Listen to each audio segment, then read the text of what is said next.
ವ್ಯಾಪಾರಿಗಳೇ, ಉದ್ಯಮಿಗಳೇ, ಗ್ರಾಹಕರೇ, ಆಗಿದೆಯಾ ನಿಮ್ಮ ಸಮಸ್ಯೆಗಳು ಕ್ರಾನಿಕ್? ಆಗಬೇಡಿ ಯಾವತ್ತು ಪ್ಯಾನಿಕ್. ಇದು ನಮ್ಮ ಕುಡ್ಲ ಬಿಸ್ನೆಸ್ ಕ್ಲಿನಿಕ್. ಇಲ್ಲಿದೆ ಕರ್ನಾಟಕ ಬ್ಯಾಂಕ್ ಬಿಸ್ನೆಸ್ ಟಾನಿಕ್. ನಾನು CASS ನಾಯಕ್.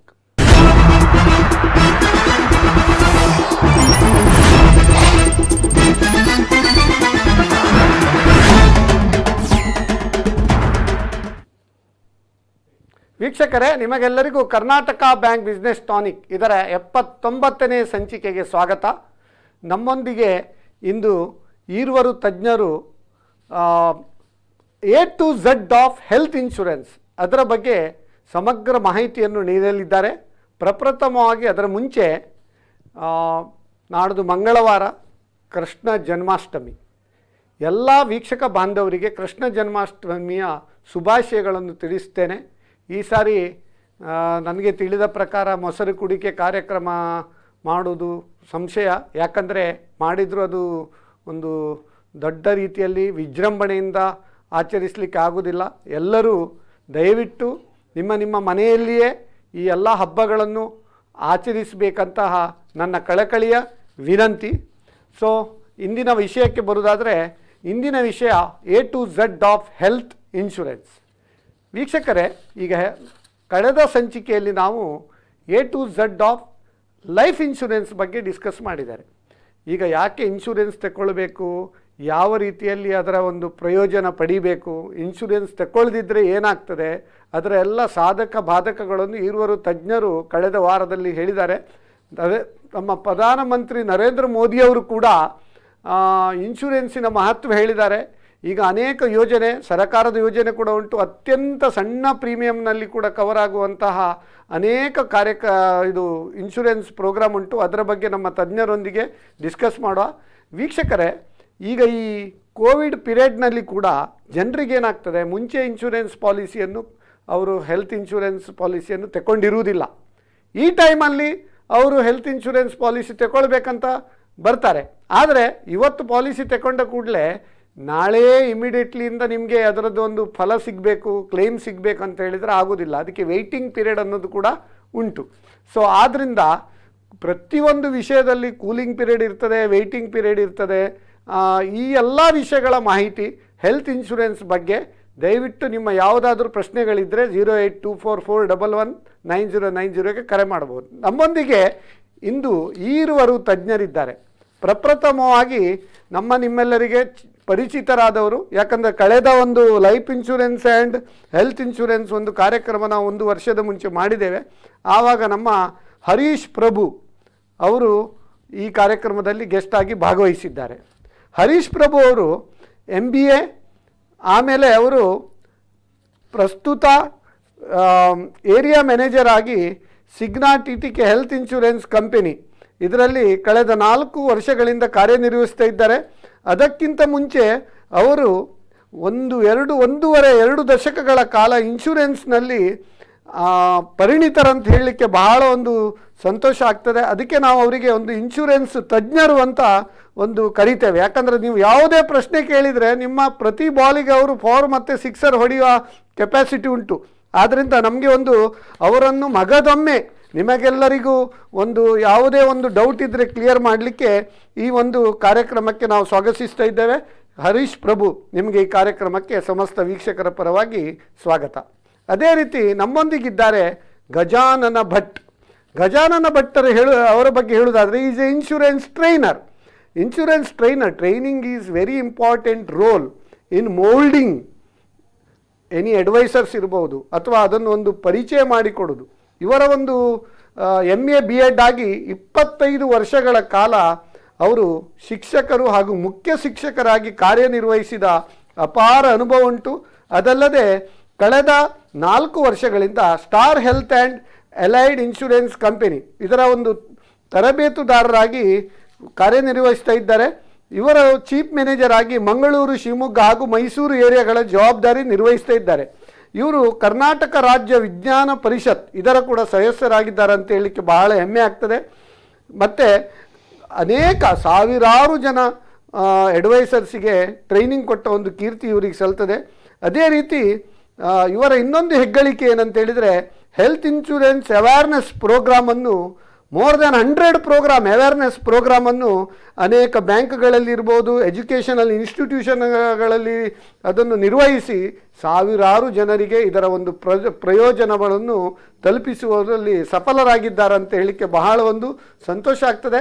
ಇದೆಲ್ಲದಕ್ಕಿಂತ ಹೆಚ್ಚಿನ ಗರಿಮೆ ಏನಂತ ಹೇಳಿದರೆ 2019-20 ಸಾಲಿನಲ್ಲಿ ಇವರು star health and allied insurance company ಇದರಲ್ಲಿ ಆಲ್ ಇಂಡಿಯಾದಲ್ಲಿ ಟ್ರೈನಿಂಗ್ ಟಾಪರ್ ಆಗಿ ಇವರಿಗೊಂದು ಭಾಜನರಾಗಿದ್ದಾರೆ ಅಂತ ಹೇಳಲಿಕ್ಕೆ ಬಹಳ ಸಂತೋಷ ಆಗ್ತದೆ. ಇಂಥ ಒಬ್ಬರು ಇನ್ಶೂರೆನ್ಸ್ ಟ್ರೈನರ್ ವಿತ್ ಅಪಾರ ಜ್ಞಾನ ಹೆಲ್ತ್ ಇನ್ಶೂರೆನ್ಸ್ ಸೆಕ್ಟರ್ನಲ್ಲಿರುವ ನಮ್ಮ ಗಜಾನನ ಭಟ್ ನಿಮಗೆ ಈ ಕಾರ್ಯಕ್ರಮಕ್ಕೆ ಎಲ್ಲ ವೀಕ್ಷಕರ ಪರವಾಗಿ ಸ್ವಾಗತ. ಈಗ ಹೆಲ್ತ್ ಇನ್ಶೂರೆನ್ಸ್ ಬಗ್ಗೆ ನಾವು ಯಾಕೆ ಈ ಕಾರ್ಯಕ್ರಮ ಇಟ್ಟಿದ್ದೇವೆ ಅಂತೇಳಿ, ಹೆಲ್ತ್ ಇನ್ಶೂರೆನ್ಸ್ ಬಗ್ಗೆ ತುಂಬ ಜನರು ನೆಗ್ಲೆಕ್ಟ್ ಮಾಡ್ತಾರೆ. ಏನಂದರೆ ನಮ್ಮಲ್ಲಿ ಒಂದು ಪ್ರತೀತಿ ಉಂಟು, ಏನಂದರೆ let's think of crossing the bridge when we come to the bridge ಅಂತ. ಬ್ರಿಡ್ಜ್ ಹತ್ರ ಬಂದ ಮೇಲೆ ಮತ್ತೆ ನಾವು ಕ್ರಾಸ್ ಮಾಡೋ ಆಲೋಚನೆ ಮಾಡುವ ಅಂತೇಳಿ. ಆದರೆ ಇನ್ಶೂರೆನ್ಸ್ ವಿಷಯದಲ್ಲಿ ಇದು ಆಗುವುದಿಲ್ಲ. There is a saying, fail to plan is plan to fail. So ಅದಕ್ಕೆ ನಾವು ಹೇಳ್ತೇವೆ, ಈಗ ಏನಾದರೂ ನಿಮಗೆ ಒಂದು ಹೆಚ್ಚು ಕಮ್ಮಿ ಆದಲ್ಲಿ write 5 persons name in your diary who can financially help you with 5 lakhs rupees in case of medical emergency.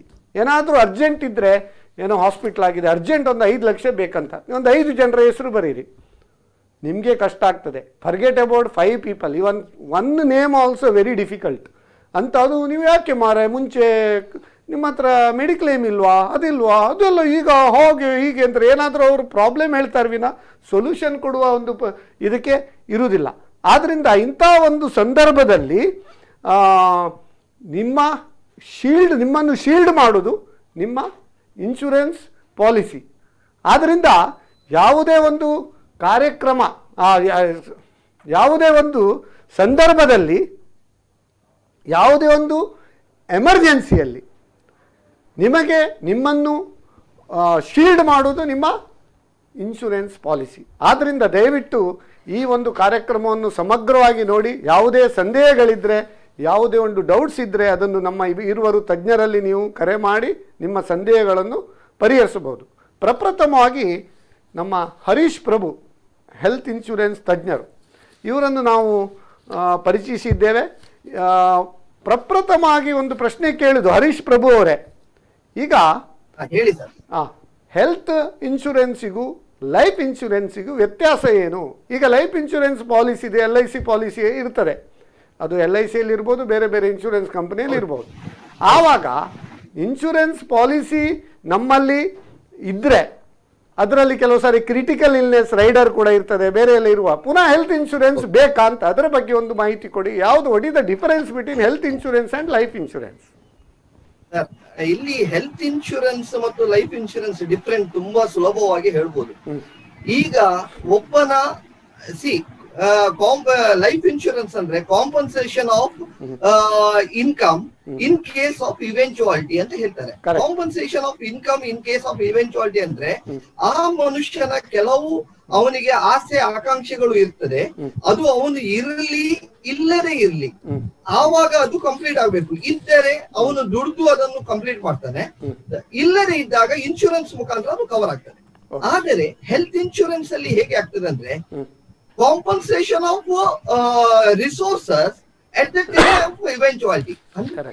ಬದುಕಿದ್ದಾಗನು ಅವನಿಗೆ ಹಾಸ್ಪಿಟಲೈಸ್ ಆಯ್ತು. ಈಗ ಫಾರ್ ಎಕ್ಸಾಂಪಲ್ ನಾವು ಈಗ ಎಷ್ಟೋ ಕಡೆ ನೋಡಿರ್ತೇವೆ, ಏನು ನೋಡಿರ್ತೇವೆ, ಈಗ ನಾವು ಒಂದು ತರಕಾರಿ ಮಾರ್ಕೆಟಿಗೆ ಹೋದ್ರು ಬಾರ್ಗೇನ್ ಮಾಡ್ತೇವೆ, ಒಂದು ಫಿಶ್ ಮಾರ್ಕೆಟಿಗೆ ಹೋದ್ರು ಬಾರ್ಗೇನ್ ಮಾಡ್ತೇವೆ.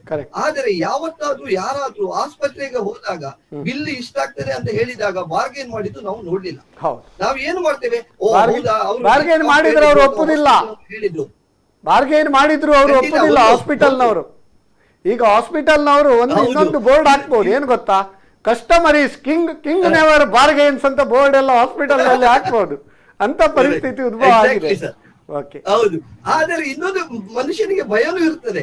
ನಾನು ಬಾರ್ಗೇನ್ ಮಾಡಿದ್ರೆ ದ ಕ್ವಾಲಿಟಿ ಆಫ್ ಟ್ರೀಟ್ಮೆಂಟ್ ಏನಾದ್ರು ನನಗೆ ಕಾಂಪನ್ಸೇಷನ್ ಆಗ್ತದಾ, ಕಾಂಪ್ರಮೈಸ್ ಆಗುತ್ತಾ ಅಂದ್ರೆ ಟೆನ್ಷನ್ ಆಗುತ್ತೆ. ಸೊ ಅಲ್ಲಿ ಏನಾಗ್ತದೆ ಅಂದ್ರೆ, ಈಗ ನಾರ್ಮಲಿ ಅವನು ಆ ಹಾಸ್ಪಿಟಲ್ ಅವರು 5 ಲಕ್ಷ ಬಜೆಟ್ ಕೊಟ್ರೆ ನಾವು 6 ಅಲ್ಲ 10 ಕೊಡ್ಲಿಕ್ಕೂ ರೆಡಿ ಆಗ್ತೇವೆ.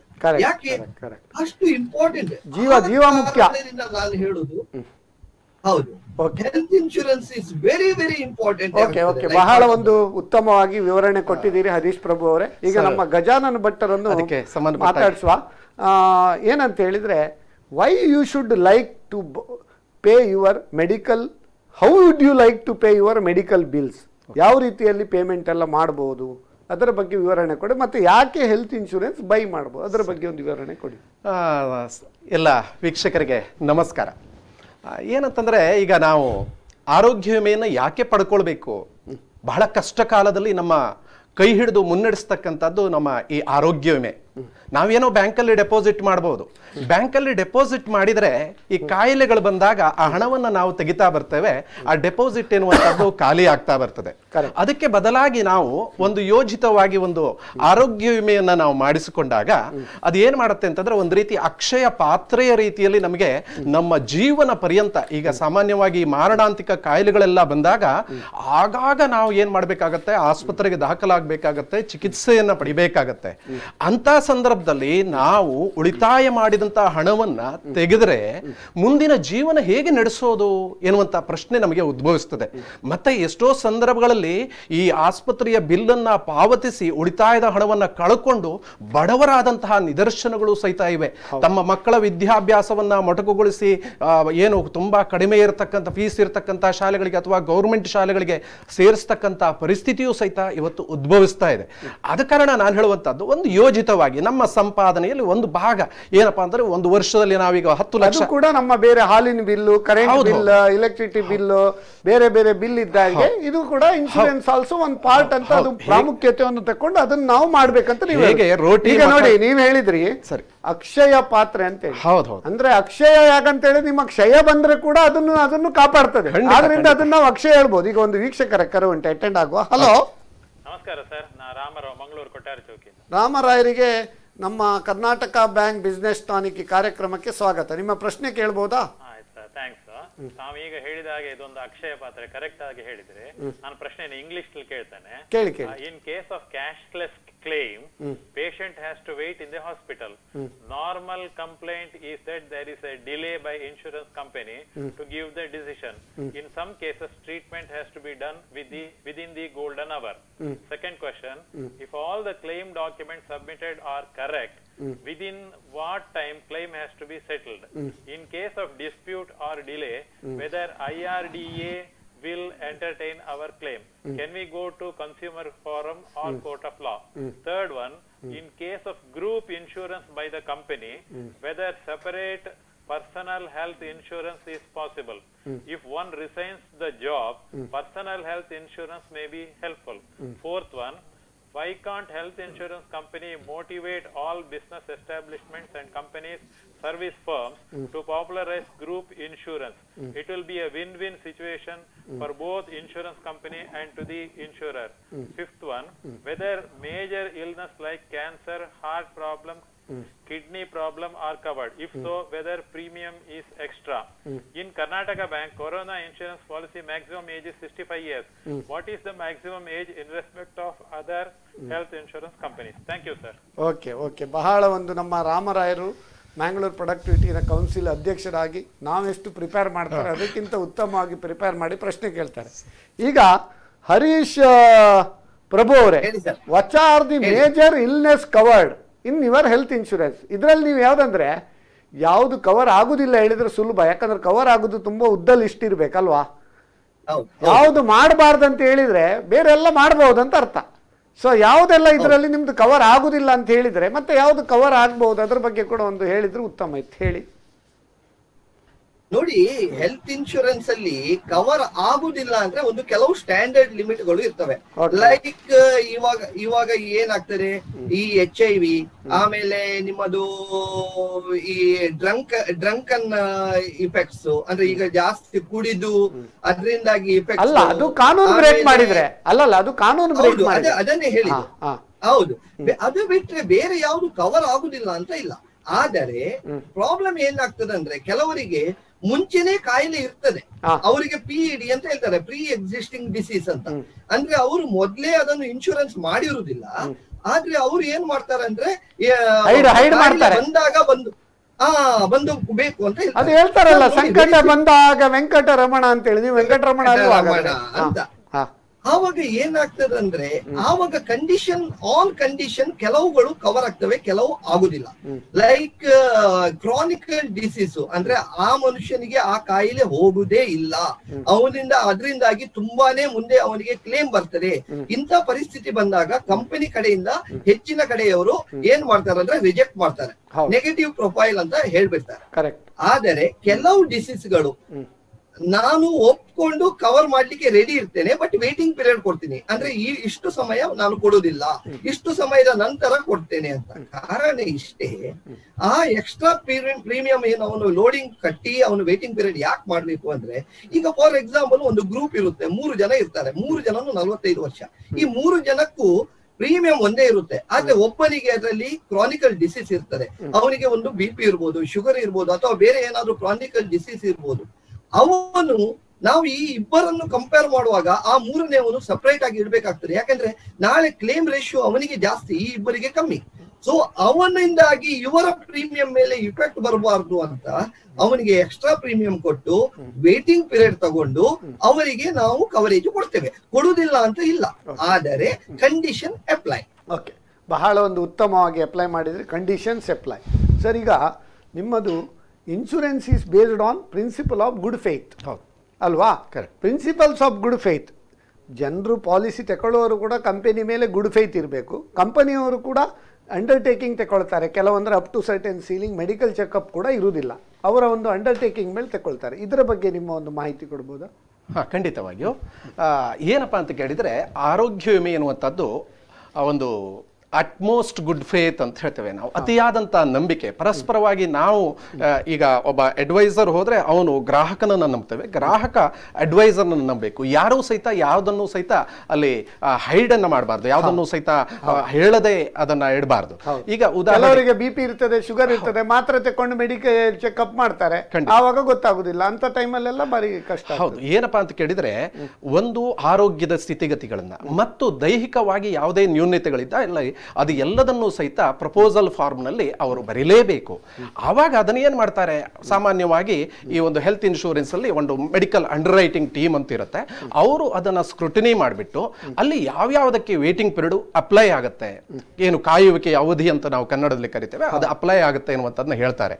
ಯಾವುದಾದ್ರೂ ಈಗ ಕೆಲವೊಂದಿಷ್ಟು ಕಾಯಿಲೆಗಳಿದ್ದಾಗ ಅದನ್ನ ಕೊಡ್ಲಿಕ್ಕೆ ಆಗೋದಿಲ್ಲ ಅಂತ ಹೇಳ್ತಾರೆ. ಉದಾಹರಣೆಗೆ ಈಗ ಕ್ಯಾನ್ಸರ್ನಂತಹ ಕಾಯಿಲೆ ಇದ್ರೆ ಕ್ಯಾನ್ಸರ್ ಪೇಷಂಟ್ಗೆ ಇರತಕ್ಕಂಥ ಒಂದು ಸಪರೇಟ್ ಆಗಿ ಒಂದು ಪಾಲಿಸಿ ಇರುತ್ತೆ, ಅಂತಹ ಪಾಲಿಸಿಯಲ್ಲಿ ಕೊಡಬಹುದು. ಅಥವಾ ಒಬ್ಬನಿಗೆ ಈಗ ರಾಮರಾಯರು ಕೇಳಿದ ಹಾಗೆ ಒಬ್ಬನಿಗೆ ಕಾರ್ಡಿಯಾಕ್ ಕೇರ್ CABG ಅಥವಾ PTCA ಆಗಿದೆ, ಅಂತಹ ಸಂದರ್ಭದಲ್ಲಿ ನಮ್ಮ ರೆಗ್ಯುಲರ್ ಪಾಲಿಸಿಯಲ್ಲಿ ಅವನಿಗೆ ಕೊಡದೇ ಇದ್ರೂ ಸಹಿತ ಅವಧಿಕೆ ಅಂತ ಹೇಳಿ ಒಂದು ಸ್ಪೆಷಲ್ ಪ್ರಾಡಕ್ಟ್ ಎನ್ನುವಂಥದ್ದನ್ನ ಡಿಸೈನ್ ಮಾಡಿರ್ತಾರೆ, ಅಂತಹ ಪಾಲಿಸಿಯಲ್ಲಿ ಅಕೊಮೊಡೇಟ್ ಮಾಡಬಹುದು ಹೊರತು ಸಾಮಾನ್ಯವಾಗಿ ನಮ್ಮ ರೆಗ್ಯುಲರ್ ಪಾಲಿಸಿಗಳಲ್ಲಿ ಅಂತವರಿಗೆ ನಾವು ಸೇರಿಸೋದಿಲ್ಲ. ಇನ್ನೊಂದು ವೀಕ್ಷಕರ ಕರೆ ಅಟೆಂಡ್ ಆಗುವ. ಹಲೋ, ನಮಸ್ಕಾರ ಸರ್. ನಮಸ್ಕಾರ, ಯಾರು ಮಾತಾಡೋದು? ರಹಮಾನ್ ಅತ್ತಾವರ. ನಿಮಗೆ ಈ ಕಾರ್ಯಕ್ರಮಕ್ಕೆ ಸ್ವಾಗತ. ರಹಮಾನ್ ಅವರೇ, ನಿಮ್ಮ ಪ್ರಶ್ನೆ ಕೇಳಬಹುದಾ? ಸರ್, ಈಗ ಇನ್ಸೂರೆನ್ಸ್ ಮಾಡ್ಲಿಕ್ಕೆ ಗೌರ್ಮೆಂಟ್ ಎಂಪ್ಲಾಯೀಸ್ ಯಾರು ಏಜೆಂಟ್ಗಳು ಇರ್ತಾರೆ, ಅವರು ನಮಗೆ ಹೇಳ್ತಾರೆ ಈಗೀಗ ಈ ಇನ್ಸೂರೆನ್ಸ್ ಉಂಟು, ಅದು ಮಾಡಿ, ಇದರಲ್ಲಿ ಇದು ಬೆನಿಫಿಟ್ಸ್ ಉಂಟು, ಅದು ಬೆನಿಫಿಟ್ಸ್ ಉಂಟು ಅಂತ ಹೇಳಿ ಮಾಡ್ತಾರೆ. ಕರೆಕ್ಟ್. ಬ್ಲೈಂಡ್ ಆಗಿ ಜನ ಏನ್ ಮಾಡ್ತಾರೆ, ಇನ್ಸೂರೆನ್ಸ್ ಕಂಪನಿ ನೋಡುದಿಲ್ಲ, ಯಾರು ಹೇಳ್ತಾರೆ ಅವರು ನೋಡ್ತಾರೆ. Correct concept. ಈಗ ಎಕ್ಸಾಂಪಲ್ ನೀವು ಹೇಳಿದ್ರೆ ನಿಮ್ಮ ವ್ಯಕ್ತಿತ್ವ ನೋಡಿ ನಾವು ಮಾಡ್ತೇವೆ ಇನ್ಸೂರೆನ್ಸ್. ಏನಾದ್ರೂ ಒಂದು SS ನಾಯ್ಕ ನಮ್ಗೆ ಹೆಲ್ಪ್ ಮಾಡಬಹುದು ಅನ್ನೋ ಉದ್ದೇಶ ಮಾಡ್ತೇವೆ. ಬಟ್ ಒಳಗಡೆ ತುಂಬಾ ಫಾರ್ಮ್ಸ್ ಇರ್ತದೆ, ತುಂಬಾ ಕಂಡೀಷನ್ಸ್ ಇರ್ತದೆ, ಅದ್ರಲ್ಲಿ ನಮಗೆ ಓದ್ಲಿಕ್ಕೆ ಆಗುದಿಲ್ಲ, ಅದನ್ನ ಕಂಡೀಷನ್ ಫುಲ್ ತಲೆಗೆ ಹೋಗುದಿಲ್ಲ. ಬಟ್ ಫೈತ್ ಯಾರ ಮೇಲೆ ಮಾಡ್ತೀವಿ, SS ನಾಯಕರ ಮೇಲೆ ಮಾಡ್ತೀವಿ. ಯಾವಾಗ ಇದು ಡಿಸ್ಟರ್ಬ್ ಆಗೋದಂದ್ರೆ, ಒಂದು ಪೇಷಂಟ್ ಆದಾಗ ಅವನು ಪಾರ್ಟಿಗೆ ಅದು ಕೊಡುದಿಲ್ಲ, ಇದು ಕೊಡುದಿಲ್ಲ, ಅವನಿಗೆ ಡ್ರಾಪ್ ಬ್ಯಾಕ್ಸ್ ಏನಂದ್ರೆ ಯಾವ್ದು ಕೊಡಬಾರ್ದು ರೀತಿಯಲ್ಲಿ ನೋಡ್ಬೇಕಾ ಇನ್ಸೂರೆನ್ಸ್ ಕಂಪನಿಯವರು ನೋಡ್ತಾರೆ. ಇದು ನಮ್ಮ ಫ್ರೆಂಡ್ ಅಲ್ಲೇ ಆಗಿರುವಂತ ವಿಚಾರಗಳು. ಇದನ್ನ ಕಂಪನಿಯವ್ರ ಹತ್ರ ನಾವು ಮಾತಾಡಿದಾಗ, ನೀವು ಅದಕ್ಕೆ ಸೈನ್ ಹಾಕಿದಿರಿ, ಈ ಫಾರ್ಮಿಗೆ ಸೈನ್ ಹಾಕ್ತಿದ್ರಿ, ಆ ಫಾರ್ಮಿಗೆ ಸೈನ್ ಹಾಕ್ತಿರಿ ಅಂತಾರೆ. ಫಾರ್ಮ್ ಆಗಿ ಸೈನ್ ಎಲ್ಲ ಓದ್ತಾ ಕೂತ್ರೆ ಅವ್ನ ವರ್ಷ ಲೈಫ್ ಇನ್ಸೂರೆನ್ಸ್ ಮಾಡ್ಲಿಕ್ಕೆ ಆಗುದಿಲ್ಲ. ದುಡ್ಡು ತಗೊಂಡು ಬಹಳ ಒಂದು ಉತ್ತಮ ಪ್ರಶ್ನೆ ರಹಮಾನ್ ಅವರೇ. ನಮ್ಮ ಒಂದು 100ನೇ ಎಪಿಸೋಡಿಗೆ ನಿಮ್ಗೊಂದು ಬಹುಮಾನಿತ ಪ್ರಶ್ನೆ ಅಂತ ಹೇಳಲಿಕ್ಕೆ ಬಹಳ ಸಂತೋಷ ಆಗ್ತದೆ. ಈಗ ಒಂದು ಗಾದೆ ಉಂಟೇನಂದ್ರೆ, ಕುಲ ನೋಡಿ ಹೆಣ್ಣು ಕೊಡು, ಮರ ನೋಡಿ ಬಳ್ಳಿ ನಡು ಅಂತೇಳಿ. ನೀವೇನು ಮಾಡಬೇಕು, ಏಜೆಂಟ್ರು ಖಾಲಿ ಬಂದು ಜನರದ್ದು ಪ್ರಾಬ್ಲಮ್ ಏನು ಗೊತ್ತಾ, ಅಬ್ಲಿಗೇಷನ್ ಅಲ್ಲಿ ಮಾಡೋದು. ಅವರು ಪ್ರೊಫೆಷನಲ್ ಆಗಿ ಅವ್ರು ಮಾಡ್ತಾ ಇಲ್ಲ. ಮತ್ತೆ ಅವ್ರು ಹೇಳ್ತಾರೆ ನಮ್ಗೆ ಓದ್ಲಿಕ್ಕೆ ಪುರ್ಸೊತ್ತಿಲ್ಲ. ನೋಡಿ, ಎಲ್ಲದಕ್ಕೂ ಮನುಷ್ಯನಿಗೆ ಪುರ್ಸೊತ್ತುಂಟು. ಅವನ ಒಂದು ಪರ್ಸನಲ್ ವಿಷಯದಲ್ಲಿ ದಿನಕ್ಕೆ 1 ಗಂಟೆ ಎಕ್ಸಸೈಸ್ ಮಾಡ್ಲಿಕ್ಕೆ ಜನರಿಗೆ ಪುರ್ಸೊತ್ತಿಲ್ಲ. ವಾಟ್ಸಪ್ಪಲ್ಲಿ 5 ಗಂಟೆ ನೋಡಲಿಕ್ಕೆ ಪುರ್ಸೊತ್ತುಂಟು. 1 ಗಂಟೆ ಅವರಿಗೋಸ್ಕರ ಒಂದು ಬೆಳಿಗ್ಗೆ ಒಂದು ಯೋಗವಾ, ವ್ಯಾಯಾಮವ, ಜಿಮ್ಮ, ಎಕ್ಸಸೈಸ, ವಾಕಿಂಗ್ ಮಾಡ್ಲಿಕ್ಕೆ ಅವ್ರಿಗೆ ಟೈಮ್ ಇಲ್ಲ. ಮತ್ತೆ ಅಬ್ಲಿಗೇಷನಲ್ಲಿ ಏನಾರು ಅವರು ನಮ್ಮ ಪೈಕಿ ಇವನ ನಮ್ಮ ಗುರುತ. ಕೆಲವರು ಏನು ಮಾಡ್ತಾರೆ, ಪ್ರೊಫೆಷನಲ್ಸ್ ಹತ್ರ ಐಡಿಯಾ ಕೇಳ್ತಾರೆ, ಮತ್ತು ಅವರೇ ಯಾರಾದರೂ ಪರಿಚಯದವ್ರ ಹತ್ರ ಪಾಲಿಸಿ ಮಾಡ್ತಾರೆ. ಅದಕ್ಕೆ ನಾವು ಹೇಳೋದು, ನೀವು ಬ್ಯಾಂಕಲ್ಲಿ ಕೂಡ ಲೋನಿಗೆ ಸೈನ್ ಹಾಕುವಾಗ ಎಲ್ಲ ಕಂಡೀಷನ್ ನೋಡಿ ನೀವು ಸೈನೇ ಹಾಕೋದಿಲ್ಲ. ಬಟ್ ನಿಮಗೆ ಲೋನ್ ಬೇಕಲ್ಲ, ಸೈನ್ ಹಾಕಲೇಬೇಕು. ಅದೇ ರೀತಿ ಇನ್ಶೂರೆನ್ಸ್ ಕಂಪನಿಯಲ್ಲಿ ಕೂಡ ನೀವು ಒಳ್ಳೆಯ ಒಂದು ಕಂಪನಿ, ಅವ್ರದ್ದು ಒಳ್ಳೆ ಪ್ರಾಡಕ್ಟ್, ಅವರದ್ದೊಂದು ಯಾರು ನಿಮಗೆ ಸೇಲ್ ಮಾಡ್ತಾರೆ, ಪ್ರೊಫೆಷನಲ್ ನೀವು ಕಾಂಪಿಟೆನ್ಸಿಯನ್ನು ನೀವು ಯಾರಿದ್ದಾರೆ ಅವ್ರ ಹತ್ರ ಮಾತ್ರ. ಈಗ ಹೇಳ್ತಾರೆ ನೋಡಿ, ಇಮಾಮ್ ಸಾಹೇಬ್ರ ಹತ್ರ ಹೋಗಿ ಏಕಾದಶಿ ಕೇಳಲಿಕ್ಕೆ ಆಗ್ತದ ರಹಮಾನ್ ಅವರೇ? ಇಲ್ಲ. ಏಕಾದಶಿ ಭಟ್ರ ಹತ್ರ ಹೋಗಿ ಕೇಳಿದ್ರೆ ಅವ್ರು ಕರೆಕ್ಟ್ ಪಂಚಾಂಗ ನೋಡಿ ಹೇಳ್ತಾರೆ. ಇಮಾಮ್ ಸಾಹೇಬ್ರ ಹತ್ರ ನೀವು ರಂಜಾನ್ ಯಾವಾಗ, ಬಕ್ರೀದ್ ಯಾವಾಗ ಕೇಳಬೇಕಾಗ್ತದೆ ಅಲ್ವಾ? ಸೊ ಆ ರೀತಿ ನಮ್ಮ ಹರೀಶ್ ಪ್ರಭು ಅವರೇ, ಇದಕ್ಕೆ ನಿಮ್ಮ ಒಂದು ಏನು ಹೇಳ್ತೀರಿ? ಈಗ ಈ ಏಜೆಂಟ್ನವರು ಮಿಸ್ ಸೆಲ್ಲಿಂಗ್ ಮಾಡ್ತಾರೆ ಅಂತ ಸಂದರ್ಭದಲ್ಲಿ what are the avenues for the? ಇನ್ನೊಂದು ಹೇಳಿ ಹೇಳಿ. ನೋಡಿ, ಅವರು ಫುಲ್ಫಿಲ್ ಮಾಡಕ್ ಬರೋದಿಲ್ಲ. ಅವ್ರಿಗೆಲ್ಲ ಒಟ್ಟು ಅವ್ರಿಗೇನು ಗೊತ್ತಾ, ಅವರಿಗೆ ಕಮಿಷನ್ ಬೇಸ್ ಮಾತ್ರ. ಬಟ್ ಅವ್ರು ಅದನ್ನ ಹೇಳೋದಿಲ್ಲ. ಅದು ನನ್ನ ಫ್ರೆಂಡ್ ಅಲ್ಲ ಮಾರ್ರೆ, ನೀವೊಂದು ಮಾಡ್ಲೇಬೇಕು ಅಂತ ಹೇಳಿ ನಮ್ಮಲ್ಲಿ ಪ್ರೆಸರ್ ಆಗ್ತಾರೆ. ನಾವು ಮಾಡೇ ಮಾಡ್ತೀವಿ, ಯಾರಾದ್ರೂ ಮಾಡೇ ಮಾಡ್ತೀವಿ. ಮತ್ತೆ ಪಾಪ ಏನಾದ್ರು ಅವ್ರಿಗೆ ಕೇಳಿದ್ರೆ ಅವ್ರಿಗೆ ಮೇಲ್ ಆಫೀಸರ್ಸ್, ನೀವು ಅದು ಮಾಡಿ ತಪ್ಪು, ಇದು ಮಾಡಿ ತಪ್ಪು, ಮತ್ತೆ ನಾಮಿನಿ ಅದು ತಪ್ಪು, ಇದು ತಪ್ಪು, ತುಂಬಾ ಯಾವ್ದು ಕೊಡಬಾರ್ದು. ಈಗ ನಮ್ಮ ಅದಕ್ಕೆ ಒಂದು ಇನ್ಶೂರೆನ್ಸ್ ಪಾಲಿಸಿ ಮಾಡುವಾಗ ಪ್ರೊಸೀಜರ್, ಪಾಲಿಸಿ ಬಂದ ಮೇಲೆ ಪ್ರೊಸೀಜರ್ ಹರೀಶ್ ಪ್ರಭು ಅವ್ರು ಹೇಳ್ತಾರೆ. ಅದರಲ್ಲಿ ಒಂದು ಫ್ರೀ ಲುಕ್ ಪೀರಿಯಡ್ ಅಂತ ಉಂಟು, ಅದರ ಬಗ್ಗೆ ಹೇಳಿ ನಿಮ್ಮ ಇವರೇ. ನೋಡಿ ರೆಹಮಾನ್ ಅವರೇ, ನೀವು ಹೇಳಿದ್ದು ಕರೆಕ್ಟ್. ಇಲ್ಲಿ ಪ್ರಾಬ್ಲಮ್ ಏನಾಗ್ತದೆ ಅಂದ್ರೆ, ನೋಡಿ ಎಷ್ಟೋ ಸಲ ಏನ್ ಹೇಳ್ತಾರೆ ಅಂದ್ರೆ, ಏಜೆಂಟ್ಗಳು ಎಷ್ಟೋ ಸಲ ನಿಮ್ಮ ಹತ್ರ ಪಾಲಿಸಿ ತಗೊಳ್ಳಿಕ್ಕೆ ಬರ್ತಾರೆ, ಸಂತೋಷ. ಅವಾಗ ನೀವು ಅವ್ರ ಹತ್ರ ಎನ್ಕ್ವೈರಿ ಮಾಡ್ತೀರಿ, ಕೊಡ್ತೀರಿ. ಆದ್ರೆ ನೀವು ನೋಡಿಬಹುದು ಎಷ್ಟೋ ಜನ ಕಾಯಿಲೆ ಬಂದ ಮೇಲೆ ಏಜೆಂಟ್ಗಳನ್ನು ಹುಡುಕೋದಿದೆ. ಕಾಯಿಲೆ ಬಂದ ಮೇಲೆ ನನಗೆ ಒಂದು, ಈಗ ಫಾರ್ ಎಕ್ಸಾಂಪಲ್ ಯಾವುದೋ ಒಬ್ಬ ಏಜೆಂಟ್ ಇರ್ತಾನೆ, ಅವನು ಏನ್ ಹೇಳಿರ್ತಾನೆ, ನಿಮ್ಗೊಂದು ಪಾಲಿಸಿ ಮಾಡಿ. ಅದೆಲ್ಲ ಬೇಡ, ನಮ್ಗೀಗ ಮಿಸ್ಸೆಲ್ಲಿಂಗ್ ವಿಷಯ ಹೇಳಿ. ಮಿಸ್ಸೆಲ್ಲಿಂಗ್ ಆದ್ರೆ ಏನ್ ಮಾಡಬಹುದು? What are the avenues for the policy ತಕೊಂಡವರಿಗೆ? ಈಗ what is free look period, whether you can track back within that free look period, what is waiting period, ಅದರ ಬಗ್ಗೆ ಹೇಳಿ. ನೋಡಿ, ಯಾವುದೇ ಒಂದು ಪಾಲಿಸಿ ಮಾಡಿದಾಗ ನಿಮಗೆ ಅದರಲ್ಲಿ 15 ದಿವಸದ್ದು ಟೈಮ್ ಇರ್ತದೆ. ಫಾರ್ ಎಕ್ಸಾಂಪಲ್, ಪಾಲಿಸಿ ಬಂದ 15 ದಿವಸ ಬಂದ ಮೇಲೆ 15 ದಿವಸ ನಿಮಗೆ ಟೈಮ್ ಇರ್ತದೆ. ನೀವು ಆ ಪಾಲಿಸಿ ಓದ್ಬಿಟ್ಟು ನಿಮಗೆ ಯಾವುದೇ ಒಂದು ಸರಿ ಇಲ್ಲ ಅಂದ್ರೆ ಕೊಡ್ಬೋದು. ಆಸ್ಪತ್ರೆಗೆ ಹೋದಾಗ ನಿಮಗೆ ಅಲ್ಲಿ ಆಗುದಿಲ್ಲ ಅಂತ ಹೇಳಿದ್ರು. ಆದರೆ ನಾವೇನು ಹೇಳ್ತೇವೆ ಅಂದ್ರೆ, ಪ್ರತಿಯೊಂದು ಪಾಲಿಸಿ ಡಾಕ್ಯುಮೆಂಟ್ ಅಲ್ಲಿ ಪ್ರತಿಯೊಂದು ಪಾಯಿಂಟ್ ಗಳನ್ನು ನಾವು ನೋಟ್ ಮಾಡಿರ್ತಾರೆ. ಈಗ ಯಾವುದೇ ಒಂದು ಇನ್ಶೂರೆನ್ಸ್ ಕಂಪನಿ ನೋಟ್ ಮಾಡಿರ್ತಾರೆ, ಮತ್ತೆ ಅದರ ಬಗ್ಗೆ ನಾಲೆಜ್ ಆಗಿ ಇರ್ತದೆ. ಮತ್ತೆ ಈಗ ಏನಾಗಿದೆ ಅಂದ್ರೆ, ನಾರ್ಮಲಿ ಹೆಚ್ಚಿನ ಜನ ಅದರ ಬಗ್ಗೆ ನಾಲೆಜಬಲ್ ಆಗಿದ್ದಾರೆ. ಯಾಕಂದ್ರೆ ಈ ಸೋಷಿಯಲ್ ಮೀಡಿಯಾ, ಡಿಜಿಟಲ್ ಮೀಡಿಯಾದಲ್ಲಿ ತುಂಬಾ ಈ ಯೂಟ್ಯೂಬ್ ಗಳಲ್ಲಿ ಎಲ್ಲ ನೋಡ್ಬಿಟ್ಟು, ಆಮೇಲೆ ಎಷ್ಟೋ ಜನ ಈ ರೇಟಿಂಗ್ ಗಳನ್ನೆಲ್ಲ ನೋಡ್ಬಿಟ್ಟೇ ತಗೊಳ್ತಾರೆ. ಸೊ ಹಾಗಿರುವಾಗ ಅಲ್ಲ, ಕಂಪನಿ ಪ್ರಾಬ್ಲಮ್ ಇಲ್ಲ. ಇಲ್ಲಿ ಅವ್ರು ಹೇಳುದು ಏಜೆಂಟ್ ದೇವ್ರು ಕೊಟ್ಟರು ಪೂಜಾರಿ ಬಿಡ ಹೇಳುದು ಇವರು. ಈಗ ಏನಾಗ್ತದೆ ಅಂದ್ರೆ, ಈಗ ಇನ್ ಕೇಸ್ ಅಂತ ಕೇಸ್ ಇದ್ರೆ, ಈಗ ನಿಮಗೆ ಗೊತ್ತಿದೆಯೋ ಗೊತ್ತಿಲ್ವೋ, 6 ತಿಂಗಳವರೆಗೆ ಅವನು ಆ ಪಾಲಿಸಿಯನ್ನು ಕ್ಯಾನ್ಸಲ್ ಮಾಡಬಹುದು. ಪಾಲಿಸಿ ತಗೊಂಡು 6 ಮಂತ್ಸ್ ವರೆಗೆ ಕ್ಯಾನ್ಸಲೇಷನ್ ಪೀರಿಯಡ್ ಅಂತ ಇರುತ್ತೆ. ಇದು ಯಾವ ಲೈಫ್ ಇನ್ಶೂರೆನ್ಸ್ ಅಲ್ಲೂ ಇಲ್ಲ, ಹೆಲ್ತ್ ಇನ್ಶೂರೆನ್ಸ್ ಅಲ್ಲಿ ಇರ್ತದೆ. ಸೆಕೆಂಡ್ ಏನು ಅಂದ್ರೆ, ಇನ್ ಕೇಸ್ ಮಿಸ್ ಸೆಲ್ಲಿಂಗ್ ಆಗಿದೆ ಅಂತಾದ್ರೆ ನೆಕ್ಸ್ಟ್ ಇಯರ್ ಅಲ್ಲಿ ನೀವು ನಿಮಗೆ ಬೇಕಾದ ಕಂಪನಿಗೆ ಪೋರ್ಟ್ ಮಾಡೋ ಬೆನಿಫಿಟ್ ಇದರಲ್ಲಿ. ಟೆಲಿಫೋನ್ ನಂಬರ್ ಪೋರ್ಟಬಿಲಿಟಿ ಮಾಡಿದಾಗ ಇನ್ಶೂರೆನ್ಸ್ ಕೂಡ ಪೋರ್ಟೇಬಲ್ ಮಾಡಬಹುದಲ್ಲ? ಎಕ್ಸಲೆಂಟ್, ಬಹಳ ಉತ್ತಮ. ಈಗ ಗಜಾನನ್ ಭಟ್ ಅವರೇ, ವೇಟಿಂಗ್ ಪೀರಿಯಡ್. ಈಗ ಕೂಡಲೇ ನಾವು ಇವತ್ತು ಪಾಲಿಸಿ, ಈಗ ಕೊರೋನಾದು ಭಾರಿ ಪ್ರಾಬ್ಲಮ್ ಉಂಟು. ಈಗ ನೀವು ಪಾಲಿಸಿ ತೆಗೆದ್ರೆ ನಾಳೆಯಿಂದ ಏನಾದ್ರು ಕೊರೋನಾ ಅಟ್ಯಾಕ್ ಆಗಿದ್ರೆ ಕ್ಲೈಮ್ ಮಾಡ್ಲಿಕ್ಕೆ ಆಗ್ತದೆ. ವೇಟಿಂಗ್ ಪೀರಿಯಡ್ ಅಂದ್ರೆ ಏನು, ಅದರ ಬಗ್ಗೆ ಒಂದು ಹೇಳಿ.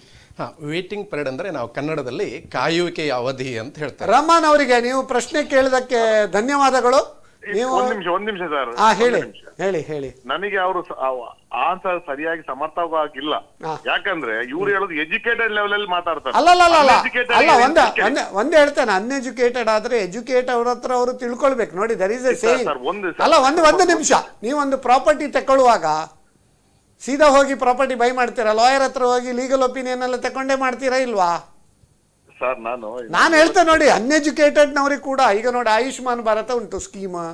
ನಾನು ನೋಡಿ ಎಜುಕೇಶನ್ ಅನ್ನೋದು ಈಗ ನೋಡಿ no more it is a ignorance.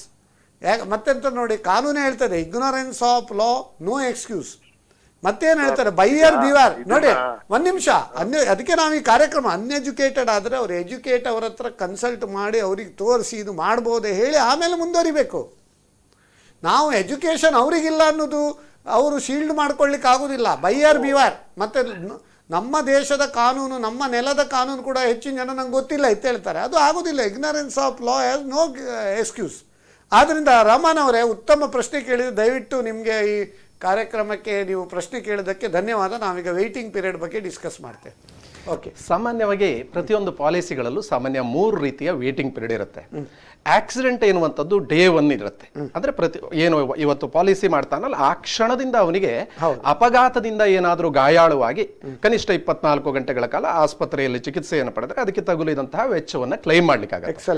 ಅದನ್ನ ಹೊರತುಪಡಿಸಿ ಸಾಮಾನ್ಯವಾಗಿ ಪಾಲಿಸಿ ಇನ್ಸ್ಟ್ರಪ್ಷನ್ ಡೇಟ್ ಅಂತ ಹೇಳ್ತೇವೆ. ಯಾವ ದಿವಸ ಪಾಲಿಸಿ ಮಾಡಿದಾನೆ ಅಲ್ಲಿಂದ ಮೊದಲ 30 ದಿನದ ಒಳಗಡೆಯಲ್ಲಿ ಯಾವುದೇ ಕಾಯಿಲೆ, ರೋಗ, ಅದರ ಲಕ್ಷಣ, ಚಿಹ್ನೆ, ಗುರುತುಗಳು ಕಂಡು ಬಂದಲ್ಲಿ ಅದಕ್ಕೆ ಕ್ಲೈಮ್ ಅನ್ನ ನಾವು ಕೊಡೋದಿಲ್ಲ ಅಂತ ಹೇಳ್ತೇವೆ. ಇದು ಒಂದು ರೀತಿಯ ಕಾಯುವಿಕೆ ಅವಧಿ. ಆದರೆ ಸಾಮಾನ್ಯವಾಗಿ ಹೆಚ್ಚಿನ ಸರ್ಜರಿಗಳಿಗೆ ಕೆಲವೊಂದಿಷ್ಟು ಲೀಸ್ಟೆಡ್ ಸರ್ಜರಿ, ಈಗ ಮಲೇರಿಯಾ ಬರ್ತದೆ, ಅದು ಕಾಯುವ ಪೀರಿಯಡ್ ಅಲ್ಲಿ ಬರ್ತದೆ. ಯಾಕಂದ್ರೆ ಮಲೇರಿಯಾ ಹೇಳಿ ಬರುದಲ್ಲ, ಸೊಳ್ಳೆ ಕಚ್ಚು. ಹೌದು. ನಿಮ್ಮಲ್ಲಿ ಇವತ್ತು ಪಾಲಿಸಿ ಮಾಡಿ ನಾಳೆ ಸೊಳ್ಳೆ ಕಚ್ಚಿ ಮಲೇರಿಯಾ ಶುರುವಾದ್ರೆ ಏನ್ ಮಾಡುದು? ಇಲ್ಲ, ಅದಕ್ಕೆ ಏನಾಗುತ್ತೆ ಅಂತಂದ್ರೆ ಈಗ ಜ್ವರದ ಲಕ್ಷಣ 30 ದಿವಸಕ್ಕಿಂತ ಮೊದಲೇ ಪ್ರಾರಂಭ ಆದ್ರೆ ಖಂಡಿತವಾಗಿಯೂ ಸಿಗೋದು. ನೀವ್ ಹೇಳುದೇನಂದ್ರೆ ಅದನ್ನು ಹೈಡ್ ಮಾಡಿ ಅವರು ಬಂದು ಪಾಲಿಸಿ ತಗೊಂಡು ಕ್ಲೈಮ್ ಮಾಡ್ಲಿಕ್ಕೆ ಆಗುದಿಲ್ಲ. Genuine cases it can be considered. ಇಲ್ಲ ಇಲ್ಲ ಇಲ್ಲ ಇಲ್ಲ, ಮೊದಲ 30 ದಿನದ ಒಳಗಡೆಯಲ್ಲಿ ಅದರ ಲಕ್ಷಣ ಕಂಡು ಬಂದಲ್ಲಿ ನಾವು ಕ್ಲೈಮ್ ಅನ್ನ ಕೊಡೋದಿಲ್ಲ. ಈಗ 30 ದಿವಸ ಆದ ನಂತರದಲ್ಲಿ ಅವನಿಗೆ ಜ್ವರದ ಲಕ್ಷಣ ಕಂಡು ಬಂತು, ಆನಂತರ ಅದು ಮಲೇರಿಯಾ ಅಂತ ಡಿಟೆಕ್ಟ್ ಆಯ್ತು, ಖಂಡಿತವಾಗಿಯೂ ಕ್ಲೈಮ್ ಅನ್ನ ಮಾಡಬಹುದು. ಆನಂತರ ಅದನ್ನದಾಗಿ ಆಕ್ಸಿಡೆಂಟ್, ಇನ್ನೊಂದಾಗಿ ವೇಟಿಂಗ್ ಪೀರಿಯಡ್ 30 ಡೇಸ್. ಎರಡನೇದು, ಕೆಲವೊಂದಿಷ್ಟು ಸರ್ಜರಿಗಳಿಗೆ ಹೆಚ್ಚಿನ ಇನ್ಶೂರೆನ್ಸ್ ಕಂಪನಿಗಳಲ್ಲಿ ಏನ್ ಮಾಡಿರ್ತಾರೆ ಅಂತಂದ್ರೆ ಅದನ್ನ 2 ಇಯರ್ಸ್ ಅಥವಾ 1 ಇಯರ್ ಈ ರೀತಿ ಏನ್ ಮಾಡಿರ್ತಾರೆ ಅಂದ್ರೆ ಅದಕ್ಕೆ ವೇಟಿಂಗ್ ಪೀರಿಯಡ್ ಅನ್ನು ಹಾಕಿರ್ತಾರೆ. ಯಾಕೆ ಕೇಳಿದ್ರೆ ಇದು ಸಾರ್ವಜನಿಕರಿಂದ ಸಂಗ್ರಹಿಸತಕ್ಕಂತ ಹಣ, ಇದನ್ನ ಯಾರೂ ಸಹಿತ ಮಿಸ್ಯೂಸ್ ಮಾಡ್ಕೊಳ್ಬಾರ್ದು. ಈಗ ಉದಾಹರಣೆಗೆ ನನಗೆ ಯಾವುದೊಂದು ಡಾಕ್ಟರ್ ಹತ್ರ ಹೋದಾಗ ನನಗೆ ಕ್ಯಾಟ್ರಾಕ್ಟ್ ಸರ್ಜರಿ ಆಗಬೇಕು ಅಂತ ಹೇಳ್ತಾರೆ.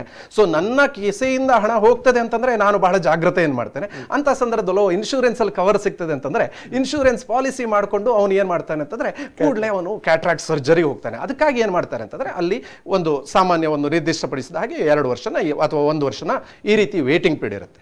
ಆನಂತರ ಪಾಲಿಸಿ ಮಾಡೋದಕ್ಕಿಂತ ಮೊದಲೇ ಇದ್ದಂತಹ ಕಾಯಿಲೆಗಳು ಅದನ್ನೆಲ್ಲ ಅವನು ಏನ್ ಮಾಡಬೇಕಾಗುತ್ತೆ, ಪ್ರಪೋಸಲ್ ಫಾರ್ಮ್ ನಲ್ಲಿ ದೈಹಿಕ ಏನು ನ್ಯೂನತೆಗಳಿರಬಹುದು ಅಥವಾ ಆರೋಗ್ಯಕ್ಕೆ ಸಂಬಂಧಪಟ್ಟಂತೆ ಎಲ್ಲದನ್ನ ಅವನು ಮೆನ್ಷನ್ ಮಾಡಬೇಕಾಗತ್ತೆ. ಆವಾಗ ಅದನ್ನ ಏನ್ ಮಾಡ್ತಾರೆ ಅಂತಂದ್ರೆ ಅದರಲ್ಲಿ ಕೆಲವೊಂದಿಷ್ಟಕ್ಕೆ ಅಂದ್ರೆ ಯಾವುದಾದ್ರೂ ಒಂದು ಕಾಯಿಲೆ ಬಂದವರು ಅದು ಸಾಸಿವೆ ಕಾಳಿನಷ್ಟಾದ್ರೂ ಅಂಶ ದೇಹದೊಳಗೆ ಉಳ್ಕೊಂಡು ಅದು ಯಾವುದೇ ಸಂದರ್ಭದಲ್ಲಿ ಉಲ್ಬಣಿಸಿ ಹೌದೌದು ಆಗಾಗ ಹಾಸ್ಪಿಟಲೇಷನ್ಗೆ ಕಾರಣ ಆಗಬಹುದು. ಇಂತಹ ಅಂಶಗಳಿಗೆ ಏನ್ ಮಾಡ್ತಾರೆ ಅಂತಂದ್ರೆ PED, ಫ್ರೀ ಎಕ್ಸಿಸ್ಟಿಂಗ್ ಡಿಸೀಸ್, ಅಂದ್ರೆ ಪಾಲಿಸಿ ಮಾಡುವುದಕ್ಕಿಂತ ಮೊದಲೇ ಇದ್ದಂತಹ ಕಾಯಿಲೆ ಅಂತೇಳಿ ಅದಕ್ಕೆ PED ವೇಟಿಂಗ್ ಪೀರಿಯಡ್ ಅನ್ನು ಹಾಕ್ತಾರೆ. PED waiting period it differs, ಅಂದ್ರೆ ಒಂದು ಪ್ರಾಡಕ್ಟ್ ಇಂದ ಒಂದು ಪ್ರಾಡಕ್ಟ್ ವ್ಯತ್ಯಾಸ ಆಗುತ್ತೆ ಅಥವಾ ಒಂದು ಕಂಪನಿ. ಹೌದೌದು. ಓಕೆ, ಇನ್ನೊಂದು ವೀಕ್ಷಕರ ಕರೆ ಉಂಟು, ಅಟೆಂಡ್ ಆಗೋ. ಹಲೋ ಹಲೋ, ನಮಸ್ತೆ. ನಮಸ್ಕಾರ, ಯಾರು ಮಾತಾಡುದು? ನಾನು ರಾಮಕೃಷ್ಣ ರಾವ್ ಅಂತ ಹೇಳಿ ಕಾವೂರಿಂದ ಮಾತಾಡುದು. ರಾಮಕೃಷ್ಣ ರಾಯರಿಗೆ ನಮಸ್ಕಾರ, ಈ ಕಾರ್ಯಕ್ರಮಕ್ಕೆ ಸ್ವಾಗತ. ನಿಮ್ಮ ಪ್ರಶ್ನೆ ಕೇಳಬಹುದಾ? ನನ್ನ ಪ್ರಶ್ನೆ, ಈಗ ಮನುಷ್ಯನಿಗೆ ಬೇರೆ ಬೇರೆ ತರದ ಕಾಯಿಲೆಗಳು ಬರ್ತಾ ಇರ್ತವೆ. ಹೌದು, ಮನುಷ್ಯನಿಗಲ್ಲ ಎಲ್ಲರಿಗೂ ಬರ್ತವೆ. ಯಾವ್ದೋ ಒಂದು ಕಾಯಿಲೆಗೋಸ್ಕರ ನಾವು ಇದು ಮಾಡ್ತೇವೆ ಅಂತ ಇನ್ಶೂರೆನ್ಸ್ ಮಾಡಿರ್ತೇವೆ. ಆ ಕಾಯಿಲೆ ನಮಗೆ ಬರುದಿಲ್ಲ, ಅದು ಬಿಟ್ಟು ನಮ್ಗೆ ಬೇರೆ ಕಾಯಿಲೆ ಬಂದ್ರೆ ಈ ಇನ್ಶೂರೆನ್ಸ್ ಅದಕ್ಕೆ ಅನ್ವಯ ಆಗ್ತದ ಅಂತ. ಉದಾಹರಣೆಗೆ ಈಗ ಕೊರೋನಾಕ್ಕೆ ಇನ್ಶೂರೆನ್ಸ್ ಮಾಡಿದ್ರೆ ನಮ್ಗೆ ಸಪೋಸ್ ಕೊರೋನಾ ಬಂದಿರುದಿಲ್ಲ, ಬೇರೆ ಏನಾದ್ರು ಒಂದು ಹಾರ್ಟ್ ಡಿಸೀಸ್ ಯಾವ್ದಾದ್ರು ಬಂದಿರಬಹುದು, ಅವಾಗ ಇದು ಅದಕ್ಕೆ ಅಪ್ಲೈ ಆಗ್ತದ ಅಂತ. ಹರೀಶ್ ಪ್ರಭು ಅವರೇ ಹೇಳಿ ಹೇಳಿ. ಈಗ ಮನುಷ್ಯ ಇದು 3-4 ಟೈಪ್ ಹೆಲ್ತ್ ಇನ್ಶೂರೆನ್ಸ್ ತಗೊಂಡಿರ್ತಾನೆ. ಕೊರೋನಾಕ್ಕೆ ಇರ್ಬೋದು, ಮಲೇರಿಯಾ ಇರ್ಬೋದು, ಅಥವಾ ಹಾರ್ಟ್ ಕಾಯಿಲೆಗೆ ಇರ್ಬೋದು. ಮತ್ತೆ ಅವನಿಗೆ ಜೀವನ ಪರ್ಯಂತ ಅವನಿಗೆ ಯಾವುದೇ ಕಾಯಿಲೆ ಬಂದಿರುವುದಿಲ್ಲ.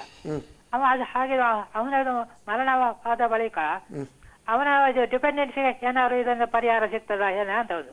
ಓಕೆ, ಬಹಳ ಅವನಿಗೆ ಉತ್ತಮ ಪ್ರಶ್ನೆ. ಅವ ಯಾವ ಇದು ಕ್ರೈಮ್ ಮಾಡಿ ಇರುದಿಲ್ಲ ಅವನ ಇದು ಬದುಕಿನ ಟೈಮಲ್ಲಿ. ಗೊತ್ತಾಯ್ತು. ಅವನ ನಂತರ ಅವನ ಡಿಪೆಂಡೆನ್ಸಿಗೆ ಏನಾದ್ರು ಇದನ್ನ ಸೌಲಭ್ಯ ಸಿಗ್ತವೆ ಹೇಗೆ ಅಂತ.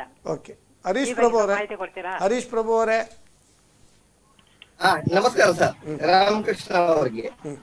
ನೋಡಿ, ನಿಮ್ಮ ಮೊದಲ ಪ್ರಶ್ನೆ, ನಾವು ಯಾವುದೋ ಒಂದು ಕಾಯಿಲೆಗಾಗಿ ತಗೊಂಡು ಬೇರೆ ಕಾಯಿಲೆ ಬಂದ್ರೆ ಸಿಗುದಿಲ್ಲ ಅಂತ ನೀವು ಹೇಳ್ತಾ ಇದ್ದೀರಿ. ಸ್ವಾಮಿ, ನಾವು ಯಾವುದೇ ಒಂದು ಪಾಲಿಸಿ ತಗೊಳ್ಳುವಾಗ ಅದಕ್ಕಂತಲೇ ಮಾಡಿದ ಪಾಲಿಸಿ ಅಂತ ತಗೊಂಡ್ರೆ, ಈಗ ಫಾರ್ ಎಕ್ಸಾಂಪಲ್ ಕೊರೋನಾಗಾಗಿ ಕೊರೋನಾ ಕವಚ ತಗೊಂಡಿದ್ದಾರೆ. ಕೊರೋನಾ ಕವಚ್ ಅಂತ ಅದರಲ್ಲಿ ಹೆಸರು ಹೇಳುತ್ತೆ, ಎಲ್ಲವೂ ಹೇಳಿದ ಮೇಲೂ ಸಹ ನನಗೆ ಹಾರ್ಟಿಗೆ ಬರ್ತದ ಅಂತ ಅದರಲ್ಲಿ ಕೇಳುವ ಪ್ರಶ್ನೆಗಳು ಬರುವುದಿಲ್ಲ. ನಂಬರ್ 1. ಹಾಗಂತ ಹೆಲ್ತ್ ಇನ್ಶೂರೆನ್ಸ್, ಆರೋಗ್ಯ ವಿಮೆ ಮಾಡಿದ್ರೆ ಅದರಲ್ಲಿ ಕೊರೋನಾನು ಬರುತ್ತೆ, ಹಾರ್ಟು ಬರುತ್ತೆ, ಮಲೇರಿಯಾನು ಬರುತ್ತೆ, ಕಿಡ್ನಿನೂ ಬರುತ್ತೆ, ಲಿವರು ಬರುತ್ತೆ.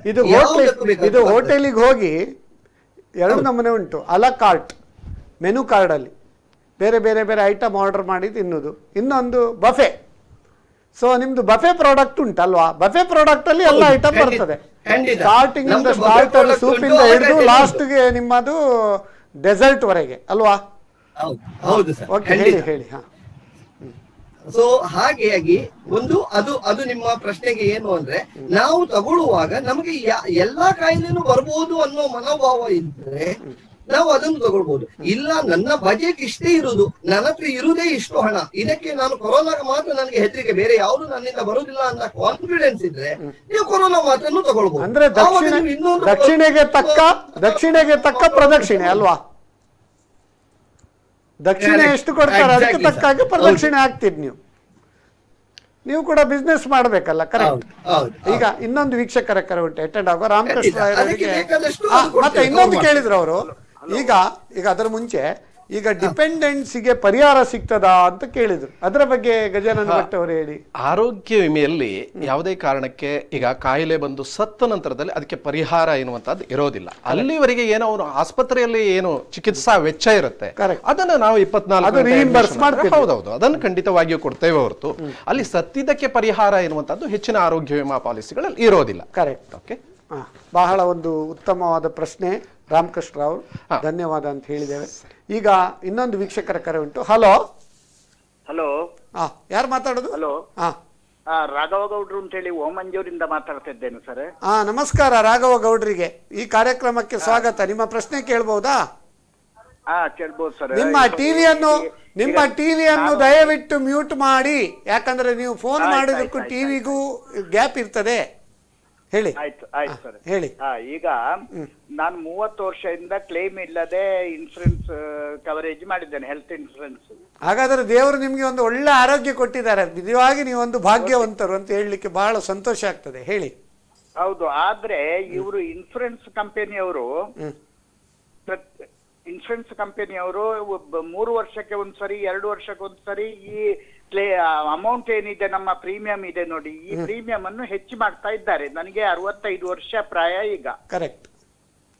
ಈಗ ಇನ್ನು ಬೇರೆ ಕಂಪನಿಯಲ್ಲಿ ಇನ್ಶೂರೆನ್ಸ್ ಮಾಡುವಾಗಿಲ್ಲ. ಒಂದು ಕಂಪನಿಯಲ್ಲಿ ಮಾಡಿದ್ದೇನೆ, ನ್ಯೂ ಇಂಡಿಯಾ ಕಂಪನಿ, ಅಲ್ಲೇ ಮುಂದುವರಿಸಿಕೊಂಡು. ಇಲ್ಲ ಆಗಿಲ್ಲ. ಈಗ ನೀವು ಇಲ್ಲಿ ಇನ್ಶೂರೆನ್ಸ್ ಕಂಪನಿಯಲ್ಲಿ ಈಗಾಗಲೇ ನಾವು ಮಾತಾಡಿದ್ದೇವೆ, ಪೋರ್ಟೆಬಿಲಿಟಿ ಉಂಟು. ನೀವು 30 ವರ್ಷದಿಂದ ಕ್ಲೇಮ್ ಮಾಡಲಿಲ್ಲ ಅಂದ್ರೆ ಬೇರೆ ಇನ್ಶೂರೆನ್ಸ್ ಕಂಪನಿ ಮೈ ಮೇಲೆ ಹಾರಿ ನಿಮ್ಮ ಹತ್ರ ಬಂದು ಒಳ್ಳೆ ಒಂದು ಪ್ರೀಮಿಯಂ ಅಲ್ಲಿ ಬಂದು ಮಾಡ್ತಾರೆ. ಮತ್ತೆ ನೋಡಿ, ಇದರಲ್ಲಿ ಜನರ ತಲೆಯಲ್ಲಿ ಏನು ಗೊತ್ತಾ, ಮುಂಚೆ ಇನ್ಶೂರೆನ್ಸ್ ಅಂದ್ರೆ ಲೈಫ್ ಇನ್ಶೂರೆನ್ಸ್ ಅಂದ್ರೆ LIC ಅಂತಿತ್ತು. ಈಗ ಬೇರೆ 22 ಪ್ಲೇಯರ್ಸ್ ಅದರ್ ದ್ಯಾನ್ LIC ಉಂಟು.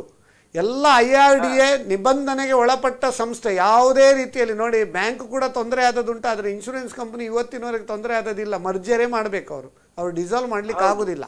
ಸೊ ಆದ್ದರಿಂದ ನೀವು ಅದನ್ನು ಪೋರ್ಟೆಬಿಲಿಟಿ ಮಾಡ್ಬೋದು. ನಿಮಗೆ ಅಲ್ಲಿ ನಿಮಗೆ ಸ್ಯಾಟಿಸ್ಫ್ಯಾಕ್ಷನ್ ಇಲ್ಲದಿದ್ದರೆ ನಮ್ಮ ಈ ಬೇರೆ ಬೇರೆ ಕಂಪನಿ ಉಂಟು, ನಿಮ್ಗೆ ಯಾವ್ದು ಬೇಕಾದ್ರೂ ಇದು ಮಾಡುವ, ಅಲ್ಲಿ ಪೋರ್ಟೇಬಲ್ ಮಾಡಬಹುದು. ಇದು ಗಜಾನನ್ ಭಟ್ರ ಅವರು ಅದ್ರ ಬಗ್ಗೆ.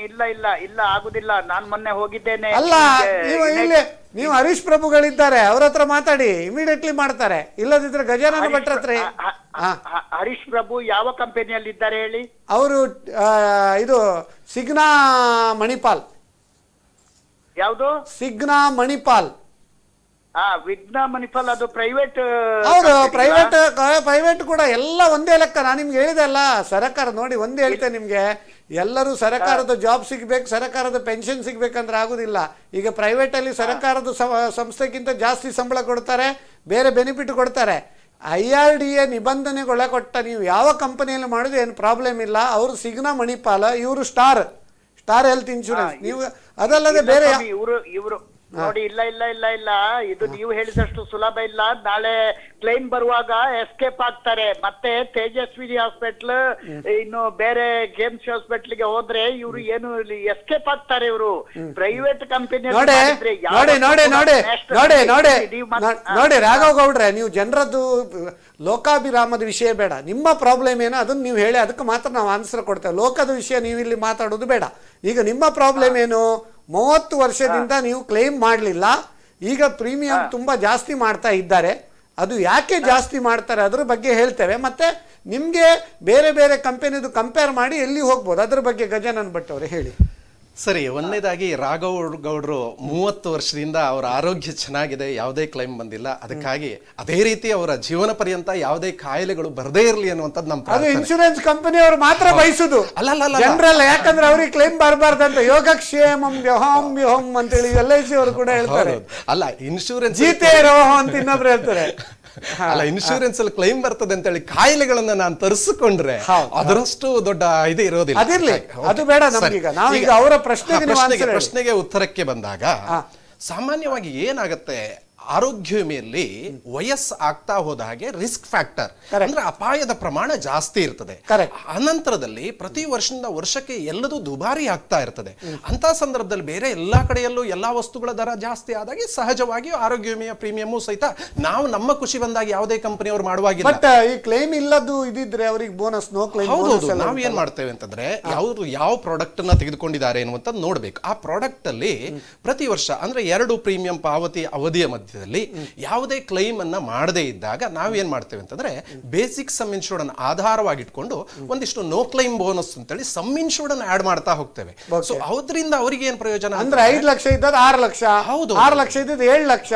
ಅಂದ್ರೆ ಆ ಎಡಿಷನಲ್ ಅಮೌಂಟ್ಗೆ ನಿಮ್ಮ ಯಾವುದೇ ಪ್ರೀಮಿಯಂ ಇಲ್ಲದೆ ಕವರೇಜ್ ಜಾಸ್ತಿ ಆಗ್ತದೆ. ಮತ್ತೆ ಇನ್ನೊಂದು ವಿಚಾರ, ವರ್ಷ ಕಳೆದ ಹಾಗೆ ನಮಗೆ ರೋಗ ನಿರೋಧಕ ಶಕ್ತಿ ಕಡಿಮೆ ಆಗ್ತದೆ, ನಮ್ಮ ದೇಹದ ನಟ್ಟು ಬೋಲ್ಟ್ ಗಳೆಲ್ಲ ಲೂಸ್ ಆಗ್ತಾ ಬರ್ತದೆ. ಅಂತ ಸಂದರ್ಭದಲ್ಲಿ ಆಸ್ಪತ್ರೆಯ ಬಿಲ್ಲು ಸಹಿತ ಬಹಳ ದುಬಾರಿ ಆಗಿರ್ತದೆ. ಇಂಥ ಸಂದರ್ಭದಲ್ಲಿ ನಮ್ಮ ಹತ್ರ ಒಂದು ಒಳ್ಳೆ ಎಮರ್ಜೆನ್ಸಿ ಫಂಡ್ ಇರುವ ಕಾರಣ ಅದರ ಮೂಲಕ ನಾವು ಒಳ್ಳೆ ಹಾಸ್ಪಿಟಲ್ಗೆ ಹೋಗಿ ಒಳ್ಳೆ ಟ್ರೀಟ್ಮೆಂಟ್ ಅನ್ನ ಪಡಲಿಕ್ಕೆ ಇದು ಸಹಾಯ, ನೋ ಕ್ಲೈಮ್ ಬೋನಸ್ ಸಹಾಯ. ಓಕೆ, ಹರೀಶ್ ಪ್ರಭು ಅವರೇ, ಈಗ 65 ವರ್ಷದವರಿಗೆ ಪೋರ್ಟಬಿಲಿಟಿ ಮಾಡ್ಲಿಕ್ಕೆ ಆಗ್ತದಾ? ಸರ್, ಖಂಡಿತವಾಗಿ ಆಗ್ತದೆ. 65 ಅಲ್ಲ, 70 ವರ್ಷ ಆದ್ರೂ ಆಗ್ತದೆ. ಪೋರ್ಟಬಿಲಿಟಿ ಮಾಡುವುದಕ್ಕೆ ಏನು ಪ್ರಾಬ್ಲಮ್ ಇಲ್ಲ. ಆದರೆ ವಿಷಯ ಏನಾಗ್ತದೆ ಅಂದ್ರೆ, ಈಗ ಗಜಾನನ್ ಭಟ್ ಹೇಳಿದಾಗೆ ಅವರಿಗೆ ಎವ್ರಿ ಇಯರ್ ಇನ್ಕ್ರೀಸ್ ಆಗುದು, ಅದು ಈ ಕಂಪನಿಗೆ ಬರ್ಲಿ ಇನ್ನೊಂದು ಕಂಪನಿಗೆ ಬರ್ಲಿ, ಅದು ಕಂಟಿನ್ಯೂ ಆಗೇ ಆಗ್ತದೆ. ಅದರಲ್ಲಿ ಏನು ಅಬ್ಜೆಕ್ಷನ್ ಮಾಡ್ಲಿಕ್ಕೆ ಆಗುದಿಲ್ಲ. ಬೆನಿಫಿಟ್ಗಳು ಕೂಡ ಸೇಮ್ ಪ್ರಿನ್ಸಿಪಲ್. ಹೌದು, ಆದರೆ ಏನಾಗ್ತದೆ ಅಂದ್ರೆ, ಈಗ ಆ ಕಂಪನಿಗಿಂತ ಈ ಕಂಪನಿಯಲ್ಲಿ ಕೆಲವು ಎಕ್ಸ್ಟ್ರಾ ಬೆನಿಫಿಟ್ಗಳು ಸಿಗ್ಬೋದು. ಲೈಕ್ ಔಟ್ ಪೇಷಂಟ್ ಬೆನಿಫಿಟ್ ಸಿಗ್ಬೋದು, ಹೆಲ್ತ್ ಚೆಕ್ಅಪ್ ಬೆನಿಫಿಟ್ ಸಿಗ್ಬೋದು. ಹಾಗೆ ಎಕ್ಸ್ಟ್ರಾ ಬೆನಿಫಿಟ್ಗಳು ಸಿಗ್ತವೆ. ಹಣನೂ ಅದಕ್ಕೆ ಅಷ್ಟಕ್ಕೆ ಸರಿಯಾಗಿ ಅದಕ್ಕೆ ಮ್ಯಾಚ್ ಮಾಡ್ಕೊಂಡು ಇರ್ತದೆ. ನಾರ್ಮಲ್ ಆಗಿ ಪ್ರೀಮಿಯಂ ಏನಾಗ್ತದೆ ಅಂದ್ರೆ, ಈಗ ನೋಡಿ ಲೆಕ್ಕ ಹಾಕೊಳ್ಳಿ ಸರ್, 10 ವರ್ಷದ ಹಿಂದೆ ಒಂದು ಟೀಗೆ ಎಷ್ಟಿತ್ತು, ಇವಾಗ ಎಷ್ಟಿದೆ. ನಾವು ಅದನ್ನೇ ಹಿಡ್ಕೊಂಡು 30 ವರ್ಷದ ಹಿಂದೆ ರಾಘವ್ ಗೌಡ್ರು ಹೇಳಿದಾಗೆ 30 ವರ್ಷದ ಹಿಂದೆ ಹೋದ್ರೆ ಆ ಕಾಸ್ಟಿಗೂ ಈ ಕಾಸ್ಟಿಗೂ ತುಂಬಾ ಡಿಫ್ರೆನ್ಸ್ ಇದೆ. ಆವಾಗ ಒಂದು ಮಲೇರಿಯಾ 9-10 ಸಾವಿರದಲ್ಲಿ ಮುಗೀತಿತ್ತು. ಚಿನ್ನದ ವಿಷಯ ಮಾತಾಡಿ, ಚಿನ್ನದ್ದು ಗೋಲ್ಡ್. ಹೌದು, ಚಿನ್ನದು ಬಿಡಿ ಸರ್, ಚಿನ್ನ ಇವಾಗ ಏನಾಗಿದೆ ಅದು ಹೇಳಿ ಪ್ರಯೋಜನ ಇಲ್ಲ. ಅದು ತುಂಬಾ ಮೇಲ್ಗಡೆ ಹೋಗಿ ಆಗಿದೆ. ಈಗ ಏನಾಗಿದೆ ಅಂದ್ರೆ, ಅದಕ್ಕೆ ಹೇಳುದು, ಈ ಕಾಸ್ಟ್ ವೈಸ್ ನೋಡ್ಲಿಕ್ಕೆ ಹೋದ್ರೆ ನಮಗೆ ಅವರು ಗಜಾನನ್ ಭಟ್ ಹೇಳಿದಾಗೆ risk factor, cost wise, essential wise, plus ನಮ್ಮ ಕಂಪನಿಯ ಎಕ್ಸ್ಪೆನ್ಸಸ್, ಇದನ್ನೆಲ್ಲ ನಾವು ಏನ್ ಮಾಡ್ಬೇಕು ಅಂದ್ರೆ ಟ್ಯಾಲಿ ಮಾಡ್ಬೇಕಾಗ್ತದೆ. ಆದರೆ ಒಂದು ನೆನಪಿಡಿ, ಯಾವುದೇ ಕಂಪನಿ ಅವರ ಇಷ್ಟ ಬಂದಾಗೆ ಜಾಸ್ತಿ ಮಾಡ್ಲಿಕ್ಕೆ ಆಗುದಿಲ್ಲ. ಪ್ರತಿ ಒಂದು ಪಾರದರ್ಶಕತೆ ಇರ್ತದೆ.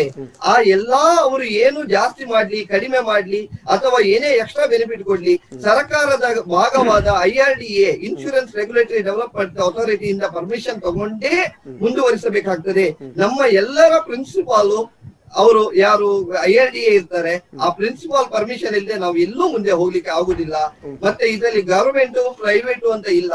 ಅವರು ಪ್ರೈವೇಟ್ ಅವರು ಆದ್ರೂ IRDA ಪಕ್ಕನೇ ಹೋಗ್ಬೇಕು, ಗವರ್ಮೆಂಟ್ ಆದ್ರೂ IRDA ಪಕ್ಕನೇ ಹೋಗ್ಬೇಕು. ಪ್ರತಿಯೊಂದು ಅವರ ಅಂಡರ್ ಅಲ್ಲೇ ನಡೆಯುವುದು. ಹಾಗಾಗಿ ಇವತ್ತು ಇನ್ಕಮ್ ಟ್ಯಾಕ್ಸ್ ಬೆನಿಫಿಟ್ ಆಗ್ಲಿ ಎಲ್ಲವೂ ಸರ್ಕಾರದ ಮುಖೇನ ನಿಮಗೆಲ್ಲರಿಗೂ ಸಿಗ್ತದೆ ಅಂತ ಹೇಳಲಿಕ್ಕೆ ಬಯಸ್ತೇನೆ. ಉತ್ತಮ ಪ್ರಶ್ನೆ ಕೇಳಿದ ರಾಘವ್ ಗೌಡ್ರಿಗೆ ಧನ್ಯವಾದ ಹೇಳ್ತೇವೆ. ಈಗ ಇನ್ನೊಂದು ವೀಕ್ಷಕರ ಕರೆ ಉಂಟು. ಹಲೋ ಹಲೋ, ಯಾರು ಮಾತಾಡೋದು? ನಾಯ್ಕ್ ಮಾಮ್ ನಮಸ್ತೆ. ನಾನು ಮೂಡುಬಿದ್ರೆಯಿಂದ ವಿಠಲ್ BN. ಮೂಡುಬಿದ್ರೆಯಿಂದ ವಿಠಲ್ BN ನನ್ನ ಹೆಸರು. ಓಕೆ, ನಾನು SS Naik, chartered accountant. Naik ma'am ಅಲ್ಲ. ತೊಂದರೆ ಇಲ್ಲ, ಹೇಳಿ. ಗೊತ್ತಾಯ್ತು ಸರ್, ಗೊತ್ತಾಯ್ತು. ಹೇಳಿ ಹೇಳಿ ಹೇಳಿ ಹೇಳಿ ಸರ್. ಅದು ನನ್ನ ಪ್ರಶ್ನೆ ಏನಂತ ಹೇಳಿದ್ರೆ, ಈಗ ನಾನು ಇದು ಹೆಲ್ತ್ ಇನ್ಶೂರೆನ್ಸ್ ಪಾಲಿಸಿ ತಗೊಂಡೆ, ನಾನು ಮತ್ತೆ ನನ್ನ ಮಿಸ್ಸಸ್ ಜಾಯಿಂಟ್ ಆಗಿ, ನಾವು ಇಬ್ಬರು ಸೀನಿಯರ್ ಸಿಟಿಜನ್.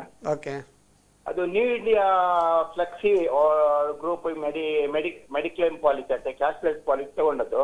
ಬಟ್ ಆದ್ರೆ ವಿಡಲ್ ಹೆಲ್ತ್ TPA ಪ್ರೈವೇಟ್ ಲಿಮಿಟೆಡ್ ನವರು ಇದಾಗ್ತಾ, ಅದು ಏನಂತ ಅರ್ಥ ಆಗುದಿಲ್ಲ ಸರ್ ಅದು. ಹರೀಶ್ ಪ್ರಭು ಅವರೇ, ಅರ್ಥ ಮಾಡಿಸಬಹುದಾ? ನೋಡಿ ಇವ್ರೆ, ಏನ್ ಗೊತ್ತುಂಟ, ಈಗ ಯಾವುದೇ ಒಂದು ಇನ್ಶೂರೆನ್ಸ್ ಕಂಪನಿ ಅದು ಪ್ರತಿ ಒಂದು ಊರಲ್ಲಿ ತನ್ನನ್ನು ತಾನು ಅಳವಡಿಸಿಕೊಂಡು ಅಲ್ಲಿ ಹೋಗಿ ಇನ್ಶೂರೆನ್ಸ್ ಹಾಸ್ಪಿಟಲ್ನವರ ಹತ್ರ ಟೈಅಪ್ ಮಾಡುವುದಾಗ್ಲಿ ಪ್ರತಿಯೊಂದು ಮಾಡ್ಲಿಕ್ಕೆ ಆಗುದಿಲ್ಲ. ನಾವು ಈ ಎಲ್ಲ ಹೆಲ್ತ್ ಇನ್ಶೂರೆನ್ಸ್ ಕಂಪನಿ ಏನ್ ಮಾಡ್ತದಂದ್ರೆ, ಒಂದು ಥರ್ಡ್ ಪಾರ್ಟಿ ಇನ್ಶೂರೆನ್ಸ್ ಅವರನ್ನು ಡಿಪೆಂಡ್ ಮಾಡ್ತೇವೆ. ಥರ್ಡ್ ಪಾರ್ಟಿ ಅಂದ್ರೆ ಏನು? ಈ ಥರ್ಡ್ ಪಾರ್ಟಿ ಏನ್ ಮಾಡ್ತದಂದ್ರೆ, ಅವರಿಗೆ ಅದೇ ಕೆಲಸ. ಈಗ ಮಂಗಳೂರಲ್ಲಿ 25-30 ಹಾಸ್ಪಿಟ್ಲು, ಅದೇ ತರ ಮೂಡುಬಿದ್ರೆಯಲ್ಲಿ ಒಂದು 5-6 ಹಾಸ್ಪಿಟ್ಲು. ಈ ಹಾಸ್ಪಿಟಲ್ಗಳನ್ನೆಲ್ಲ ಕ್ಯಾಶ್ಲೆಸ್ ಗೆ ಟೈಅಪ್ ಮಾಡಿರ್ತದೆ, ಆಯ್ತಾ? ಆದರೆ ಇಲ್ಲಿ ಏನೇ ನೀವು ಹಣ ಕಟ್ಟುವುದೇನಿದೆ ಅದು ಥರ್ಡ್ ಪಾರ್ಟಿಗೆ ಹೋಗುದಿಲ್ಲ, ಅದು ಮೇನ್ ಕಂಪನಿಗೆ ಹೋಗ್ತದೆ. ನೀವೇನು ಅದು ಯಾರಿಗೆ ಪ್ರೀಮಿಯಂ ಕಟ್ತೀರಿ ಅವರಿಗೆ ಅವರೇ ಕೊಡೋದು, ನಿಮ್ಗೆ ಅವರಿಗೆ ಮಾತ್ರ ಹೋಗುದು. ಹಾಗಾಗಿ ಈ ಥರ್ಡ್ ಪಾರ್ಟಿ ಏನಿದೆ ಅವರು ನಿಮ್ಗೆ ಸರ್ವಿಸ್ ಪ್ರೊವೈಡರ್ ಅಂದ್ರೆ ಏನು? ಈಗ ನಾನು ಒಂದು ಮಾರುತಿ ಕಾರ್ ತಗೊಂಡಿದ್ದೇನೆ, ಅದು ನಾನು ಮಂಗಳೂರಲ್ಲಿ ತಗೊಂಡಿದ್ದೇನೆ. ಹಾಗಂತ ಮಾರುತಿಯ ಆಥರೈಸ್ ಸರ್ವಿಸ್ ಸೆಂಟರ್ ಒಂದು ಇರುತ್ತೆ, ಅವರು ನಿಮ್ಗೆ ಅಲ್ಲಿ ಮೂಡುಬಿದ್ರೆಯಲ್ಲಿ ಅದು ಸರ್ವಿಸ್ ಕೊಡ್ತಾರೆ. ಹಾಗಂತ ನೀವು ಅಲ್ಲಿ ಅದು ಶೋರೂಮ್ ಅಲ್ಲ, ನಿಮಗೆ ಏನೇ ಬೇಕಿದ್ರು ಮಂಗಳೂರಿಗೆ ಇದು ಮಾಡ್ಬೇಕು. ಈಗ ಪ್ರೈವೇಟ್ ಗ್ಯಾರೇಜ್ ಅಲ್ಲಿ ಹೋದ್ರೆ ಆಗುದಿಲ್ಲ. ಈಗ ಅವ್ರದ್ದು ಲಿಸ್ಟೆಡ್ ಹಾಸ್ಪಿಟಲ್ ಅಂತ ಉಂಟು ಸರ್. ಈಗ ಲಿಸ್ಟೆಡ್ ಹಾಸ್ಪಿಟಲ್ ಒಬ್ಬನಿಗೆ ಎಮರ್ಜೆನ್ಸಿ ಇರುವಾಗ, ಸೀರಿಯಸ್ ಇರುವಾಗ ಇಂಥದೇ ಹಾಸ್ಪಿಟಲ್ ಹೋಗಿ ಅಂತ ಹೇಳಲಿಕ್ಕೆ ಆಗುದಿಲ್ಲ. ಎಲ್ಲಿ ಅವರಿಗೆ ಎಮರ್ಜೆನ್ಸಿ ಆಗ್ತದೆ, ಎಲ್ಲಿ ಅವರು ಡಾಕ್ಟರ್ ಹತ್ರ ಅವರಿಗೆ ಒಳ್ಳೇದಾಗ್ತದೆ, ಅಂತ ಸಂದರ್ಭದಲ್ಲಿ ನಿಮ್ಮದು ಟೈಅಪ್ ಇಲ್ದಿದ್ರೆ ಆವಾಗ ಏನ್ ಮಾಡ್ತೀರಿ ಗಜಾನನ್ ಭಟ್ರೆ ಹೇಳಿ? ನೋಡಿ, ಇಲ್ಲಿ 2 ರೀತಿಯ ಹಾಸ್ಪಿಟಲ್ಗಳು ಇರ್ತವೆ. ಒಂದು ಆಲ್ರೆಡಿ ಒಂದು ಕಂಪನಿ ಒಟ್ಟಿಗೆ ಟೈಅಪ್ ಆದಂತಹ ಹಾಸ್ಪಿಟಲ್ಗಳು ಅಂತ ನಾವು ಕರಿತೇವೆ, ನೆಟ್ವರ್ಕ್ ಪ್ರೊವೈಡರ್, ನೆಟ್ವರ್ಕ್ ಹಾಸ್ಪಿಟಲ್ಸ್ ಅಂತ ಕರಿತೇವೆ. ಇಲ್ಲಿಗೆ ಹೋಗಿ ಕಾರ್ಡ್ ಅನ್ನ ಮತ್ತು ಆಧಾರ್ ಕಾರ್ಡ್ ಅನ್ನು 2 ಕೊಟ್ಟರೆ ಸಾಕು. ಆನಂತರದಲ್ಲಿ ಅದಕ್ಕೆ ಬೇಕಾದಂತಹ ಫ್ರೀ ಆಥರೈಸೇಷನ್ ಅಂತ ಹೇಳ್ತೇವೆ. ಅದನ್ನು ಕಂಪನಿಯ ಒಟ್ಟಿಗೆ ಹಾಸ್ಪಿಟಲ್ ಅವರು ಕಮ್ಯುನಿಕೇಶನ್ ಮಾಡಿಬಿಟ್ಟು ಅದನ್ನು ತೆಗೆದುಕೊಂಡು ಆನಂತರದಲ್ಲಿ ಟ್ರೀಟ್ಮೆಂಟ್ ಅನ್ನು ಸ್ಟಾರ್ಟ್ ಮಾಡ್ತಾರೆ. ಆನಂತರ ಬರುವಾಗ ಡಿಸ್ಚಾರ್ಜ್ ಆಗುವಾಗ ಏನಾದರೂ ಅಲ್ಲಿ ನಾನ್ ಪೇಬಲ್ ಐಟಮ್ ಇದೆಲ್ಲ ಕಟ್ಟೋದಿಲ್ಲ, ನಾವು ಕೊಡೋದಿಲ್ಲ. ಆನಂತರದಲ್ಲಿ ಕೋಪೆ ಏನಾದರೂ ಇದ್ರೆ ಕೋಪೆ ಐಟಮ್ ಇದ್ದು ಅವ್ರು ಕಟ್ಟಬೇಕಾಗತ್ತೆ. ಉಳಿದದ್ದನ್ನ ಕಂಪನಿ ಏನ್ ಮಾಡ್ತದೆ ಅಂದ್ರೆ ಆಸ್ಪತ್ರೆಗೆ ಪಾವತಿಸ್ತದೆ. ಇಲ್ಲಿ ಕಸ್ಟಮರ್ಗೆ ಏನಾಗುತ್ತೆ ಅಂತಂದ್ರೆ ಹಣವನ್ನ ಹೊಂದಾಣಿಕೆ ಮಾಡುವಂತಹ ಒಂದು ಕಷ್ಟದ ಸಂದರ್ಭ. ಯಾಕೆಂದ್ರೆ ಟ್ರೀಟ್ಮೆಂಟ್ ಬೇಕಾಗಿದೆ, ಟ್ರೀಟ್ಮೆಂಟ್ ಸಂದರ್ಭದಲ್ಲಿ ಅವನು ಹಣವನ್ನು ಹೊಂದಿಸೋದು ಅಥವಾ ಟ್ರೀಟ್ಮೆಂಟ್ಗೆ ಅಡ್ಮಿಟ್ ಆಗೋದು, ಇಂತಹ ಗೊಂದಲಕ್ಕೆ ಏನು ಅಂತಂದ್ರೆ ಒಂದು ಕ್ಯಾಶ್ಲೆಸ್ ಎನ್ನುವಂಥದ್ದು ಪರಿಹಾರವನ್ನು ಕೊಡ್ತದೆ. ಲೀಸ್ಟ್ ನಲ್ಲಿ ಇಲ್ಲ ಅಂತ ಆದ್ರೆ ಅದನ್ನ ನಾವು ನಾನ್ ನೆಟ್ವರ್ಕ್ ಹಾಸ್ಪಿಟಲ್ ಅಂತ ಹೇಳ್ತೀವಿ. ಹೌದು. ಏನ್ ಮಾಡ್ಬೇಕು ಅಂತಂದ್ರೆ, ಮೊದಲು ಚಿಕಿತ್ಸೆಯನ್ನೆಲ್ಲ ಪಡೆದ ನಂತರದಲ್ಲಿ ಡಿಸ್ಚಾರ್ಜ್ ಆಗುವಾಗ ಅವ್ರು ಏನ್ ಮಾಡ್ಬೇಕು, ಪೇಮೆಂಟ್ ಅನ್ನ ಮಾಡಬೇಕು. ಏನ್ ಬಿಲ್ ಬಂತು ಅದನ್ನ ಪಾವತಿಸಬೇಕು. ಆ ನಂತರದಲ್ಲಿ ನನಗೆ ಇನ್ಶೂರೆನ್ಸ್ ಕ್ಲೈಮ್ ಮಾಡ್ಲಿಕ್ಕಿದೆ ಅಂತ ಹೇಳಿ ಹಾಸ್ಪಿಟಲ್ ಅವ್ರ ಹತ್ರ ಹೇಳಿದ್ರೆ ಅವ್ರು ಏನ್ ಮಾಡ್ತಾರೆ, ಅದಕ್ಕೆ ಬೇಕಾದಂತ ಎಲ್ಲ ಮಾಡ್ಬೇಕಂತ ಫಸ್ಟಿಗೆ ಹಾಸ್ಪಿಟಲ್ ನವರ ಹತ್ರ ಹೇಳಿದ್ರೆ ಕಂಡಪಟ್ಟೆ ಬಿಲ್ ಮಾಡ್ತಾರೆ ಹೇಳ್ತಾರೆ. ಹೌದಾ? ಅದು ಆ ರೀತಿ ಏನಿಲ್ಲ ಸಾಮಾನ್ಯವಾಗಿ. ಯಾಕೆಂದ್ರೆ ಅವರು ಯಾವ್ದಕ್ಕೆ ಎಷ್ಟಂತ ಒಂದು ಅವ್ರದ್ದು ಇದು ಒಂದು ನಾರ್ಮ್ಸ್ ಇರುತ್ತೆ, ಪ್ರತಿಯೊಂದಕ್ಕೂ ಒಂದು ಗೈಡ್ಲೈನ್ಸ್ ಇರುತ್ತೆ, ಆ ಪ್ರಕಾರದಲ್ಲಿ ಹೋಗಬೇಕಾಗತ್ತೆ. ಸೊ ಈಗ ನಾನು ಇದೇ ಹೇಳಿದಲ್ಲ, ಈಗ ರಿಯಂಬರ್ಸ್ಮೆಂಟ್ಗೆ ಬರುವಾಗ ಏನ್ ಮಾಡಬೇಕಾಗತ್ತೆ ಕೇಳಿದ್ರೆ, ನಿರ್ದಿಷ್ಟಪಡಿಸಿದಂತಹ ದಾಖಲೆಗಳನ್ನು ಅವರು ಅಲ್ಲಿಂದ ತಗೊಳ್ಬೇಕಾಗತ್ತೆ. ಸಾಮಾನ್ಯವಾಗಿ ಏನಪ್ಪಾ ಅಂತ ಕೇಳಿದ್ರೆ, ಒಂದು ಈಗ ಏನ್ ಟೆಸ್ಟ್ ಮಾಡಿದ್ದಾರೆ, ಏನ್ ಕಾಯಿಲೆ ಅನ್ನುವಂಥದ್ದು ಪತ್ತೆ ಆಗ್ಲಿಕ್ಕೆ ನಾವು ಟೆಸ್ಟ್ಗಳನ್ನು ಮಾಡಿರ್ತೇವೆ, ಟೆಸ್ಟ್ಗಳದ್ದು ರಿಪೋರ್ಟು, ಅದರದ್ದು ಬಿಲ್ ಇರಬಹುದು. ಆ ನಂತರದಲ್ಲಿ ಅಲ್ಲಿ ಸ್ಪ್ಲಿಟ್ ಅಪ್ ಬಿಲ್ ಅಂತ ಇರ್ತೇವೆ. ಮೆಡಿಸಿನ್ ಎಲ್ಲ ಹೊರಗಡೆ ಆ ಮೆಡಿಸಿನ್ ಮೆಡಿಸಿನ್ಸ್ ಬಿಲ್ ಇದು, ಡಾಕ್ಟರ್ ಪ್ರಿಸ್ಕ್ರಿಪ್ಷನ್, ಆನಂತರ ಡಿಸ್ಚಾರ್ಜ್ ರಿಪೋರ್ಟ್, ಡಿಸ್ಚಾರ್ಜ್ ಎಲ್ಲ ಅದು ಏನೇನು ಎನ್ನುವಂಥದ್ದು ಒಂದು ಚೆಕ್ ಲಿಸ್ಟ್ ಇರುತ್ತೆ. ಅದನ್ನು ಕೇಳಿದ್ರೆ ನಮ್ಮ ಸಾಮಾನ್ಯವಾಗಿ ನಾವೆಲ್ಲ ಅಡ್ವೈಸರ್ ಬಂಧುಗಳಿಗೆ ಈ ದಿಸೆಯಲ್ಲಿ ನಾವು ಟ್ರೈನಿಂಗಿನ ಮಾಡಿದ್ರೆ ಎಷ್ಟು ಟೈಮ್ ಬೇಕಾಗ್ತದೆ? ನಮ್ಮ ರಾಮರಾಯರು ಹೇಳಿದೆ ಎಷ್ಟು ದಿನ ಬೇಕಾಗ್ತದೆ ನೋಡಿ. ಸಾಮಾನ್ಯವಾಗಿ ರಿಯಂಬರ್ಸ್ಮೆಂಟ್ ನಲ್ಲಿ ಅವನು ಡಿಸ್ಚಾರ್ಜ್ ಆದ ದಿನದಿಂದ 15 ದಿನದ ಒಳಗಡೆಯಲ್ಲಿ ಅವನು ಏನ್ ಮಾಡಬೇಕು ಅಂತಂದ್ರೆ ಕ್ಲೈಮ್ ಫಾರ್ಮ್ ಅನ್ನ ಸಬ್ಮಿಷನ್ ಮಾಡಿದ್ರೆ ಎಲ್ಲ ಡಾಕ್ಯುಮೆಂಟ್ಸ್ಗಳು ಕೆಲವೊಮ್ಮೆ ಏನಾಗುತ್ತೆ. ಈಗ ಕ್ಲೈಮ್ ವಿಷಯ ನಾವು ಮಾತಾಡುವ, ಯಾಕಂದ್ರೆ ಅದೊಂದು ದೊಡ್ಡ ಸಬ್ಜೆಕ್ಟ್. ಹೌದು.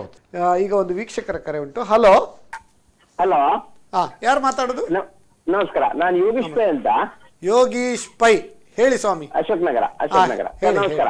ನಂದು ಪ್ರಶ್ನೆ ಏನಂದ್ರೆ ಸರ್, ನಂದು ಇಂಜಿನಿಯರಿಂಗ್ ಕನ್ಸಲ್ಟೆನ್ಸಿ ಫರ್ಮ್ ಇದೆ. ಸೊ ನಾನು ಆಲ್ರೆಡಿ ಒಂದು ಗ್ರೂಪ್ ಇನ್ಶೂರೆನ್ಸ್ ಮಾಡ್ಕೊಂಡಿದ್ದೀನಿ 10 ಮೆಂಬರ್ಸ್ ಗಳಿಗೆ. ಅದರಲ್ಲಿ ನನಗೆ ಪರ್ ಇಯರ್ ಗೆ 2 lakhs ಒಬ್ಬೊಬ್ಬರಿಗೆ ಅವರು ಇನ್ಶೂರೆನ್ಸ್ ಕವರ್ ಕೊಡ್ತಾರೆ. ಕರೆಕ್ಟ್. ಸೊ ನಂದು ಪ್ರಶ್ನೆ ಏನಂದ್ರೆ ಸರ್, ಇವಾಗ ಎರಡು ಪ್ರಶ್ನೆ ಇದೆ. ಒಂದನೇ ಪ್ರಶ್ನೆ ಏನಂತ ಹೇಳಿದ್ರೆ, ಸಪೋಸ್ ಈಗ ಈ ಔಟ್ ಆಫ್ 10 ಸ್ಟಾಫ್ ಅಲ್ಲಿ ಈ ವರ್ಷ ಯಾರಾದ್ರೂ ಒಂದು ಇಬ್ರು ಬಿಟ್ರು, ಇಲ್ಲ ನಾನು ಮತ್ತೊಬ್ಬರನ್ನು ಅವರ ಬದಲಿಗೆ ನೇಮಿಸ್ಕೊಂಡ್ರೆ ಇದು ಅವರಿಗೆ ಕಂಟಿನ್ಯೂ ಆಗತ್ತಾ? ಏನು 2 ಲಕ್ಷ ಇನ್ಶೂರೆನ್ಸ್ ಅದು ಕಂಟಿನ್ಯೂ ಆಗತ್ತಾ ಅಂತ ಹೇಳಿ ಒಂದು ನನ್ಗೆ ಪ್ರಶ್ನೆ ಬಂತು. ಇನ್ನೊಂದು ಪ್ರಶ್ನೆ ಏನಂತ ಹೇಳಿದ್ರೆ, ವೆದರ್ ಈಗ ಸಪೋಸ್ ಅವರಿಗೆ ಆಗ್ಬಾರ್ದು, ಸಪೋಸ್ ಅಂತದ್ದೇನಾದ್ರೂ ಹೆಚ್ಚು ಕಮ್ಮಿ ಆಗಿ ಅಮೌಂಟ್ ಸ್ವಲ್ಪ ಜಾಸ್ತಿ ಆಗುವಂತದ್ದು ಇದ್ರೆ, ಆಲ್ರೆಡಿ ಅವರ ಹತ್ರ ಇನ್ನೊಂದು ಇನ್ಶೂರೆನ್ಸ್ ಕೂಡ ಇದ್ರೆ ಅದನ್ನು ಮಿಂಗಲ್ ಮಾಡಿ ಕೊಡ್ತಾರಾ? ಅದು ಹೇಗೆ ಬರ್ತದೆ ಅಂತ ಹೇಳಿ ನನಗೊಂದು 2 ಪ್ರಶ್ನೆ ಇದೆ ಸರ್. ಬಹಳ ಉತ್ತಮ ಪ್ರಶ್ನೆ ಯೋಗೀಶ್ ಪೈ ಅವರೇ. ಈಗ 100ನೇ ಸಂಚಿಕೆಗೆ ಬಹುಮಾನ ನಾವು ತುಂಬಾ ಕೊಡ್ಲಿಕ್ಕೆ ಬರ್ತದೆ. ಈಗ ಅಂದ್ರೆ ಒಳ್ಳೆ ಪ್ರಶ್ನೆ ಕೇಳಿದಿರಿ. ಪ್ರಪ್ರಥಮವಾಗಿ ಗ್ರೂಪ್ ಇನ್ಶೂರೆನ್ಸ್ ಬಗ್ಗೆ ಹರೀಶ್ ಪ್ರಭು ಅವರೇ ಹೇಳಿ. ನೋಡಿ, ಗ್ರೂಪ್ ಇನ್ಶೂರೆನ್ಸ್ ಹೇಗಿದೆ ಅಂದ್ರೆ, ಇವಾಗ ನಾವು ಹರೀಶ್ ಪ್ರಭು ಅವರೇ ಕಂಪನಿಯಿಂದ ನಿಮ್ಮ ಆಡಿಯೋ ಕೇಳ್ತಾ ಇಲ್ಲ, ಅನ್ಮ್ಯೂಟ್ ಮಾಡಿ ದಯವಿಟ್ಟು. ಹಲೋ ಹರೀಶ್ ಪ್ರಭು ಅವರೇ, ಆಡಿಯೋ ಕೇಳ್ತಾ ಇಲ್ಲ. ಈಗ ಕೇಳ್ತದ? ಕೇಳ್ತದೆ, ಹೇಳಿ ಯೋಗೀಶ್ ಪೈ ಅವರು ಗ್ರೂಪ್ ಇನ್ಶೂರೆನ್ಸ್. ನೋಡಿ ಯೋಗೀಶ್ ಪೈ ಅವರೇ, ನೋಡಿ ಇಲ್ಲಿ ಹೆಲ್ತ್ ಗ್ರೂಪ್ ಇನ್ಶೂರೆನ್ಸ್ ಅಂದ್ರೆ ಏನು ಅಂದ್ರೆ, ಒಬ್ಬ ಕಂಪನಿಯ ಓನರು ಅವರ ಎಂಪ್ಲಾಯೀಸ್ ಗಳಿಗೆ ಕವರ್ ಮಾಡಿ ಕೊಡುದು. ಇಲ್ಲಿ ಏನಾಗ್ತದೆ ಅಂದ್ರೆ, ಯಾವುದೇ ಕಾರಣಕ್ಕೂ ಇಲ್ಲಿ ವೇಟಿಂಗ್ ಪೀರಿಯಡ್ಗಳು ಬರುವುದಿಲ್ಲ. ವೇಟಿಂಗ್ ಪೀರಿಯಡ್ ಬರುವುದಿಲ್ಲ ಅಂದ್ರೆ, ಫಾರ್ ಎಕ್ಸಾಂಪಲ್ ಆಗ ಹೇಳಿದ್ವಲ್ಲ, ಕಾಯುವ ಇದು ಟೈಮ್ ಅದು ಬರುವುದಿಲ್ಲ. ಡೇ 1 ಇಂದ ಕವರೇಜ್ ಸ್ಟಾರ್ಟ್ ಆಗ್ತದೆ. ಇದು IRDA ರೂಲ್ಸ್ ಆಗಿದೆ. ಯಾವುದೇ ವೇಟಿಂಗ್ ಪೀರಿಯಡ್ ಇಲ್ಲದೆ ಕೊಡಬೇಕಿದ್ರೆ ವಯಾ ಗ್ರೂಪ್ ಇನ್ಶೂರೆನ್ಸ್ ಕೊಡ್ಬೇಕಾಗ್ತದೆ. ಅದೇ ತರ ಈಗ ನೀವು ಹೇಳಿದ್ರಿ 2ನೇ ಪ್ರಶ್ನೆ. ಪ್ರಪ್ರಥಮ ಪ್ರಶ್ನೆಯಲ್ಲಿ ಈಗ 10 ಜನ ಸ್ಟಾಫ್ ಅಲ್ಲಿ ಒಂದು ಇಬ್ರು ಬಿಟ್ರು, ಅವರ ಜಾಗದಲ್ಲಿ ಬೇರೆ ಇಬ್ರು ಜಾಯ್ನ್ ಆದ್ರು. ಇವಾಗ ಏನಾಗ್ತದೆ ಅಂದ್ರೆ, ಅವರು ಬಿಟ್ಟ ಕೂಡ್ಲೆ ಅದರಲ್ಲಿ 2 ಫಾರ್ಮ್ ಇರ್ತದೆ. ಅಲ್ಲಿ ಆನ್ಲೈನ್ ಫಾರ್ಮ್ಗಳು ಇರ್ತವೆ. ಅದರಲ್ಲಿ ಎಡಿಷನ್ ಅಂಡ್ ಡಿಲಿಷನ್ ಫಾರ್ಮ್ ಅಂತ. ಎಡಿಷನ್ ಫಾರ್ಮ್ ಅಲ್ಲಿ ಯಾರೇ ಜಾಯಿನ್ ಆದ್ರೆ ನೀವು ಡೇ 1 ಇಂದ ಕವರೇಜ್ ಕೊಡ್ಬೋದು. ಅದೇ ತರ ಡಿಲಿಷನ್ ಫಾರ್ಮ್ ಅಲ್ಲಿ ನೀವು ಯಾರೇ ಬಿಟ್ಟು ಹೋದ್ರೆ ಇಮಿಡಿಯೇಟ್ ಇಂಟಿಮೇಶನ್ ಕೊಟ್ರೆ ನಾವು ಏನ್ ಮಾಡ್ತೇವೆ ಅಂದ್ರೆ, ಆ ದಿವಸದವರೆಗಿದ್ದು ಪ್ರೀಮಿಯಂ ಇಟ್ಕೊಂಡು ಪ್ರೋರಾಟಾ ಬೇಸಿಸ್ ಆ ವರ್ಷದವರೆಗಿದ್ದು ಏನು ಪ್ರೀಮಿಯಂ ಇದೆ ಅದು ನಿಮ್ಗೆ ವಾಪಸ್ ಕೊಡ್ತೇವೆ. ನಿಮ್ಮ ಕಂಪನಿಗೆ ವಾಪಸ್ ಕೊಡ್ತೇವೆ. ಇದು ಪಾಯಿಂಟ್ ನಂಬರ್ 1.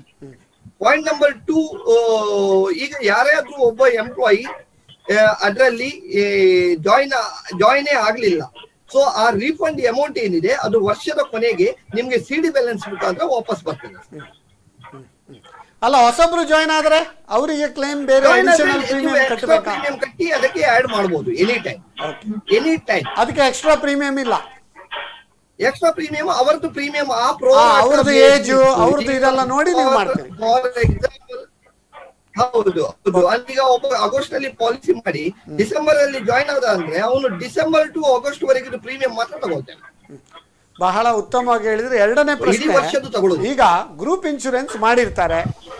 ಗ್ರೂಪ್ ಇನ್ಶೂರೆನ್ಸ್ ಮಾಡಿ ಅವ್ರೀಗ ಇನ್ನು ವೈಯಕ್ತಿಕವಾಗಿ ಇನ್ನೊಂದು ಪಾಲಿಸಿ ಮಾಡ್ತಾರೆ. ಫಸ್ಟ್ ಅವರು ಗ್ರೂಪ್ ಇನ್ಶೂರೆನ್ಸ್ ಅಲ್ಲಿ ಕ್ಲೈಮ್ ಮಾಡ್ತಾರೆ. ಅಂದ್ರೆ ವೈಯಕ್ತಿಕ ಒಂದು 2 ಲಕ್ಷ ಕ್ಲೈಮ್ ಉಂಟು. ಅವರಿಗೆ ಹಾಸ್ಪಿಟಲೈಸೇಷನ್ ಆಗಿ 3 ಬಂತು ಅಥವಾ 4 ಲಕ್ಷ ಬಂತು. ಆಗ ಸೇಮ್ ಅಮೌಂಟನ್ನು 2 ಇನ್ಶೂರೆನ್ಸ್ ಕಂಪನಿ ಕ್ಲೈಮ್ ಮಾಡ್ಬೋದಾ ಅನ್ನೋದು ಪ್ರಶ್ನೆ. ಓಕೆ, ಬಹಳ ಒಳ್ಳೆ ಪ್ರಶ್ನೆ. ಎಲ್ಲರೂ ಅರ್ಥ ಮಾಡ್ಕೊಳ್ಬೇಕು. ಇದು ಏನಪ್ಪಾ ಅಂತ ಕೇಳಿದ್ರೆ, ನಮ್ಮಲ್ಲಿ ಒಂದು ಇಂಡಿಮ್ಯುನಿಟಿ ಅಂತ ಹೇಳ್ತೇವೆ, ಅಂದ್ರೆ ನಷ್ಟ ಭರ್ತಿ ಪಾಲಿಸಿಗಳು ಅಂತ ಕರಿತೇವೆ. ಹೆಲ್ತ್ ಇನ್ಶೂರೆನ್ಸ್ ಅಲ್ಲಿ ಯಾವಾಗಲೂ ಈ ನಷ್ಟ ಭರ್ತಿ ಇಂಡಿಮ್ಯುನಿಟಿ ಪಾಲಿಸಿ ಆದಾಗ ಏನಾಗುತ್ತೆ ಕೇಳಿದ್ರೆ, ಈಗ ಉದಾಹರಣೆಗೆ ಅಲ್ಲಿ 2 ಲಕ್ಷ ರೂಪಾಯಿ ಕ್ಲೈಮ್ ಮಾಡಿದ್ದಾರೆ ಅವರು ಗ್ರೂಪ್ ಇನ್ಶೂರೆನ್ಸ್ ಇಂದ. ಇಲ್ಲಿ ನೀವು 3 ಲಕ್ಷ ರೂಪಾಯಿ ಬಿಲ್ ಬಂದಿದೆ ಅಂತ ಹೇಳ್ತಾ ಇದ್ದೀರಾ, ಅವ್ರ ಹತ್ರ ಒಂದು ವೈಯಕ್ತಿಕವಾದಂತಹ ಪಾಲಿಸಿ ಇದೆ ಅಂತ ಹೇಳಿದ್ರೆ ಆವಾಗ ಆ 1 ಲಕ್ಷ ರೂಪಾಯಿ ಗ್ರೂಪ್ ಇನ್ಶೂರೆನ್ಸ್ ಅಲ್ಲಿ ಕವರ್ ಮಾಡದೇ ಇದ್ದಂತ ಉಳಿದಂತ ಅಮೌಂಟ್ ಏನಿದೆ 1 ಲಕ್ಷ ರೂಪಾಯಿಯನ್ನ ನಮ್ಮ ಆ ಒಂದು ವೈಯಕ್ತಿಕ ಪಾಲಿಸಿಯಿಂದ ಅವರು ಕ್ಲೈಮ್ ಮಾಡಬಹುದು. ಅಥವಾ 3 ಲಕ್ಷ ಫುಲ್ ವೈಯಕ್ತಿಕ ಅದರಲ್ಲೂ ಕ್ಲೈಮ್ ಮಾಡಬಹುದು. ಅಲ್ಲ, ವೈಯಕ್ತಿಕವಾಗಿ ಕ್ಲೈಮ್ ಮಾಡಿದ್ರೆ, ವೈಯಕ್ತಿಕ ಪಾಲಿಸಿಯಿಂದ 3 ಲಕ್ಷ ಕ್ಲೈಮ್ ಮಾಡಿದ್ರೆ ಅವಾಗ ಗ್ರೂಪ್ ಇನ್ಶೂರೆನ್ಸ್ ಅಲ್ಲಿ ಕ್ಲೈಮ್ ಮಾಡಬಹುದು. ಅದೇ ಮಲ್ಟಿಪಲ್ ಕ್ಲೈಮ್ ಆಗುದಿಲ್ಲ. ಹೌದು, ವೈಯಕ್ತಿಕದಲ್ಲಿ 2 ಇದ್ದು 3 ಬಂದ್ರೆ ಅದು 2 ತಕೊಂಡು ಉಳಿದದ್ದು 1 ಲಕ್ಷ ಇಲ್ಲಿ ಕೂಡ ಮಾಡಬಹುದು. ಖಂಡಿತ ಖಂಡಿತ ಬಹಳ ಒಂದು ಉತ್ತಮ. ಯೋಗೀಶ್ ಪೈ ಅವರೇ, 2 ಸ್ವೈಪ್ ಮಾಡಬಹುದು, ಕ್ಲೇಮ್ ಮಾಡಬಹುದು. ಹೌದು ಹೌದು, ಬಹಳ ಒಂದು ಉತ್ತಮ. ನಿಮ್ಮ ಮನೆಯಲ್ಲಿ 2 ಕಾರ್ ಇದ್ರೆ, ಹಲೋ, ನಿಮ್ಮ ಮನೆಯಲ್ಲಿ 2 ಕಾರ್ ಇದ್ರೆ 2 ಕಾರ್ ಓಡಿಸಬಹುದು. ಎಟ್ ಎ ಟೈಮ್ ನೀವು 2 ಕಾರ್ ಓಡಿಸ್ಲಿಕ್ಕೆ ಆಗುದಿಲ್ಲ. ಈ ಕಾರ್ ಓಡಿಸಿ ಆಗಿ ಇಟ್ಟ ಮೇಲೆ ಇನ್ನೊಂದು ಕಾರಲ್ಲಿ ಹೋಗ್ಬಹುದು. ಹಾಗೆ ಮತ್ತೆ ಯಾವುದೇ ಕಾರಣಕ್ಕೆ ಲಾಭವನ್ನು ಮಾಡ್ಲಿಕ್ಕೆ. ಹೌದು. ಮತ್ತೆ ಇದರಲ್ಲಿ ಏನಂದ್ರೆ ಅನ್ಡ್ಯೂ ಪ್ರಾಫಿಟೀರಿಂಗ್ ಅಂತ. Insurance policy is to only indemnifying the losses which has happened for the medical expenses or hospitalisation. Undue profiteering ಇದರಲ್ಲಿ ಮಾಡೋ ಪ್ರೊವಿಷನ್ ಇಲ್ಲ. ಇನ್ಶೂರೆನ್ಸ್ ಪಾಲಿಸಿ ಮಾಡ್ಕೊಂಡು ಅಲ್ಲಿ ತೇನ್ ಮಾಡ್ತೇವೆ ಇಲ್ಲಿ ಕೊಡ್ತೇವೆ ಅಂತ ಅನ್ಡ್ಯೂ ಪ್ರಾಫಿಟೇರಿಂಗ್ ಮಾಡೋ ಪ್ರೊವಿಷನ್ ಇಲ್ಲ ಅಷ್ಟೇ. ಉತ್ತಮ ಪ್ರಶ್ನೆ ಕೇಳೋದಕ್ಕೆ ಧನ್ಯವಾದಗಳು ಯೋಗೀಶ್ ಪೈ ಅವರೇ. ಈಗ ಒಂದು ಖರ್ಚಾದರೆ ಖರ್ಚಿನ ಬಗ್ಗೆ ಬಂತು. ಈಗ ನಮ್ಮ ಹರೀಶ್ ಪ್ರಭು ಅವರೇ, ನಮ್ಮ ಈಗ ಪ್ರೀಮಿಯಂ ಬಗ್ಗೆ ಹೇಳ್ತಾರೆ. ಪ್ರೀಮಿಯಂ ಜಾಸ್ತಿ ಕಮ್ಮಿ ಅದು ಇದಂತ. ಪ್ರೀಮಿಯಂ ಯಾವ ಬೇಸಿಸ್ ಅಲ್ಲಿ ನೀವು ಫಿಕ್ಸ್ ಮಾಡೋದು, ಅದರ ಬಗ್ಗೆ ಒಂದು ಸೂಕ್ತವಾದ, ಯಾಕಂದ್ರೆ ನೀವು ಹೇಳಿದ್ರೆ IRDA ಎಲ್ಲರಿಗೂ ಒಂದೇ ಲೆಕ್ಕ, ಸ್ವಲ್ಪ ಆಚೆ ಈಚೆ ಆಗ್ಬೋದು. ಅದು ಯಾವ ಬೇಸಿಸ್ ಅಲ್ಲಿ ಫಿಕ್ಸ್ ಮಾಡೋದು ಅದನ್ನ ಹೇಳ್ಬೋದಾ?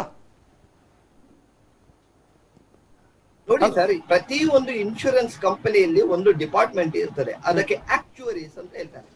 ಈ ಆಕ್ಚುವರ್ಸ್ ಗಳ ಕೆಲಸ ಏನು ಅಂದ್ರೆ, ಅವರು ಮೊದಲು ಆ ಪ್ರಾಡಕ್ಟ್ ಯಾವ ಪರ್ಪಸ್ ಗಾಗಿ ತಂದಿದ್ದೇವೆ, ಆ ಪ್ರಾಡಕ್ಟ್ ಅನ್ನು ನಮಗೆ ಅದರಿಂದ ಏನು ಲಾಭ, ಅದರಿಂದ ಎಷ್ಟು ಪ್ರೀಮಿಯಂ ಫಿಕ್ಸ್ ಮಾಡಬೇಕು. ಈಗ ಫಾರ್ ಎಕ್ಸಾಂಪಲ್, ಈಗ ನಾವು ನಿಮ್ಗೆ ಒಂದು ಎಕ್ಸಾಂಪಲ್ ಕೊಡ್ತೇನೆ. ಈಗ ಒಬ್ಬ ECG ಮಾಡ್ಲಿಕ್ಕೆ ಹೋದ. ECG ಮಾಡ್ಲಿಕ್ಕೆ ಹೋದಾಗ ಅವನದು ECG ತುಂಬಾ ಪರ್ಫೆಕ್ಟ್ ಆಗಿದೆ ಅಂತ ಡಾಕ್ಟರ್ ಹೇಳಿದ್ರು. ಆದರೆ ಅದೇ ECG ಒಂದು ಇನ್ಶೂರೆನ್ಸ್ ಕಂಪನಿಯಲ್ಲಿ ರಿಜೆಕ್ಟ್ ಆಯ್ತು. ಕಾರಣ ಏನಪ್ಪಾ ಅಂದ್ರೆ, ಈ ಡಾಕ್ಟರ್ ಏನ್ ಹೇಳ್ತಾರೆ ಅಂದ್ರೆ, ಆ ವರ್ಷದಲ್ಲಿ ಅವನು ಹೋದ ಗಳಿಗೆಯಲ್ಲಿ ಅವನ ಹತ್ರ ECG ತುಂಬಾ ಕರೆಕ್ಟ್ ಇತ್ತು. ಆದರೆ ನಮ್ಮವರ ಪ್ರಕಾರ ಆ ECG ಯಲ್ಲಿ ವೇರಿಯೇಷನ್ ಯಾಕೆ ಬಂದಿದೆ ಅಂದ್ರೆ, ಅದು ಮುಂದಿನ 2 ರಿಂದ 3 ವರ್ಷದಲ್ಲಿ ಅವನಿಗೆ ಆ ಕ್ಲಾಸ್ ಬರುವ, ಅವನು ಬಾರ್ಡರ್ ಅಲ್ಲಿ ಇದ್ದಾನೆ, ಆ ECG ಏನಿದೆ ಅದು ಬಾರ್ಡರ್ ಅಲ್ಲಿ ಇದೆ, ಅವನಿಗೆ ಕ್ಲೇಮ್ ಬರುವ ತುಂಬಾ ಪಾಸಿಬಿಲಿಟಿ ಇದೆ. ಸೊ ಹಾಗಾಗಿ higher the risk higher the premium, lower the risk lower the premium. ಅಂದ್ರೆ ಇದಕ್ಕೆ ನೀವು ರಿಸ್ಕ್ ಪ್ರೀಮಿಯಂ ಅಂತ ಕೂಡ ಹೆಸರು ಇಡಬಹುದು ಅಲ್ವಾ? 100% ಕರೆಕ್ಟ್. ಓಕೆ, 100% ಎಕ್ಸಲೆಂಟ್ ಎಕ್ಸಲೆಂಟ್, ಬಹಳ ಒಂದು ಉತ್ತಮವಾಗಿ ವರ್ಣಿಸಿ. ಈಗ ಇನ್ನೊಬ್ರು ವೀಕ್ಷಕರ ಕರೆ ಉಂಟು. ಹಲೋ ಹಲೋ, ಯಾರು ಮಾತಾಡೋದು? ನಾನು ಡಾಮಿನಿಕ್ ಲೂಯಿಸ್ ಮಾತಾಡೋದು ಮಣಿಪಾಲಿಂದ. ಡಾಮಿನಿಕ್ ಲೂಯಿಸ್, ನಮಸ್ಕಾರ, ನಿಮ್ಗೆ ಈ ಕಾರ್ಯಕ್ರಮಕ್ಕೆ ಸ್ವಾಗತ. ನಿಮ್ಮ ಪ್ರಶ್ನೆ ಕೇಳ್ಬೋದಾ? ಈಗ ನಾನು ಎಷ್ಟು ವರ್ಷ ಈಗ ಸಿಂಧ ಆರೋಗ್ಯ ಮಾಡಿದೆ. ಅದು ಈಗ because syndicate bank has been merged with Canara bank. Correct. ಅದು ಈಗ they are not accepting it. You have to pay higher premium. So we have to go for a new this thing policy. Correct. Okay, when going for a new policy, you have to have waiting period. See, I was having this Sindh Arogya for the last 15 years. I never made a single claim. So all that is gone to waste. But ಸಿಂಧ ಆರೋಗ್ಯ ಅಲ್ಲ, ಸಿಂಧ ಆರೋಗ್ಯ ಮಾಡುವಾಗ ಯಾವುದು company, ಅದು ಯಾವ ಕಂಪನಿಯಲ್ಲಿ ಮಾಡಿದ್ರು? United India. ಇದರ ಬಗ್ಗೆ ನೀವು ಗಜನನ್ ಭಟ್ರೆ ಹೇಳಿ. ಸಾಮಾನ್ಯವಾಗಿ ಗ್ರೂಪ್ ಇನ್ಶೂರೆನ್ಸ್ ಮಾಡಿದಾಗ ಆ ಒಂದು ಕಂಪನಿ, ಈಗ ಟೈ ಅಪ್ ಅಂತ ಹೇಳ್ತೇವೆ, ಈಗ ಒಂದು ಬ್ಯಾಂಕು ಮತ್ತು ಒಂದು ಇನ್ಶೂರೆನ್ಸ್ ಕಂಪನಿ ಒಟ್ಟಿಗೆ ಟೈ ಅಪ್ ಆಗಿರುತ್ತೆ. ಯಾವುದೇ ಸಂದರ್ಭದಲ್ಲಿ ಟೈ ಅಪ್ ಬ್ರೇಕ್ ಆದಾಗ ಆ ಒಂದು ಕಂಪನಿಯಲ್ಲಿ ಒಂದು ಸ್ಟ್ಯಾಂಡರ್ಡ್ ಪ್ರಾಡಕ್ಟ್ ಅಂತಿದ್ದಾಗ ಆ ಸ್ಟ್ಯಾಂಡರ್ಡ್ ಪ್ರಾಡಕ್ಟ್ ಗೆ ಹೋದ್ರೆ ಅವರಿಗೆ ವೇಟಿಂಗ್ ಪೀರಿಯಡ್ ಎಲ್ಲ ಇರೋದಿಲ್ಲ. ಇಲ್ಲಿ ಏನು ಗ್ರೂಪ್ ಇನ್ಶೂರೆನ್ಸ್ ಕವರ್ ಕೊಟ್ಟಿದ್ದಾರೆ, ಸೊ ಅದರ ಆಧಾರದಲ್ಲಿ ಅವರು ಸ್ಟ್ಯಾಂಡರ್ಡ್ ಪಾಲಿಸಿಗೆ ಹೋದಾಗ ಅಲ್ಲಿ ವೇಟಿಂಗ್ ಪೀರಿಯಡ್ ಇದರದ್ದೇ ಕಂಟಿನ್ಯೂಟಿ ಸಿಗುತ್ತೆ. ಎಲ್ಲಿಯಾದ್ರೂ ಬೇರೆ ಕಂಪನಿಗೆ ಅವರು ಹೋಗ್ಲಿಕ್ಕೆ ಆಗೋದಿಲ್ಲ. ಯಾಕೆ ಕೇಳಿದ್ರೆ ಈಗ ಯುನೈಟೆಡ್ ಇಂಡಿಯಾ ಅಂತ ಹೇಳ್ತಾ ಇದ್ದಾರೆ, ಯುನೈಟೆಡ್ ಇಂಡಿಯಾದಲ್ಲಿ ಅವರು ಸ್ಟ್ಯಾಂಡರ್ಡ್ ಪ್ರಾಡಕ್ಟ್ ಬಂದಾಗ ಆ ವೇಟಿಂಗ್ ಪೀರಿಯಡ್ ಎನ್ನುವಂಥದ್ದು ಅಪ್ಲೈ ಆಗೋದಿಲ್ಲ. ಅದೇ ಬೇರೆ ಕಂಪನಿಗೆ ಬರ್ತಾರೆ ಅಂತಂದ್ರೆ ಅವಾಗ ಹೊಸ ಪಾಲಿಸಿ ರೀತಿಯಲ್ಲಿ ಅದು ಕನ್ಸಿಡರ್ ಮಾಡ್ತಾರೆ. ಒಮ್ಮೆ hello, what you can do is now you can shift to your individual policy of standard policy to the same company, United India. In such case, no waiting period is there. Yeah, but then the insurance amount has gone up almost double. ಅದೇನು ಮಾಡ್ಲಿಕ್ಕೆ ಆಗುದಿಲ್ಲ ನೋಡಿ. ಗ್ರೂಪಲ್ಲಿ ಗೋವಿಂದ ಅಂತ ಇರ್ತದ ನೋಡಿ. ಒಂದು ಗ್ರೂಪಲ್ಲಿ ಇರುವಾಗ ಗ್ರೂಪಲ್ಲಿ ಇರುವ ಬೆನಿಫಿಟ್ ಅನ್ನು ನೀವು ಇಂಡಿವಿಜುವಲಿಗೆ ತಗೊಳ್ಳಿಕ್ಕೆ ಆಗುದಿಲ್ಲ. ಯಾಕಂದ್ರೆ ಅವರು ಕೂಡ ಬಲ್ಕ್ ಕ್ಯಾಲ್ಕುಲೇಷನ್ ಮಾಡ್ತಾರೆ. ಸೊ ಗ್ರೂಪ್ ಇನ್ಶೂರೆನ್ಸ್ ಇನ್ ಒಂದು ಡಿಸ್ಅಡ್ವಾಂಟೇಜ್ ಏನಂದ್ರೆ, ಗ್ರೂಪ್ ಇನ್ಶೂರೆನ್ಸ್ ಮಾಡುವಾಗ ಸೈಮಲ್ಟೇನಿಯಸ್ಲಿ ಒಂದು ಇಂಡಿವಿಜುವಲ್ ಕೂಡ ಒಂದು ಪಾಲಿಸಿ ಮಾಡಿ ಇಡುವುದು ಉತ್ತಮ. ಮತ್ತೆ ನೀವು ಇನ್ನೊಂದು ಕೂಡ ಐಡಿಯಾ ಮಾಡಬಹುದು. ನಿಮಗೆ ಪ್ರೀಮಿಯಂ ಜಾಸ್ತಿ ಆದ್ರೆ ನೀವು ನಮ್ಮದು ಸರಕಾರದ್ದು, ನಿಮ್ಗೀಗ ಪ್ರೀಮಿಯಂ ಕಟ್ಟಲಿಕ್ಕೆ ಪ್ರಾಬ್ಲಮ್ ಇದ್ರೆ ನಮ್ಮ ಸರಕಾರದ್ದು ಕೂಡ ಒಂದು ಪಾಲಿಸಿ ಉಂಟಲ್ಲ, ಅದರ ಬಗ್ಗೆ ಒಂದು ಹೇಳ್ಬೋದಾ? ಯಾವುದು? ಆಯುಷ್ಮಾನ್ ಭಾರತ್. ಹೌದು, ಆಯುಷ್ಮಾನ್ ಭಾರತ್. ಓಕೆ, ಆಯುಷ್ಮಾನ್ ಭಾರತ್ ಎನ್ನುವಂಥದ್ದು 2018 ಸೆಪ್ಟೆಂಬರ್ 23ರಂದು ನಮ್ಮ ದೇಶದ ಪ್ರಧಾನಮಂತ್ರಿಯವರು ಈ ಒಂದು ಯೋಜನೆಯನ್ನ ಹಿಸ್ಟ್ರಿ ಬೇಡ, ಸರಿ, ಟು ದ ಪಾಯಿಂಟ್. ಓಕೆ, ಇದಕ್ಕೆ ಬಂದಾಗ ಇದರ ಸಮಾಜದ ದುರ್ಬಲ, ಕಡು ಬಡ ಮತ್ತು ದುರ್ಬಲ ವರ್ಗದವರಿಗೆ ಶ್ರೀಮಂತರಿಗೆ ನಾನು ಹೋಗಿ ನಾಳೆ ಮಾಡ್ಲಿಕ್ಕೆ ನಾನು ಶ್ರೀಮಂತ ನಾನು ಹೇಳಲಿಕ್ಕೆ ಆಗುದಿಲ್ಲ. ಸರಿ ಸರಿ, ಮಾಡ್ಬೋದಾ? ನಮ್ಮ ಕರ್ನಾಟಕದಲ್ಲಿ ಇದು ಸ್ವಲ್ಪ ಏನಪ್ಪಾ ಅಂತಂದ್ರೆ ರಾಜ್ಯ ಸರ್ಕಾರದ ಆರೋಗ್ಯ ಒಂದು ಇದರ ಒಟ್ಟಿಗೆ ಇದಾಗಿದೆ, ಆಯುಷ್ಮಾನ್ ಭಾರತ್ ಮತ್ತು ಆರೋಗ್ಯ ಕರ್ನಾಟಕ ಅಂತ ಹೇಳ್ತೇವೆ. ಇಲ್ಲಿಗೆ ಬಂದಾಗ ಕಡು ಬಡ ವರ್ಗ ಮತ್ತು ಏನು ದುರ್ಬಲ ವರ್ಗದವರಿಗೆ ಉಚಿತವಾದ ಒಂದು ಚಿಕಿತ್ಸೆಯನ್ನು ಪಡೆಯಲಿಕ್ಕಾಗತ್ತೆ. ಎಲ್ಲ ಸಂಪೂರ್ಣ ಏನು ಹಾಸ್ಪಿಟಲ್ ಬಿಲ್ ಬರುತ್ತೆ ಅದನ್ನ ಭರಿಸ್ತಾರೆ. ಆದ್ರೆ ಇಲ್ಲಿ ಸರ್ಕಾರಿ ಆಸ್ಪತ್ರೆಗಳಿಗೆ ಅವರು ಹೋಗಿ ಟ್ರೀಟ್ಮೆಂಟ್ ಅನ್ನು ಪಡಿಬೇಕು. ಅನುಕೂಲ ಇದ್ದಂತವರಿಗೆ ನಮ್ಮ ಕರ್ನಾಟಕದಲ್ಲಿ APL ಕಾರ್ಡ್ ಹೋಲ್ಡರ್ಸ್ಗೂ ಇಲ್ಲಿ ರಿಜಿಸ್ಟ್ರೇಷನ್ಗೆ ಅವಕಾಶ ಕೊಟ್ಟಿದ್ದಾರೆ. ಅಲ್ಲ, 1 ವರ್ಷದವರೆಗೆ ಇರುತ್ತೆ. 5 ಲಕ್ಷ, ಇಡೀ ಕುಟುಂಬಕ್ಕೆ 5 ಲಕ್ಷ ಅಂತ ಇರುತ್ತೆ. ಆದ್ರೆ ಅದರಲ್ಲಿ ವೇಟಿಂಗ್ ಪೀರಿಯಡ್ ಉಂಟಾ? ಅದರಲ್ಲೂ ವೇಟಿಂಗ್ ಪೀರಿಯಡ್ ಅಂತಿಲ್ಲ, ಡೇ 1 ಇಂದ ಕವರ್ ಇರುತ್ತೆ. ಆದ್ರೆ APL ಕಾರ್ಡ್ ಹೋಲ್ಡರ್ಸಿಗೆ ಆಗುವಾಗ ಅಲ್ಲಿ ಕಂಡೀಷನ್ ಇದೆ. ಈಗ 1 ಲಕ್ಷ ರೂಪಾಯಿ ಬಂದ್ರೆ ಅವರು 70,000 ರೂಪಾಯಿನ ಹಾಕ್ಬೇಕು, ಸರ್ಕಾರ 30,000 ರೂಪಾಯಿ ಅಂದ್ರೆ 30% ಅನ್ನು ಮಾತ್ರ ಆ ಯೋಜನೆಯಿಂದ ಅವ್ರು ಪಡ್ಕೊಂಡು 70% ಅನ್ನ ಪ್ರಯೋಜನ ಇಲ್ಲ. ಹೌದು ಹೌದು, ಅದು ನಾವು ಕೋಲ್ ಕೊಟ್ಟು ಪೆಟ್ಟು ತಿಂದಾಗ ಅದು ಅವರಿಗೆ ಬಿಟ್ಟದ್ದು. ಅದ್ರ ಬಗ್ಗೆ ನಾನು ಏನು ಆಯ್ತು. ಅಂದ್ರೆ ಈಗ ನೀವು ಡೊಮಿನಿಕ್ ಲೂಯಿಸ್ ಅವರೇ, ಹಲೋ, ಲೈನ್ ಅಲ್ಲಿ ಇದ್ದೀರಲ್ಲ? ಆಯ್ತು, ಹರೀಶ್ ಪ್ರಭು ಅವರೇ, ಡೊಮಿನಿಕ್ ಲೂಯಿಸ್ ಅವರಿಗೆ ಒಂದು ಒಳ್ಳೆ ಪರಿಹಾರ ಕೊಡಬಹುದು, ಯಾವ ರೀತಿಯಲ್ಲಿ ಒಂದು ಸೊಲ್ಯೂಷನ್? ನೋಡಿ ಡೊಮಿನಿಕ್ ಲೂಯಿಸ್ ಅವರೇ, ನೀವು ಒಂದು ಮಾಡಿ, ಬೇರೆ ಮಾಡ್ತಿದ್ದೆ ನಾನು ಇಂಡಿವಿಜುವಲ್.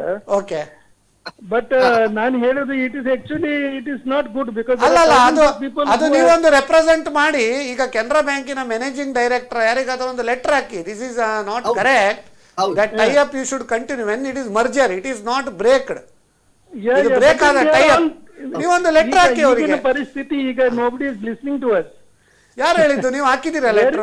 ನೀವು ಲೆಟರ್ ಹಾಕಿದ್ದೀರಾ? ನಾನು ಕೇಳಿದೆ. ಅಲ್ಲ, ಕೇಳಬೇಡಿ. ಅಲ್ಲ, ನೀವು ಲೆಟರ್ ರೈಟಿಂಗ್ ಅಲ್ಲಿ ಹಾಕಿದ್ದೀರಾ? ಇಲ್ಲ. ಮತ್ತೆ ನೀವು ನೋಡಿ, ಯಾರ್ಯಾರು ಹೇಳಿದ ಮಾತು, ಆದರೆ ಹೋದರೆ ಹತ್ತಿ ಬೆಳೆದರೆ ಅಜ್ಜಿಗೊಂದು ಪಟ್ಟೆ ಸಿರಬೇಡ.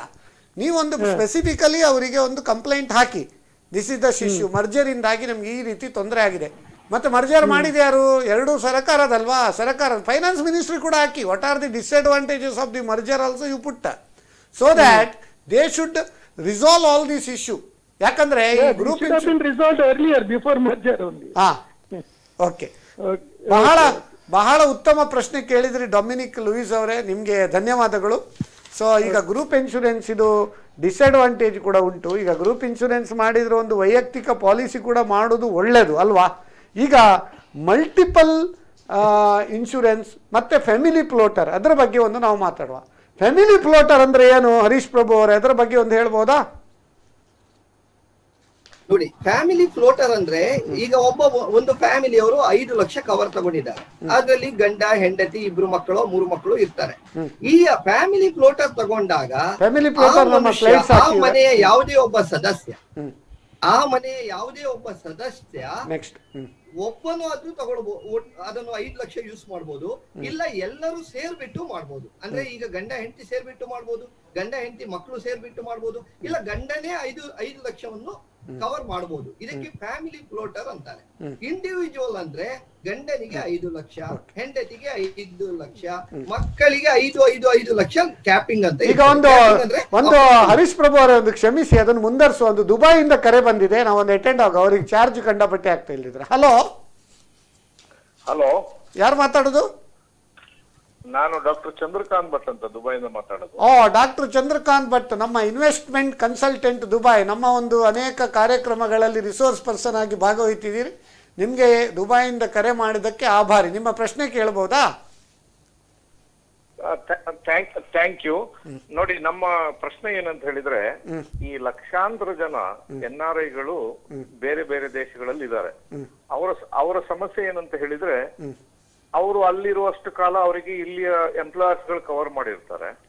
ಆದ್ರೆ ವಾಪಸ್ ಬಂದಾಗ ಅವರಿಗೆ ಹೆಲ್ತ್ ಇನ್ಶೂರೆನ್ಸ್ ಸಿಗ್ತದೋ ಸಿಗೋದಿಲ್ಲ ಅನ್ನುವಂಥದ್ದು ಸಮಸ್ಯೆ ಇದೆ. ಈ ಸಮಸ್ಯೆಯನ್ನು ಅವ್ರು ಹೇಗೆ ಸುಧಾರಿಸಬಹುದು? ಈಗಾಗಲೇ ಅವ್ರು ಹೆಲ್ತ್ ಇನ್ಶೂರೆನ್ಸ್ ಇಂಡಿಯಾದಲ್ಲಿ ತಗೊಂಡ್ರೆ ಅವರಿಗೆ ಕ್ಲೇಮ್ ಮಾಡ್ಲಿಕ್ಕೆ ಆಗುದಿಲ್ಲ. ಅಂದ್ರೆ ಕೊಡುವ ಪ್ರೀಮಿಯಂ ಇವರಿಗೆ ಹೆಲ್ತ್ ಇನ್ಶೂರೆನ್ಸ್ ಕಂಪನಿಗೆ ದಾನ ಮಾಡಿದಾಗೆ ಆಗ್ತದೆ. ಅದಕ್ಕೆ ಒಂದು ಆಲ್ಟರ್ನೇಟ್ ಸೊಲ್ಯೂಷನ್ ಹೇಳಿ. ಎರಡನೇದೇನಂತ ಹೇಳಿದ್ರೆ, ಸಾಮಾನ್ಯ ಜನ ಏನ್ ತಿಳ್ಕೊಂತಾರೆ ಅಂತ ಹೇಳಿದ್ರೆ, ಸಣ್ಣ ಪ್ರಾಯದಲ್ಲೇ ನಾವು ಹೆಲ್ತ್ ಇನ್ಶೂರೆನ್ಸ್ ತೆಗೆದುಕೊಂಡಿದೀವಿ ಅಂದ ಕೂಡಲೇ ನಮ್ಮ ಲೈಫ್ ಲಾಂಗ್ ಇದು ಪ್ರೀಮಿಯಂ ಸೇಮ್ ಇರ್ತದೆ ಅಂತೇಳಿ. ಆದ್ರೆ ಹೆಲ್ತ್ ಇನ್ಶೂರೆನ್ಸ್ ಅಲ್ಲಿ ಪ್ರೀಮಿಯಂ ಸೇಮ್ ಇರೋದಿಲ್ಲ. ಇದು ಯಾವ ಏಜ್ ಬ್ಯಾಂಡ್ ಗಳಲ್ಲಿ ಚೇಂಜ್ ಆಗ್ತದೆ. 25 ವರ್ಷದಿಂದ ಹಿಡಿದು 100 ವರ್ಷ ತನಕ ಯಾವ್ಯಾವ ಏಜ್ ಬ್ಯಾಂಡ್ ಗಳಲ್ಲಿ ಇದು ಚೇಂಜ್ ಆಗ್ತದೆ ಅಂತ ಕ್ಲಿಯರ್ ಮಾಹಿತಿ ಕೊಡಿ. ನಾನು ನಿಮ್ಮ ಉತ್ತರವನ್ನು ಟಿವಿಯಲ್ಲಿ ನೋಡ್ತೇನೆ. ಇದ್ರ ಬಗ್ಗೆ ಆಯ್ತಾಯ್ತು, ಫೇಸ್ಬುಕ್ ಅಲ್ಲಿ ನೋಡ್ತೀನಿ. ನೀವು ಕಾಲ್ ಅನ್ನು ಇಡಬೇಕಂತ ಇಲ್ಲ, ನಾನು ಟಿವಿಯಲ್ಲಿ ಕೇಳ್ತೇನೆ. Okay, thank you. ನಿಮ್ಮ ಕಾರ್ಯಕ್ರಮ ತುಂಬಾ ಚೆನ್ನಾಗಿ ಮೂಡಿ ಬರ್ತಾ ಇದೆ. ಉತ್ತರಗಳನ್ನು ಕೊಡ್ತಾ ಇದ್ರಿ. ಇಂಥ ಕಾರ್ಯಕ್ರಮ ಇನ್ನು 100 ಬರಲಿ ಅಂತ ಹೇಳಿ ಆಶಿಸ್ತೀನಿ. ಮಾಡುವ ನಿಮ್ಮಂತರ ಸಹಕಾರ ಇದ್ರೆ 100 ಅಲ್ಲ 106 ಮಾಡೋಣ. Thank you. ಈಗ NRI ಅವರಿಗೆ ಏನು ಸಜೆಷನ್ ಹರೀಶ್ ಪ್ರಭುಗಳೇ? ನೋಡಿ, NRIಗಳಿಗೆ ನೋಡಿ, ಅಲ್ಲಿ ಕೆಲಸ ಮಾಡ್ತಾರೆ, ಅಲ್ಲಿ ಪ್ರೀಮಿಯಂ ಕಟ್ಟಿರ್ತಾರೆ, ಅಲ್ಲಿ ಇರ್ತಾರೆ, ಇಲ್ಲಿ ಬಂದು ಹೇಳಿ. ಹೌದು, ಈಗ ಭಟ್ರು ಹೇಳಿದಾಗೆ ಇಲ್ಲಿ ಏನಾಗಿದೆ ಅಂದ್ರೆ, NRIಗಳಿಗೆ ಆಕ್ಚುಲಿ ಉಂಟಲ್ಲ, ಅಬ್ರಾಡ್ ಅಲ್ಲಿ ನಾವು ಕವರ್ ಮಾಡ್ಲಿಕ್ಕೆ ಆಗುದಿಲ್ಲ. ಆದರೆ ಅವರದ್ದು ಕನ್ಸರ್ನ್ ಏನು ಅಂದ್ರೆ, ಮುಂದುಗಡೆ ಅವರು ಬಂದಾಗ ಇಲ್ಲಿ ನಮಗೆ ಕವರೇಜ್ ಸಿಗ್ತದಾ? ಎರಡು ವಿಷಯದಲ್ಲಿ ಇದನ್ನು ನಾನು 2 ಭಾಗಗಳಾಗಿ ಇದನ್ನು ಎಕ್ಸ್ಪ್ಲೇನ್ ಮಾಡ್ತೇನೆ. ಒಂದನೇದು, ನೀವು ಆ ಟೈಮಲ್ಲಿ ಬಂದಾಗ ನೀವು ಆರೋಗ್ಯವಂತರಾಗಿದ್ದರೆ ನಿಮಗೆ ಯಾವುದೇ ಇನ್ಶೂರೆನ್ಸ್ ಕಂಪನಿ ನಿಮಗೆ ಪಾಲಿಸಿ ಕೊಡ್ತಾರೆ. ಆದರೆ ಆ ಆರೋಗ್ಯ ಅನ್ನೋದು ನಮ್ಮ ಕೈಯಲ್ಲಿ ಇಲ್ಲ. ಈಗ ನಾವು ಏನ್ ಮಾಡ್ತೇವೆ, ನಮ್ಗೆ ಇವತ್ತು ನಾವು ಆರೋಗ್ಯದಲ್ಲಿ ಇದ್ದೇವೆ, ಬಟ್ ಆ ಟೈಮಲ್ಲಿ ನಾವು ಬಂದಾಗ ಆರೋಗ್ಯದಲ್ಲಿ ಇಲ್ಲ, ಅಥವಾ ಏನಾದ್ರೂ ಒಂದು ಕಾರಣಾಂತರದಿಂದ ನಮಗೆ ಬೇರೆ ಏನಾದ್ರೂ ಕ್ರಾನಿಕಲ್ ಬಂದು ನಮ್ಗೆ ಇನ್ಶೂರೆನ್ಸ್ ಸಿಗದಿದ್ರೆ, ನಾವು ಇಲ್ಲಿ ಇಷ್ಟು ವರ್ಷ ದುಡ್ದ ಹಣ ನಾವು ಅಲ್ಲಿ ಹೋಗಿ ಆರೋಗ್ಯಕ್ಕಾಗಿ ವೇಸ್ಟ್ ಮಾಡ್ಬೇಕಲ್ಲ ಅಂತ ನಿಮ್ಗೆ ಕಾಣ್ಬೋದು. ಅಂತ ಪರಿಸ್ಥಿತಿ ಇದ್ದಾಗ ಕೆಲವು ಪ್ರಾಡಕ್ಟ್ಗಳು ಕೆಲವು ಕಂಪನಿಗಳಲ್ಲಿ ಇದ್ದಾವೆ. ಅದಕ್ಕೆ ನಾವು ಏನ್ ಹೇಳ್ತೇವೆ ಅಂದ್ರೆ ಸೂಪರ್ ಟಾಪ್ ಅಪ್ ಅಂತ. ಸೂಪರ್ ಟಾಪ್ ಅಪ್ ಏನ್ ಹೇಳ್ತದೆ ಅಂದ್ರೆ, 5 ವರ್ಷ ನೀನು ನನಗೆ ಒಂದು ಚಿಕ್ಕ ಪ್ರೀಮಿಯಂ ಅಲ್ಲಿ ಕಟ್ಕೊಂಡು ಹೋಗು. ಚಿಕ್ಕ ಪ್ರೀಮಿಯಂ ಅಲ್ಲಿ 5 ವರ್ಷ ಕಳೆದ ಮೇಲೆ ಆಟೋಮೆಟಿಕ್ ಆಗಿ ನೀನು ಯು ಆರ್ ಎಲಿಜಿಬಲ್. ಅಂದ್ರೆ ನೀವು ಎಲಿಜಿಬಲ್ ಏನಾಗ್ತೀರಿ ಅಂದ್ರೆ, ನೀವು ನಮ್ಮಲ್ಲಿ ನೇರ ಪಾಲಿಸಿ ತಗೊಳ್ಳಿಕ್ಕೆ ಎಲಿಜಿಬಲ್ ಆಗ್ತೀರಿ. ಈಗ 1 ಲಕ್ಷದ, ಈಗ ಫಾರ್ ಎಕ್ಸಾಂಪಲ್ 1 ಲಕ್ಷದ ಕವರೇಜ್ ಇದು ಪಾಲಿಸಿ ಮಾಡಿ ಒಂದು ಸಣ್ಣ ಪ್ರೀಮಿಯಂ ಕಟ್ಟಿ, ಈಗ ದುಬೈಯಿಂದ ಬಂದ ಕೂಡಲೇ 10 ಲಕ್ಷದ ಮಾಡಬಹುದಾ ಸೂಪರ್ ಟಾಪ್ ಅಪ್ ಅಂದ್ರೆ? ಇಲ್ಲ. ಅವನು ಇಲ್ಲಿ ಏನ್ ಮಾಡ್ಬೋದು ಅಂದ್ರೆ, ಈಗ ಫಾರ್ ಎಕ್ಸಾಂಪಲ್ ಒಂದು 10 ಲಕ್ಷದ ಪಾಲಿಸಿ ಅವನಿಗೆ ಮುಂದೆ ಬೇಕಾದಿತ್ತು, ಆ ಟೈಮಲ್ಲಿ ಬಂದಾಗ ನನಗೆ 10 ಲಕ್ಷದ ಪಾಲಿಸಿ ಬೇಕಾದಿತ್ತು ಅಂದ್ರೆ ಅವನೇನು ಮಾಡಬೇಕು ಅಂದ್ರೆ, ನಾರ್ಮಲಿ ಒಂದು 5 ಲಕ್ಷದ್ದು ಟಾಪ್ ಅಪ್ ಪಾಲಿಸಿ ತಗೊಳ್ಬೇಕಾಗ್ತದೆ. ಈಗ 5 ಲಕ್ಷದ ಟಾಪ್ ಅಪ್ ಪಾಲಿಸಿ ತಗೊಂಡ ಅಂತ ಆದ್ರೆ ಅವನಿಗೆ ಹಾರ್ಡ್ಲಿ ಒಂದು ಚಿಕ್ಕ ಪ್ರೀಮಿಯಂ ಲೈಕ್ ವರ್ಷಕ್ಕೆ ಒಂದು 1,000 ರೂಪಾಯಿ 1,500 ರೂಪಾಯಿ ಕಟ್ಲಿಕ್ಕೆ ಬರ್ಬೋದು. ಅವನು ಅದನ್ನು 5 ವರ್ಷ ಕಟ್ಟಿ 5 ವರ್ಷ ನಂತರ ಅವನು ಯಾವತ್ತು ಬಂದ್ರು ಅವನಿಗೆ ಆ ಪಾಲಿಸಿ ರೆಡಿಮೇಡ್ ಆಗಿ ಇರ್ತದೆ. he can come and take it from the day one. ಇದು ಕೆಲವು ಕಂಪನಿಗಳಲ್ಲಿ ಸೂಪರ್ ಟಾಪ್ ಅಪ್ ಪಾಲಿಸಿಗಳು ರನ್ನಿಂಗ್ ಅಲ್ಲಿ ಇದಾವೆ. ಇದಕ್ಕೆ ನಾವು ಕಂಟಿನ್ಯೂಟಿ ಬೆನಿಫಿಟ್ ಪ್ಲಾನ್ ಅಂತ ಹೇಳ್ತಾರೆ. ಆಯ್ತಾ? ಒಂದು. ಸೆಕೆಂಡ್, ಇದು ಅವರು ಏನು ಹೇಳಿದ್ರು, ಲೈಕ್ ನಮಗೆ ಅಲ್ಲಲ್ಲ, ಅದು ಪ್ರೀಮಿಯಂ ಬ್ಯಾಂಡ್ ನಮ್ಮ ಗಜಾನನ ಭಟ್ರು ಅದಕ್ಕೆ ಎಕ್ಸ್ಪ್ಲೈನ್ ಮಾಡ್ತಾರೆ. ಏಜ್ ವೈಸ್ ಹೇಗೆ ಪ್ರೀಮಿಯಂ? ಅದಕ್ಕಿಂತ ಮೊದಲು ಚಂದ್ರಕಾಂತ್ ಭಟ್ ಅವರು ಒಂದು ಪ್ರಶ್ನೆಯನ್ನು ಕೇಳಿದ್ರು. ಅವ್ರು ಏನು ಕೇಳಿದ್ರು ಅಂತ ಕೇಳಿದ್ರೆ, ಈಗ ನಾವಿಲ್ಲಿ ಪಾಲಿಸಿಯನ್ನ ಪಡೆದುಕೊಂಡಿರ್ತೇವೆ, ನಾವು ವಿದೇಶದಲ್ಲಿ ಇರ್ತೇವೆ. ನೋಡಿ, ಹೆಲ್ತ್ ಇನ್ಶೂರೆನ್ಸ್ ಎನ್ನುವಂಥದ್ದು, ಆರೋಗ್ಯ ವಿಮೆ ಎನ್ನುವಂಥದ್ದು ದೇಶದ ಒಳಗಡೆ ಟ್ರೀಟ್ಮೆಂಟ್ ಅನ್ನ ಪಡ್ಕೊಂಡ್ರೆ ಅವಾಗ ಖಂಡಿತವಾಗಿಯೂ ಕವರ್ ಸಿಗ್ತದೆ. ಈಗ ಅವರು ಪಾಲಿಸಿ ಮಾಡಿದ್ದಾರೆ, ವಿದೇಶದಲ್ಲಿ ಇದ್ದಾರೆ. ಈಗ ವಿದೇಶದಲ್ಲಿ ಏನಾದರೂ ಹಾಸ್ಪಿಟಲ್ಗೆ ಅಡ್ಮಿಟ್ ಆದ್ರೆ ಸಿಗೋದಿಲ್ಲ. ಅವ್ರು ಖಂಡಿತವಾಗಿಯೂ ಭಾರತಕ್ಕೆ ಬಂದು ಪಾಲಿಸಿ ಆಲ್ರೆಡಿ ಮಾಡಿದ್ದು, ಇಲ್ಲಿ ಹಾಸ್ಪಿಟಲೈಸೇಷನ್ ಆದ್ರೆ ಖಂಡಿತವಾಗಿಯೂ ಕವರೇಜ್ ಸಿಗ್ತದೆ. ಇದು ಒಂದು. ಎರಡನೇದು, ಪ್ರೀಮಿಯಂ ಎನ್ನುವಂಥದ್ದು ಏನಾಗುತ್ತೆ ಅಂತಂದ್ರೆ, ವಯಸ್ಸನ್ನ ಆಧಾರವಾಗಿಟ್ಕೊಂಡು, ಸಮ್ ಇನ್ಶೂರ್ಡ್ ಅನ್ನ ಆಧಾರವಾಗಿಟ್ಕೊಂಡು ಎಲ್ಲ ಪ್ರೀಮಿಯಂ ಎನ್ನುವಂಥದ್ದು ಜಾಸ್ತಿ ಆಗುತ್ತೆ. ಇದು ಬೇರೆ ಬೇರೆ ಕಂಪನಿಗಳಲ್ಲಿ ಬೇರೆ ಬೇರೆ ರೀತಿ ಇರುತ್ತೆ. ಅದರಲ್ಲೂ ಸಹಿತ ಒಂದೊಂದು ಪ್ರಾಡಕ್ಟ್ ಅಲ್ಲಿ ಏಜ್ ಬ್ಯಾಂಡ್ ಎನ್ನುವಂಥದ್ದು ಬೇರೆ ಬೇರೆ ರೀತಿ ಇರುತ್ತೆ. ಸಾಮಾನ್ಯವಾಗಿ ಒಂದು 35 ವರ್ಷದವರೆಗೆ, ಸಾಮಾನ್ಯ ಒಂದು ಜನರಲ್ ಆಗಿ ಹೇಳೋದಿದ್ರೆ 35 ವರ್ಷದವರೆಗೆ ಒಂದು ರೀತಿಯ ಪ್ರೀಮಿಯಂ ಇದ್ರೆ, ಅಲ್ಲಿಂದ ಒಂದು 45 ವರ್ಷದವರೆಗೆ, ಅಲ್ಲಿಂದ ಮತ್ತೆ 5 ವರ್ಷಕ್ಕೆ. ಇದು ಈ ರೀತಿ ಸಾಮಾನ್ಯವಾಗಿ ಏನಾಗುತ್ತೆ ಅಂತಂದ್ರೆ ವಯಸ್ಸನ್ನು ಆಧರಿಸಿಕೊಂಡು ಪ್ರೀಮಿಯಂ ಎನ್ನುವಂಥ ಜಾಸ್ತಿ ಆಗುತ್ತೆ. ಯಾಕೆ ಕೇಳಿದ್ರೆ ರಿಸ್ಕ್ ಫ್ಯಾಕ್ಟರ್ ಜಾಸ್ತಿ ಆಗ್ತಾ ಹೋಗ್ತದೆ ವಯಸ್ಸಾದಾಗೆ. ಅದಕ್ಕೆ ಸಹಜವಾಗಿ ಏನಂತಂದ್ರೆ ಸ್ವಲ್ಪ. ಈಗ ಇನ್ನೊಂದು ವೀಕ್ಷಕರ ಕರೆ ಉಂಟು, ಅಟೆಂಡ್ ಆಗುವ. ಚಂದ್ರಕಾಂತ್ ಭಟ್ ಅವರಿಗೆ ದುಬೈಯಿಂದ ಕರೆ ಮಾಡಿದ್ದಕ್ಕೆ ಧನ್ಯವಾದ. ಹಲೋ, ಬೇರೆ ಯಾರು ಮಾತಾಡೋದು ಹೇಳಿ. Hello, Rajendra from Bombay. Rajendra from Mumbai. Can you ask your question please? Yeah, sure. Thank you. Sir, the question here is, why the insurance company says it's a cashless health insurance, but I have a very bad experience where my wife had a surgery. It was a pre-planned surgery. Everything was agreed with the insurance company, but the hospital asked me to pay advance deposit, and which was repaid later. Plus, second thing, why they charge other consumables? They bring this medicine, get this disposable item and all. When it is cashless, it's it should be like that, where when you have a no depreciation, you don't pay anything if there is a claim. You just break the car, bring out the car. That means why like vehicle, cashless, bumper to bumper or third party like that. Why that in health insurance, whether it is there? Harish Prabhu really. You can take extra premium if you want, but the experience should be smooth and good. Correct. But it is cashless means should be totally cashless. Whether there is extra rider, extra premium if you pay, in car bumper to bumper they do no. Like that any products are there in insurance. Can you please tell? Harish. Yeah. See, sir, your this thing is, see, there are two types of insurance plans. One is 100% cashless and one is a copay. Now, what is the meaning of copay? If somebody says that I want to buy a plan with a lower premium, I am not bothered whether I am going to get 100% or lesser than that. Few people are there who are looking for the premium, lesser range of premium. That time, most of the people opt for the copay. What is copay? When the bill comes, 20%, 30% or 10%. The minimum starts from 10%, it may go up to 30 to 40% copay. Now, copay will be applicable when the premium, when the policy has been taken only. One person is taking a policy and he has opted for the copay, and when he gets admitted, all the parameters of the bill, like from admission to discharge, we will charge 20% as a copay. That means 80 rupees we will give, 20 rupees you have to bear from the pocket. But if you are taking something plan called 100% cashless, then you no need to worry. Only the non-medical expenses only will be deducted. Remaining everything will be paid cashless. Okay. If he has got a bad experience, he has to introspect what policy he has taken. At least in future he can take a policy which contains all these provisions. Alva? Okay. ಧನ್ಯವಾದಗಳು. Yes, sir. There are so many companies which goes with the copay. From But most of them. Mumbai. ಧನ್ಯವಾದಗಳು sir. ಈಗ ಗಜಾನನ್ ಭಟ್ ಅವರೇ, ಈಗ claim ವಿಷಯ ಬರ್ತದೆ ತುಂಬ. ಈಗ ನೋಡಿ, ಕ್ಲೇಮ್ ಬರುವಾಗ ಕ್ಲೇಮ್ ವಿಷಯ ಮಾತಾಡುವ. ಕ್ಲೇಮ್ ಇದು ಪ್ರಾಬ್ಲಮ್ ಏನಂತ ಹೇಳಿದರೆ, ಹೆಚ್ಚಿನ ಕಹಿ ಅನುಭವ ಆಗ್ತದೆ ಕ್ಲೇಮಲ್ಲಿ. ಅದು ಕಹಿ ಅನುಭವ ಆಗದೇ ಇರಲಿಕ್ಕೆ, ಕ್ಲೇಮು ಸ್ಮೂತ್ ಆಗಲಿಕ್ಕೆ, what are all the precautions insurance company should take? What are the precautions ಯಾರು ಇನ್ಶೂರ್ ಮಾಡುವವರು? ಅದರ ಮುಂಚೆ ಒಂದು ವೀಕ್ಷಕರ ಕರೆ ಅಟೆಂಡ್ ಆಗುವ. ಹಲೋ ಸರ್, ನಮಸ್ತೆ. ನಮಸ್ತೆ. ಒಂದು ಪ್ರಶ್ನೆ ಇತ್ತು. ಈಗ ಅವರು ಇಂಟರ್ನ್ಯಾಷನಲ್ ಕವರೇಜ್ ಸಿಗುದಿಲ್ಲ. ಅಲ್ಲಲ್ಲ, ಯಾರು ಮಾತಾಡೋದು ಪ್ಲೀಸ್? ನಿಮ್ಮ ಹೆಸರು ಹೇಳಿ. ಅರುಣ್ ಅಂತ, ಮಂಗಳೂರಿಂದ. ಅರುಣ್, ಮಂಗಳೂರು. ಹೇಳಿ. ಸ್ವಲ್ಪ ಗಟ್ಟಿಯಾಗಿ ಮಾತಾಡಿ ಪ್ಲೀಸ್. ಇಂಟರ್ನ್ಯಾಷನಲ್ ಕವರೇಜ್ ಸಿಗುದಿಲ್ಲ ಅಂತ ಹೇಳಿದ್ರು.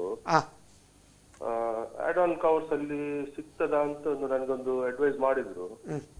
ಹಾಗೆ ಆ ಬಗ್ಗೆ ಒಂದು ಕ್ಲಾರಿಟಿ ಬೇಕಿತ್ತು. ಹರೀಶ್ ಪ್ರಭು ಅವರೇ, ಯಾವ್ದು ಗೊತ್ತಾಗ್ಲಿಲ್ಲ. ಪ್ರಶ್ನೆ ಯಾವ್ದು ಸರ್? ಪುನಃ ಪ್ರಶ್ನೆ ರಿಪೀಟ್ ಮಾಡ್ತೀರಾ? ಹಲೋ ಅವರು ಕಟ್ ಮಾಡಿದರು. ಅದೇ ಅವರು ಹೇಳೋದು ಈ ಆ್ಯಡ್ ಆನ್ ಅಂತ ಹೇಳಿದ್ರಲ್ಲ NRI ಅವರಿಗೆ, ಗಲ್ಫಿಂದ ಬಂದವರಿಗೆಲ್ಲ, ಅದು ಅದರ ಬಗ್ಗೆ ಒಂದು ಕ್ಲಾರಿಟಿ ಅವ್ರಿಗೆ ಆಗಲಿಲ್ಲ ಅಂತೆ, ಅದೊಂದು ಹೇಳ್ಬೋದಾ? ವಿದೇಶದಲ್ಲಿ ಚಿಕಿತ್ಸೆ ಆಡ್ ಆನ್ ಅಂದ್ರೆ ಇದಕ್ಕೆ ಏನ್ ಹೇಳ್ತಾರೆ ಅಂದ್ರೆ ಆಡ್ ಆನ್ ಅಂದ್ರೆ ಹೌದು ಸರ್ ನೋಡಿ, ಆಡ್ ಆನ್ ಅಂದ್ರೆ ಏನು ಅಂದ್ರೆ ಈ ಬೆನಿಫಿಟ್ಗಳು ಅಂತ ಹೇಳ್ತಾರೆ. ಲೈಕ್ ಈಗ ನನಗೆ ಒಂದು ಹೆಲ್ತ್ ಇನ್ಶೂರೆನ್ಸ್ ಅಂದ್ರೆ ಏನು, ಟ್ಯಾಬ್ಲೆಟ್ ಇಂದ ಆಪರೇಷನ್ ವರೆಗೆ, ಎಕ್ಸ್ರೇ ಇಂದ ಸ್ಕ್ಯಾನಿಂಗ್ ವರೆಗೆ, ರೂಮ್ ಇಂದ ICU ವರೆಗೆ, ನರ್ಸ್ ಚಾರ್ಜ್ ಇಂದ ಡಾಕ್ಟರ್ ಫೀಸ್ ವರೆಗೆ, ಇದು ಸ್ಟ್ಯಾಂಡರ್ಡ್. ಯಾವುದೇ ಇನ್ಶೂರೆನ್ಸ್ ಅಲ್ಲಿ ಇದು ಕವರ್ ಆಗೇ ಆಗ್ತದೆ. ಬೇರೆ ಏನು ಇದಕ್ಕೆ ಆಡ್ ಆನ್ ಗಳು ಬೇಕಾಗ್ತದೆ? ಈಗ ಒಬ್ಬ ಹೇಳ್ತಾನೆ ನನಗೆ ವರ್ಲ್ಡ್ ವೈಡ್ ಕವರೇಜ್ ಬೇಕು ಅಂದ್ರೆ ನಾನು ಹೊರಗಡೆ ಫಾರಿನ್ ಗೆ ತಿರುಗಲಿಕ್ಕೆ ಹೋದಾಗಲೂ ನನಗೆ ಅಲ್ಲಿ ಕವರ್ ಆಗಬೇಕು. That is odd on. ಅಲ್ಲ, ತಿರುಗಲಿಕ್ಕೆ ಹೋಗೋದಲ್ಲ, ಫಾರಿನ್ ಅಲ್ಲಿ ಎಂಪ್ಲಾಯ್ಮೆಂಟ್ ಅಲ್ಲಿ ಇದ್ರೆ ಆಡ್ ಆನ್ ಕವರೇಜ್ ಅಲ್ಲಿ ಸರ್ ಯಾವುದೇ ಕಾರಣಕ್ಕೂ ಫಾರಿನ್ ಅಲ್ಲಿ ಎಂಪ್ಲಾಯ್ಮೆಂಟ್ ಇದ್ದವರಿಗೆ ನಾವು ಇದನ್ನು ಕೊಡ್ಲಿಕ್ಕೆ ಆಗುದಿಲ್ಲ. ಯಾಕಂದ್ರೆ IRDA ಏನ್ ಹೇಳ್ತದೆ ಅಂದ್ರೆ ಇಂಡಿಯಾದಲ್ಲಿ ಟ್ರೀಟ್ಮೆಂಟ್ ಆದ್ರೆ ಮಾತ್ರ ನಾವು ಕೊಡ್ತೀವಿ. ಇಂಡಿಯಾದ ರೆಸಿಡೆನ್ಸಿಗೆ ಮಾತ್ರ ಕೊಡಬಹುದು. NRI ಗಳಿಗೆ ನಾವು ಇಲ್ಲಿಯ ಯಾವುದೇ ಪಾಲಿಸಿಗಳನ್ನು ಕೊಡ್ಲಿಕ್ಕೆ ಆಗುದಿಲ್ಲ. ಯಾಕಂದ್ರೆ ಅಲ್ಲಿಯ ಹಾಸ್ಪಿಟಲ್ಗಳ ಕಾಸ್ಟ್ಗಳು ಮತ್ತೆ ನಮ್ಮ ಹಾಸ್ಪಿಟಲ್ ಕಾಸ್ಟ್ಗಳು, ಅಲ್ಲಿಯ ಕರೆನ್ಸಿ ಮತ್ತು ಇಲ್ಲಿಯ ಕರೆನ್ಸಿ ಎಲ್ಲವೂ ವೇರಿ ಆದ ಕಾರಣ ನಾವು ಯಾವುದೇ ಕಾರಣಕ್ಕೂ NRI ಅಲ್ಲಿಗೆ ಕವರೇಜ್ ನಾವು ಒಪ್ಕೊಳ್ಳಿಕ್ಕೆ ಆಗುದಿಲ್ಲ. ಅದಕ್ಕೆ ಬೇರೆನೆ ಕವರೇಜ್ ಇರ್ತದೆ, ಅದಕ್ಕೆ ಗ್ಲೋಬಲ್ ಕವರೇಜ್ ಇರ್ತದೆ, ತುಂಬಾ ಎಕ್ಸ್ಪೆನ್ಸಿವ್ ಆಗಿ ಇರ್ತದೆ.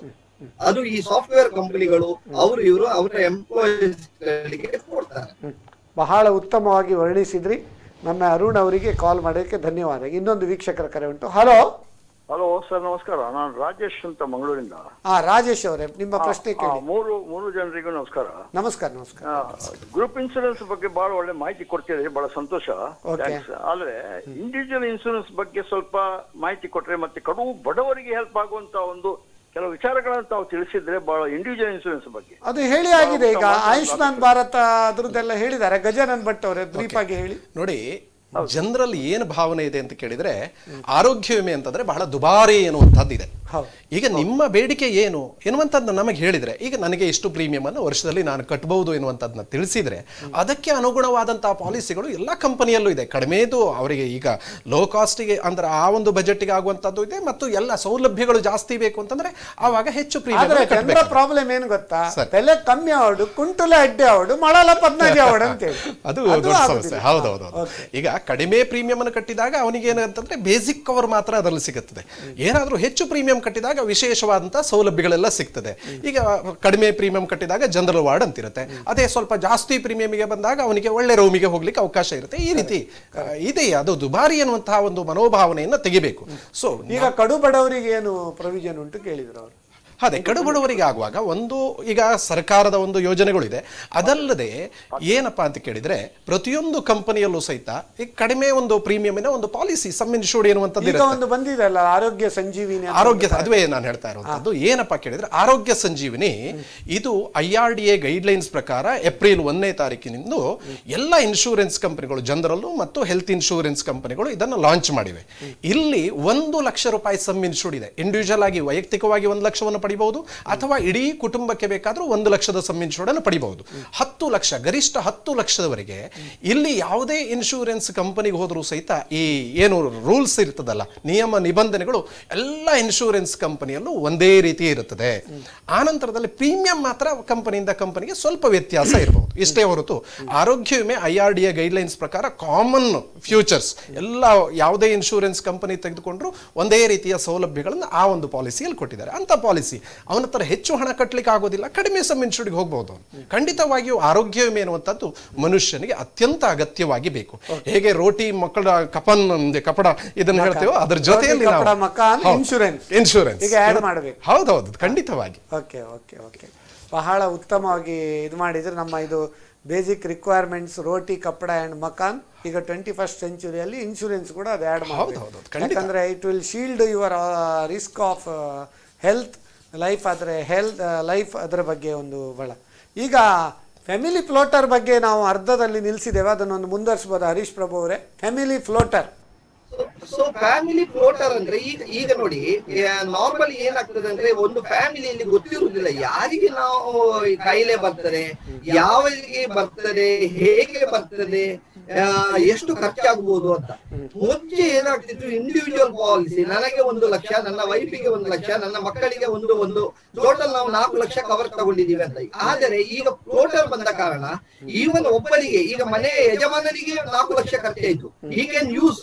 ಅಂದ್ರೆ ಎಲ್ಲರಿಗೂ ಒಂದೇ ಟೈಮಲ್ಲಿ ಬರುವುದಿಲ್ಲ, ಒಂದೇ ಟೈಮಲ್ಲಿ ಬಂದ್ರು ಸಹ ಅವರಿಗೆ ಆ ಲಿಮಿಟ್ ಪ್ರಕಾರ, ಲೈಕ್ ಈಗ 4 ಲಕ್ಷ ತಗೊಂಡಿದ್ದಾನೆ ಅಂದ್ರೆ ಅವರು 4 ಲಕ್ಷವರೆಗೂ ಆ ಫ್ಯಾಮಿಲಿಯ ಎಲ್ಲರೂ ಸೇರಿ ವರ್ಷದಲ್ಲಿ ಯೂಸ್ ಮಾಡಬಹುದು. 1 ವರ್ಷದಲ್ಲಿ ಪ್ರತಿ ವರ್ಷ ಇದು ರಿನ್ಯೂವಲ್ ಆಗ್ತದೆ, ಪ್ರತಿ ವರ್ಷ ಕಂಟಿನ್ಯೂ ಆಗ್ತದೆ. ಈಚ್ ಪರ್ಸನ್ಗೆ ಲಿಮಿಟ್ ಇದ್ದದ್ದನ್ನು ಅವರವರೊಳಗೆ ಅಡ್ಜಸ್ಟ್ ಮಾಡಿ ಆ ಲಿಮಿಟ್ ಹೆಚ್ಚು ಕಮ್ಮಿ ಮಾಡ್ಕೊಳ್ಬಹುದು. ಅಂದ್ರೆ ತಂದೆ 4 ಇಡ್ಲಿ ತಿಂದ್ರೆ ಒಟ್ಟಿಗೆ 10 ಇಡ್ಲಿ ಮಾಡಿದ್ರೆ ಉಳಿದವರು 2 ಇಡ್ಲಿ ತಿನ್ಬೇಕಾಗ್ತದೆ ಅಲ್ವಾ? ಅದೇ ವೆರಿ ಸಿಂಪಲ್. ಮನೆಯಲ್ಲಿ ಫುಡ್ ಹೇಗೆ ನಾವು ಅಡ್ಜಸ್ಟ್ ಮಾಡ್ತೇವೆ, ಮಕ್ಕಳು ಸ್ವಲ್ಪ ಕಮ್ಮಿ ತಿನ್ಬಹುದು ಅಥವಾ ಇದು ತಾಯಿ ಆಮೇಲೆ ತಿನ್ಬಹುದು, ಅದೆಲ್ಲ ಒಂದು ಅದೇ ರೀತಿ ಫ್ಯಾಮಿಲಿ ಪ್ಲಾನ್ ಅಂದ್ರೆ ಅದೇ ರೀತಿ ಅಲ್ವಾ? ಬಹಳ ಉತ್ತಮವಾಗಿ ವರ್ಣಿಸಿದ್ರಿ. ಈಗ ಇನ್ನೊಂದು ಪ್ರಶ್ನೆ, ಇನ್ನೊಬ್ರು ವೀಕ್ಷಕರಿದ್ದಾರೆ ಕರೆ. ಹಲೋ ಹಲೋ, ಹೂ ಸ್ಪೀಕಿಂಗ್? ಹಲೋ ನಮಸ್ತೆ, ನಾವು ಫ್ಲಾವಿಯಾ ಅಂತ ಗುರುಪುರದಿಂದ. ನಮಸ್ಕಾರ ಮೇಡಮ್, ಫ್ಲಾವಿಯಾ ಮೇಡಮ್, ನಿಮ್ಮ ಪ್ರಶ್ನೆ ಕೇಳ್ಬಹುದಾ?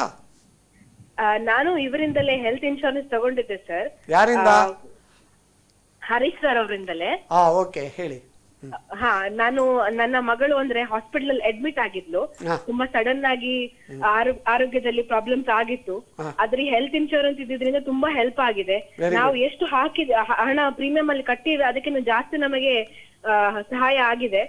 ನಮ್ಮಂತ ಸ್ವಲ್ಪ ಚಿಕ್ಕ ಚಿಕ್ಕ ಕೆಲಸ ಮಾಡ್ಕೊಂಡಿರುವವರಿಗೆ ಸ್ವಲ್ಪ ಸಂಬಳದಲ್ಲಿ ಸ್ವಲ್ಪ ಆಚೆ ಈಚೆ ಮಾಡ್ಕೊಂಡು ಸ್ವಲ್ಪ ಸಂಬಳದಲ್ಲಿ ನಾವು ಏನೋ ಸೇವ್ ಮಾಡ್ಕೊಂಡಿರ್ತೀವಿ. ಅದು ಒಂದ್ಸರಿ ಏನಾದ್ರು ಪ್ರಾಬ್ಲಮ್ ಬಂದ್ಬಿಟ್ರೆ ಎಲ್ಲಾನು ಖರ್ಚಾಗ್ಬಿಡುತ್ತೆ. ಆದ್ರೆ ಈ ಟೈಮ್ ಅಲ್ಲಿ ಇಂತ ಹೆಲ್ತ್ ಇನ್ಶೂರೆನ್ಸ್ ಎಲ್ಲರಲ್ಲಿ ಇದ್ರೂನು ಒಳ್ಳೇದು. ನಮ್ಗೊಂದು ತುಂಬಾ ಹೆಲ್ಪ್ ಆಗಿದೆ ಸರ್. ನಾವು ನಿಮಗೆ ಯಾವತ್ತು ಋಣಿ ಸರ್. ತುಂಬಾ ಸಹಾಯ ಮಾಡಿದ್ರೆ ಸರ್. ಬಹಳ ಸಂತೋಷ ಆಯ್ತು ಮೇಡಮ್. ನೋಡಿ, ಈ ರೀತಿಯಲ್ಲಿ ಒಂದು ಕಾಂಪ್ಲಿಮೆಂಟ್ ಕೊಡೋರು ತುಂಬಾ ಕಮ್ಮಿ, ಕಂಪ್ಲೇಂಟ್ ಮಾಡೋರು ಮಾತ್ರ ಜಾಸ್ತಿ. ನಿಮ್ಮಂಥವ್ರು ಈ ರೀತಿ ಕಾಂಪ್ಲಿಮೆಂಟ್ ಮಾಡಿದರೆ ಇನ್ನೂ ಒಂದು ಒಳ್ಳೆಯ ನಮ್ಮ ಕಾರ್ಯಕ್ರಮ ಮಾಡಲಿಕ್ಕೆ ಅಥವಾ ನಮ್ಮ ಎಲ್ಲರಿಗೂ ಇನ್ನೂ ಜಾಸ್ತಿ ಶಕ್ತಿ ಕೊಡ್ಲಿಕ್ಕೆ ಆಗ್ತದೆ. ಬಹಳ ಸಂತೋಷ ಮೇಡಮ್. ಖಂಡಿತ ಸರ್. ನೀವು ಅಭಿನಂದನೆ. ಇನ್ನೊಂದು ವಿಷಯ, ಈ ಹೆಲ್ತ್ ಈಗ ಇನ್ಶೂರೆನ್ಸ್ ನಾವು ಕ್ಲೇಮ್ ಮಾಡುವಾಗ ಹಾಸ್ಪಿಟಲ್ಗೆ ಹೋದಾಗ ಅದೆಷ್ಟು ನಮಗೆ ಪ್ರಾಬ್ಲಮ್ಸ್ ಗಳು ಬರ್ತವೆ. ಅಂದ್ರೆ ಅಲ್ಲಿಗೆ ಹೋಗಿ ಇಲ್ಲಿಗೆ ಹೋಗಿ ಸುಮ್ನೆ ಆಚೀಚೆ ಕಳಿಸ್ತಾರೆ. ಆದ್ರೆ ಈ ಇನ್ಶೂರೆನ್ಸ್ ನಮ್ಗೆ ಅದು ಯಾವ ಪ್ರಾಬ್ಲಮ್ ಆಗಿಲ್ಲ. ಡೈರೆಕ್ಟ್ ಆಗಿ ನಾವು ಬರೀ ಇನ್ಫಾರ್ಮ್ ಮಾಡಿದ್ವಿ, ಎಲ್ಲವೂ ಸಲೀಸಾಗಿ ಹೋಯ್ತು. ಇಲ್ಲಾಂದ್ರೆ ಪಾಪ ಒಬ್ರು ಪೇಷಂಟ್ ಇರ್ತಾರೆ, ನಾವು ಒಬ್ಬರೇ ಓಡಾಡ್ಕೊಂಡಿರ್ಬೇಕು, ತುಂಬಾ ಕಷ್ಟ ಆಗ್ತಿತ್ತು. ತುಂಬಾ ಹೆಲ್ಪ್ ಆಗಿದೆ ಸರ್. ಆದ್ರೆ ನೀವು ಅಭಿನಂದನೆ ತಿಳಿಸಿದಕ್ಕೆ ನಿಮ್ಗೆ ಒಂದು ಅಭಿನಂದನೆಗಳನ್ನು ಹೇಳ್ತೇವೆ ಮೇಡಮ್. Thank you. ಓಕೆ, ಈಗ ಕೊರೋನಾದು ಸಮಯ ಬಂದಿದೆ. ಕೊರೋನಾದ ಬಗ್ಗೆ, ಇನ್ಶೂರೆನ್ಸ್ ಬಗ್ಗೆ ಏನು ಮಾಡ್ಬೋದು, ಅದರ ಬಗ್ಗೆ ಒಂದು ಬ್ರೀಫ್ ಮಾಡ್ಬೋದಾ ಗಜಾನನ್ ಭಟ್ ಅವರೇ? ಖಂಡಿತವಾಗಿಯೂ. ಈಗ ಕೊರೋನಾ ಒಂದು ಸಂದಿಗ್ಧ ಪರಿಸ್ಥಿತಿಯಲ್ಲಿ ನಾವಿದ್ದೇವೆ. ಕೊರೋನಾ ಬಂದಾಗ ಒಂದು ನಮ್ಮ ರೆಗ್ಯುಲರ್ ಪಾಲಿಸಿಯಲ್ಲೂ ನಾವು ಕವರನ್ನು ಕೊಡ್ತಾ ಇದ್ದೇವೆ. ಅದಕ್ಕಿಂತ ಬಹಳ ಮುಖ್ಯವಾಗಿ ಇವತ್ತು IRDA ಇನಿಷಿಯೇಟಿವ್ ಪ್ರಕಾರ ಕೊರೋನಾ ಕವಚ್ ಅಂತ ಹೇಳಿ ಒಂದು ಪಾಲಿಸಿಯನ್ನ ನಾವು ಲಾಂಚ್ ಮಾಡಿದ್ದೇವೆ. ಇದು ಏನಪ್ಪಾ ಅಂತ ಕೇಳಿದ್ರೆ, ಬೇರೆ ಯಾವುದೇ ಕಾಯಿಲೆಗಳಿಗೆ ಕವರೇಜ್ ಅನ್ನ ಕೊಡೋದಿಲ್ಲ. ಕೊರೋನಾ ಬಂದ್ರೆ ಖಂಡಿತ ಅದು ಡಿಪೆಂಡ್ಸ್, ಬಹಳ ಕಡಿಮೆ ಇದೆ. ಏನು ಪ್ರೀಮಿಯಂ ನಮ್ಮ ರೆಗ್ಯುಲರ್ ಪಾಲಿಸಿ ಹಾಗಿಲ್ಲ. 3.5 ತಿಂಗಳದಿದೆ, 6.5 ತಿಂಗಳದಿದೆ. ಇನ್ಶೂರೆನ್ಸ್ ಮಾಡಬಹುದಾ ಕೊರೋನಾ ಕವಚ್? ಗ್ರೂಪ್ ಇನ್ಶೂರೆನ್ಸ್ಗೂ ಖಂಡಿತವಾಗಿಯೂ ಅದಕ್ಕೆ ಫಾರ್ಮೆಟ್ ಇದೆ. ಆ ಫಾರ್ಮೆಟ್ ಅಲ್ಲೆಲ್ಲ ಫಿಲ್ ಮಾಡಿ ಅಪ್ರೂವಲ್ ಅನ್ನ ತೆಗೆದುಕೊಂಡು ಖಂಡಿತವಾಗಿಯೂ ಗ್ರೂಪ್ ಇನ್ಶೂರೆನ್ಸ್ ಅನ್ನು ಪಡಿಲಿಕ್ಕೆ ಆಗತ್ತೆ. ಸೊ ಇದು ಕೊರೋನಾಕ್ಕಾಗಿ ಇರತಕ್ಕಂತಹ ಒಂದು ಪಾಲಿಸಿ. ಸೊ ಇದರಲ್ಲಿ 50,000ದಿಂದ ಹಿಡಿದು 5 ಲಕ್ಷದವರೆಗಿನ ಏನು ಅಂತಂದ್ರೆ ಸಮ್ ಇನ್ಶೂರ್ಡ್ ಎನ್ನುವಂತದ್ದು ಅವೈಲಬಿಲಿಟಿ ಇದೆ ಸದ್ಯಕ್ಕೆ. ಎಲ್ಲ ಕಂಪನಿಯಲ್ಲೂ ಸಾಮಾನ್ಯವಾಗಿ ಎಲ್ಲ ಕಂಪನಿಯವರು ಇದನ್ನು ಲಾಂಚ್ ಮಾಡಿದ್ದಾರೆ. ಅವರೊಂದು ನಮ್ಮ RBI ಅವರು ನಮ್ಮ ಇಕಾನಮಿ ಎಲ್ಲ ಡೌನ್ ಫಾಲ್ ಇರುವಾಗ ಬ್ಯಾಂಕಿಗೆಲ್ಲ ಹೇಗೆ ಶಕ್ತಿ ತುಂಬಿ ಜನರಿಗೆ ಸಪೋರ್ಟ್ ಮಾಡಿದ್ದಾರೆ, IRDA ಕೂಡ ಈ ಒಂದು ಸಂದಿಗ್ಧ ಪರಿಸ್ಥಿತಿಯಲ್ಲಿ ಜನರಿಗೆ ಸಪೋರ್ಟ್ ಮಾಡ್ಲಿಕ್ಕೆ ಇನ್ಶೂರೆನ್ಸ್ ಕಂಪನಿ ಕೂಡ ಸಪೋರ್ಟ್ ಮಾಡ್ತಾ ಇದ್ದಾರೆ ಅಂತ ಹೇಳಲಿಕ್ಕೆ ಬಹಳ ಒಂದು ಹೆಮ್ಮೆ ಆಗ್ತದೆ. ಅಂದ್ರೆ ಮೊನ್ನೆ ನಾವೊಂದು ಲಾಸ್ಟ್ ಎಪಿಸೋಡ್ ಅಲ್ಲಿ ಸಮುದ್ರ ಮಂಥನದ ಒಂದು ಚಿತ್ರ ತೋರಿಸಿದ್ದು. ಸಮುದ್ರ ಮಂಥನ ಏನಂತ ಹೇಳಿದ್ರೆ, ಒಂದು ಸೈಡ್ ಅಲ್ಲಿ ಈ ಕಾಯಿಲೆಗಳು ಮತ್ತೆ ಡೆತ್ ಅದು ಎಳಿತಾ ಇರ್ತದೆ, ರಾಕ್ಷಸರು ಅಂತ ಹೇಳ್ತೇವೆ. ಇನ್ನೊಂದು ಕಡೆಯಲ್ಲಿ ದೇವತೆಗಳು, ಇನ್ಶೂರೆನ್ಸ್ ಕಂಪನಿಯವರು. ನಮ್ಮ ಫ್ಲೇವಿಯಾ ಮೇಡಮ್ ಹೇಳಿದ ಪ್ರಕಾರ ದೇವತೆಗಳೇ ಇನ್ಶೂರೆನ್ಸ್ ಕಂಪನಿಗಳು. ಆದ್ರಿಂದ ಸಮುದ್ರ ಮಂಥನ ಮಾಡ್ತಾ ಇರ್ತದೆ. ಆದ್ರಿಂದ ಅದು ಸಮುದ್ರ ಮಂಥನದಲ್ಲಿ ಪ್ರಥಮ ಹಾಲಾಲ ವಿಷ ಬರ್ತದೆ, ಬೇರೆ ಬೇರೆ ವಸ್ತು ಬರ್ತದೆ, ಲಾಸ್ಟಿಗೆ ಅಮೃತ ಕೂಡ ಬರ್ತದೆ ಅಂತ ಹೇಳ್ತಾ, ಈ ಹೆಲ್ತ್ ಇನ್ಶೂರೆನ್ಸ್ ಪಾಲಿಸಿ ನೀವು ಅಮೃತ ಕುಡಿಯಲಿಕ್ಕೋಸ್ಕರ ಮಾಡಿ, ಬಟ್ ಅದರಲ್ಲಿ ವಿಷಯೂ ಬರ್ಬೋದು, ಬೇರೆ ಬೇರೆ ಪ್ರಾಡಕ್ಟ್ ವಿಷ ಬರುವಂತವ್ರ ಪ್ರಮಾಣ ಬಹಳ ಕಡಿಮೆ ಇರುತ್ತೆ. ಎಲ್ಲಿಯೋ ಒಂದು ಅದಕ್ಕೆ ಕಾರಣಗಳು ಹಲವಾರು ಇರ್ತದೆ. ಎಲ್ಲಿಯೋ 1% ಜನರಿಗೆ ಏನಾಗಬಹುದು, ಅದು ಅವರು ಹೇಳಿದಾಗ ಯಾವಾಗ ಒಂದು ಮಿಸ್ ಸೆಲ್ಲಿಂಗ್ ಅಂತ ಆಗಿದೆ. ಅದರಿಂದ ಹರೀಶ್ ಪ್ರಭು ಅವರೇ, ನಿಮ್ಮ ಒಂದು ಏನು ಹೇಳ್ತೇವೆ ನಾವು, ಬಹಳ ಒಂದು ಉತ್ತಮವಾಗಿ ನೀವು ವರ್ಣನೆ ಮಾಡೋದು. ನಿಮ್ಮದು ಈಗ ಒಂದು ಕ್ಲೈಮ್ ಬಗ್ಗೆ, ಒಂದು ಕ್ಲೈಮ್ ಸೆಟ್ಲ್ಮೆಂಟ್ ಬಗ್ಗೆ ನಿಮಗೊಂದು ಭಾಳ ಅಭಿನಂದನೆ ಹೇಳಿದರು. ಈ ಕ್ಲೈಮ್ ಸೆಟ್ಲ್ಮೆಂಟ್ ಬಗ್ಗೆ ಏನು ಜಾಗ್ರತೆ ಮಾಡಬೇಕು, ಇನ್ಶೂರೆನ್ಸ್ ಕಂಪನಿಯವರು ಏನು ಮಾಡಬೇಕು, ಮತ್ತೆ ಪಾಲಿಸಿ ಮಾಡಿದವರು ಅದರ ಬಗ್ಗೆ ಒಂದು ಹೇಳ್ಬೋದಾ? ಸರ್ ನೋಡಿ, ವೆರಿ ವೆರಿ ಇಂಪಾರ್ಟೆಂಟ್ ಪ್ರಶ್ನೆ ಕೇಳಿದ್ದೀರಾ. ಅದು ಹೇಗೆ ಅಂದ್ರೆ ನೋಡಿ, ಹೆಚ್ಚಿನವರು ಏನ್ ತಿಳ್ಕೊಂಡಿದ್ದಾರೆ ಅಂದ್ರೆ, ಈಗ ಈ ಹೆಲ್ತ್ ಕಾರ್ಡ್ ಏನು ಕೊಡ್ತೇವೆ ಅದು ATM ಕಾರ್ಡ್ ಅಂತ ತಿಳ್ಕೊಂಡಿದ್ದಾರೆ. ತಪ್ಪು ಸ್ವಾಮಿ, ಅದು ATM ಕಾರ್ಡ್ ಅಲ್ಲ, ಇದು ಕೇವಲ ಇಂಟಿಮೇಷನ್ ಕಾರ್ಡ್. ನೀವು ಈ ಹೆಲ್ತ್ ಕಾರ್ಡ್ ಏನಿದೆ, ನೀವು ಅಡ್ಮಿಟ್ ಆದಾಗ ನೇರವಾಗಿ ಪ್ರತಿಯೊಂದು ಆಸ್ಪತ್ರೆಯಲ್ಲಿ ಇನ್ಶೂರೆನ್ಸ್ ಡಿಪಾರ್ಟ್ಮೆಂಟ್ ಇರುತ್ತೆ, ಅಲ್ಲಿ ಹೋಗಿ ನಿಮ್ಮ ಐಡೆಂಟಿಫಿಕೇಶನ್ ಕಾರ್ಡ್ ಪ್ಲಸ್ ಈ ಹೆಲ್ತ್ ಕಾರ್ಡ್ ಅನ್ನು ಕೊಡ್ಬೇಕಾಗ್ತದೆ. ಹೆಚ್ಚಿನವರು ಏನ್ ತಿಳ್ಕೊಡ್ತಾರೆ, ಡಿಸ್ಚಾರ್ಜ್ ಆಗುವಾಗ ಕಾರ್ಡ್ ತಂದು ಕೊಟ್ಟು ನಮ್ದು ಕ್ಲೇಮ್ ಮಾಡಿ ಅಂತ ಹೇಳ್ತಾರೆ. ಇಲ್ಲ ಸ್ವಾಮಿ, ಇದು ನೀವು ಮೊದಲು ಕಾರ್ಡ್ ಅನ್ನು ಅಲ್ಲಿ ಕೊಡ್ಬೇಕು. ಕಾರ್ಡ್ ಕಿಸೆಯಲ್ಲಿ ಇಟ್ಕೊಳ್ಬೇಕು ನೀವು ಅಲ್ವಾ? ಹೌದು, ಕಿಸೆಯಲ್ಲಿ ಇಟ್ಕೊಂಡು ಅಥವಾ ಡ್ರೈವಿಂಗ್ ಲೈಸೆನ್ಸ್ ಡ್ರೈವಿಂಗ್ ಮಾಡುವಾಗ ಹೇಗೆ ಇಟ್ಕೊಳ್ತೇವೆ ಅದೇ ರೀತಿ ಇಟ್ಕೊಳ್ಬೇಕು. ಇಲ್ಲ ಅಂದ್ರೆ 24 ತಾಸು ಒಳಗೆ ನಿಮ್ಮ ಮನೆಯವರು ಬಂದು ಅದನ್ನು ಮುಟ್ಟಿಸಬಹುದು ನಮಗೆ, ಆಯ್ತಾ? ಈಗ ಮುಟ್ಟಿಸಿದ ಮೇಲೆ ಏನಾಗ್ತದೆ, ಮೊದಲು ಅವರು ನಾವು ಕಂಪನಿಯವರು ಕೇಳ್ತೀವಿ ಏನಾಗಿದೆ ಅವರಿಗೆ ಏನು ಅಂತ. ಸೊ ಅವರು ಅದಕ್ಕೆ ನಮ್ಗೊಂದು, ಈಗ ಯಾವುದೇ ಒಂದು ಗಾಡಿ ಆಕ್ಸಿಡೆಂಟ್ ಆದಾಗ ಪೊಲೀಸ್ ಸ್ಟೇಷನ್ ಇರೋದಾಗ FIR ಬರೀತಾರೆ. ಅದೇ ತರ ಇಲ್ಲಿ ಫಸ್ಟ್ ಇನ್ಫಾರ್ಮೇಶನ್ ರಿಪೋರ್ಟ್ಸ್ ಬರೀತಾರೆ. ನಾವು ಕೇಳ್ತೇವೆ ಏನಾಯ್ತಪ್ಪ, ಎಷ್ಟಾಗ್ತದೆ ಬಜೆಟ್, ಅವರು ಈಗ ಒಂದು ಫಾರ್ ಎಕ್ಸಾಂಪಲ್ 1 ಲಕ್ಷ ರೂಪಾಯಿ ಅಂತ ಹೇಳ್ತಾರೆ. ನಾವು ಏನ್ ಮಾಡ್ತೀವಿ, ಅದಕ್ಕೆ ನಾವು ನೆಕ್ಸ್ಟ್ ಲೆವೆಲ್ ಅಲ್ಲಿ ಅವರಿಗೆ ಒಂದು ಅದರಲ್ಲಿ 30% 40% ಅಡ್ವಾನ್ಸ್ ಆಗಿ ಪೇಮೆಂಟ್ ಮಾಡ್ತೇವೆ ಹಾಸ್ಪಿಟಲ್ಗೆ. ಅದಕ್ಕೆ ಪ್ರೀ ಆಥರೈಸೇಷನ್ ಅಂತ ಹೇಳ್ತಾರೆ. ಈ ಪ್ರೀ ಆಥರೈಸೇಷನ್ ಆದ ಮೇಲೆ ಟ್ರೀಟ್ಮೆಂಟ್ ಸ್ಟಾರ್ಟ್ ಆಗ್ತದೆ. ಎಷ್ಟು ದಿವಸ ಹೋಗ್ತದೆ, ಆ ಎಲ್ಲ ಟ್ರೀಟ್ಮೆಂಟ್ ಮುಗಿದ ಮೇಲೆ ಕೊನೆಯ ದಿವಸ ಡಿಸ್ಚಾರ್ಜ್ ಗೆ ಬರುತ್ತೆ. ಈ ಡಿಸ್ಚಾರ್ಜ್ ಗೆ ಬಂದಾಗ ಅವರು ಏನ್ ಮಾಡ್ತಾರೆ, ನಮಗೆ ಫೈನಲ್ ಬಿಲ್ ಕಳಿಸ್ಕೊಡ್ತಾರೆ. ನಾವು ನೋಡ್ತೇವೆ ಈ ಫೈನಲ್ ಬಿಲ್ ಹೇಗೆ, ಅವರು ಎಲ್ಲದಕ್ಕೂ ಎಷ್ಟೆಷ್ಟು ರೇಟ್ ನಮ್ಮ ಒಟ್ಟಿಗೆ ಒಪ್ಕೊಂಡಿದ್ದಾರೆ ಆ ಪ್ರಕಾರನೇ ಹಾಕಿದಾರಾ, ಅಲ್ಲ ಯಾವುದಕ್ಕೆ ಜಾಸ್ತಿ ಹಾಕಿದ್ದಾರೆ, ಯಾವ ಕಾರಣಕ್ಕಾಗಿ ಜಾಸ್ತಿ ಹಾಕಿದ್ದಾರೆ, ಅದು ಜೆನ್ಯೂನ್ ರೀಸನ್ ಎಲ್ಲ ನೋಡ್ಬಿಟ್ಟು ನಾವು ಆ ಕ್ಲೇಮ್ ಅನ್ನು ಸೆಟಲ್ಮೆಂಟ್ ಮಾಡ್ತೇವೆ. ಈ ಕ್ಲೇಮ್ ಸೆಟಲ್ಮೆಂಟ್ ಮಾಡಿದ ಮೇಲೆ ಕಸ್ಟಮರ್ ಹೋಗ್ಬೋದು. ಇಲ್ಲಿ ಮೇನ್ ಪ್ರಾಬ್ಲಮ್ ಏನಾಗ್ತದೆ ಅಂದ್ರೆ, ಹೆಚ್ಚಿನವರು ಡಿಸ್ಚಾರ್ಜ್ ಆಗೋ ದಿವಸ ಕಾರ್ಡ್ ತಂದು ಅಲ್ಲಿ ಕೆಳಗಡೆ ಕೊಡ್ತಾರೆ. ಯುದ್ಧ ಕಾಲೇ ಶಸ್ತ್ರಾಭ್ಯಾಸ, ಯುದ್ಧ ಕಾಲದಲ್ಲಿ ಶಸ್ತ್ರಾಭ್ಯಾಸ ಮಾಡಬೇಡಿ. ಯಾರಾದ್ರೂ ಈಗ ಹೆಲ್ತ್ ಇನ್ಶೂರೆನ್ಸ್ ಮಾಡದಿದ್ರೆ ಇಮಿಡಿಯೇಟ್ಲಿ ಹೆಲ್ತ್ ಇನ್ಶೂರೆನ್ಸ್ ಮಾಡಿ, ಮತ್ತೆ ಅದರ ಕಾರ್ಡ್ ಅನ್ನು ಯಾವಾಗಲೂ ಡ್ರೈವಿಂಗ್ ಲೈಸೆನ್ಸ್ ಹೇಗೆ ಕಿಶೆಯಲ್ಲಿ ಇಟ್ಕೊಳ್ತಾರೆ ಪೊಲೀಸರು ಯಾವಾಗಲೂ ಕೇಳ್ಬೋದು, ಆವಾಗ ಇಟ್ಕೊಳ್ಬೇಕಂತೇಳಿ ನಾನು ಹೇಳ್ತೇನೆ. ಈಗ ಒಂದು ಕೊನೆಯ ಒಂದು ವೀಕ್ಷಕರ ಕರೆ, ಸಮಯ ಮುಗ್ದಿದೆ, ಅದೊಂದು ಅಟೆಂಡ್ ಆಗುವ. ಹಲೋ ಹಲೋ, ಯಾರು ಮಾತಾಡೋದು? ಮೂಡುಬಿದ್ರಿಂದ ರಾಜೇಶ್ ಅಂತ. ರಾಜೇಶ್ ಹೇಳಿ. ಇದು 25 ವರ್ಷ ಹೆಲ್ತ್ ಇನ್ಶೂರೆನ್ಸ್ ಪ್ರೀಮಿಯಂ ಕಟ್ಟಿ ಅವರು ಏನು ಕ್ಲೇಮ್ ಮಾಡದೆ ಸತ್ತರೆ ಅವರಿಗೆ ಎಂತಾದ್ರು ಸಿಗ್ತದ? ಅವ್ರಿಗೇನ್ ಸಿಗುದಿಲ್ಲ, ಸ್ವರ್ಗ ಸಿಗ್ಬಹುದು. ಯಾಕಂದ್ರೆ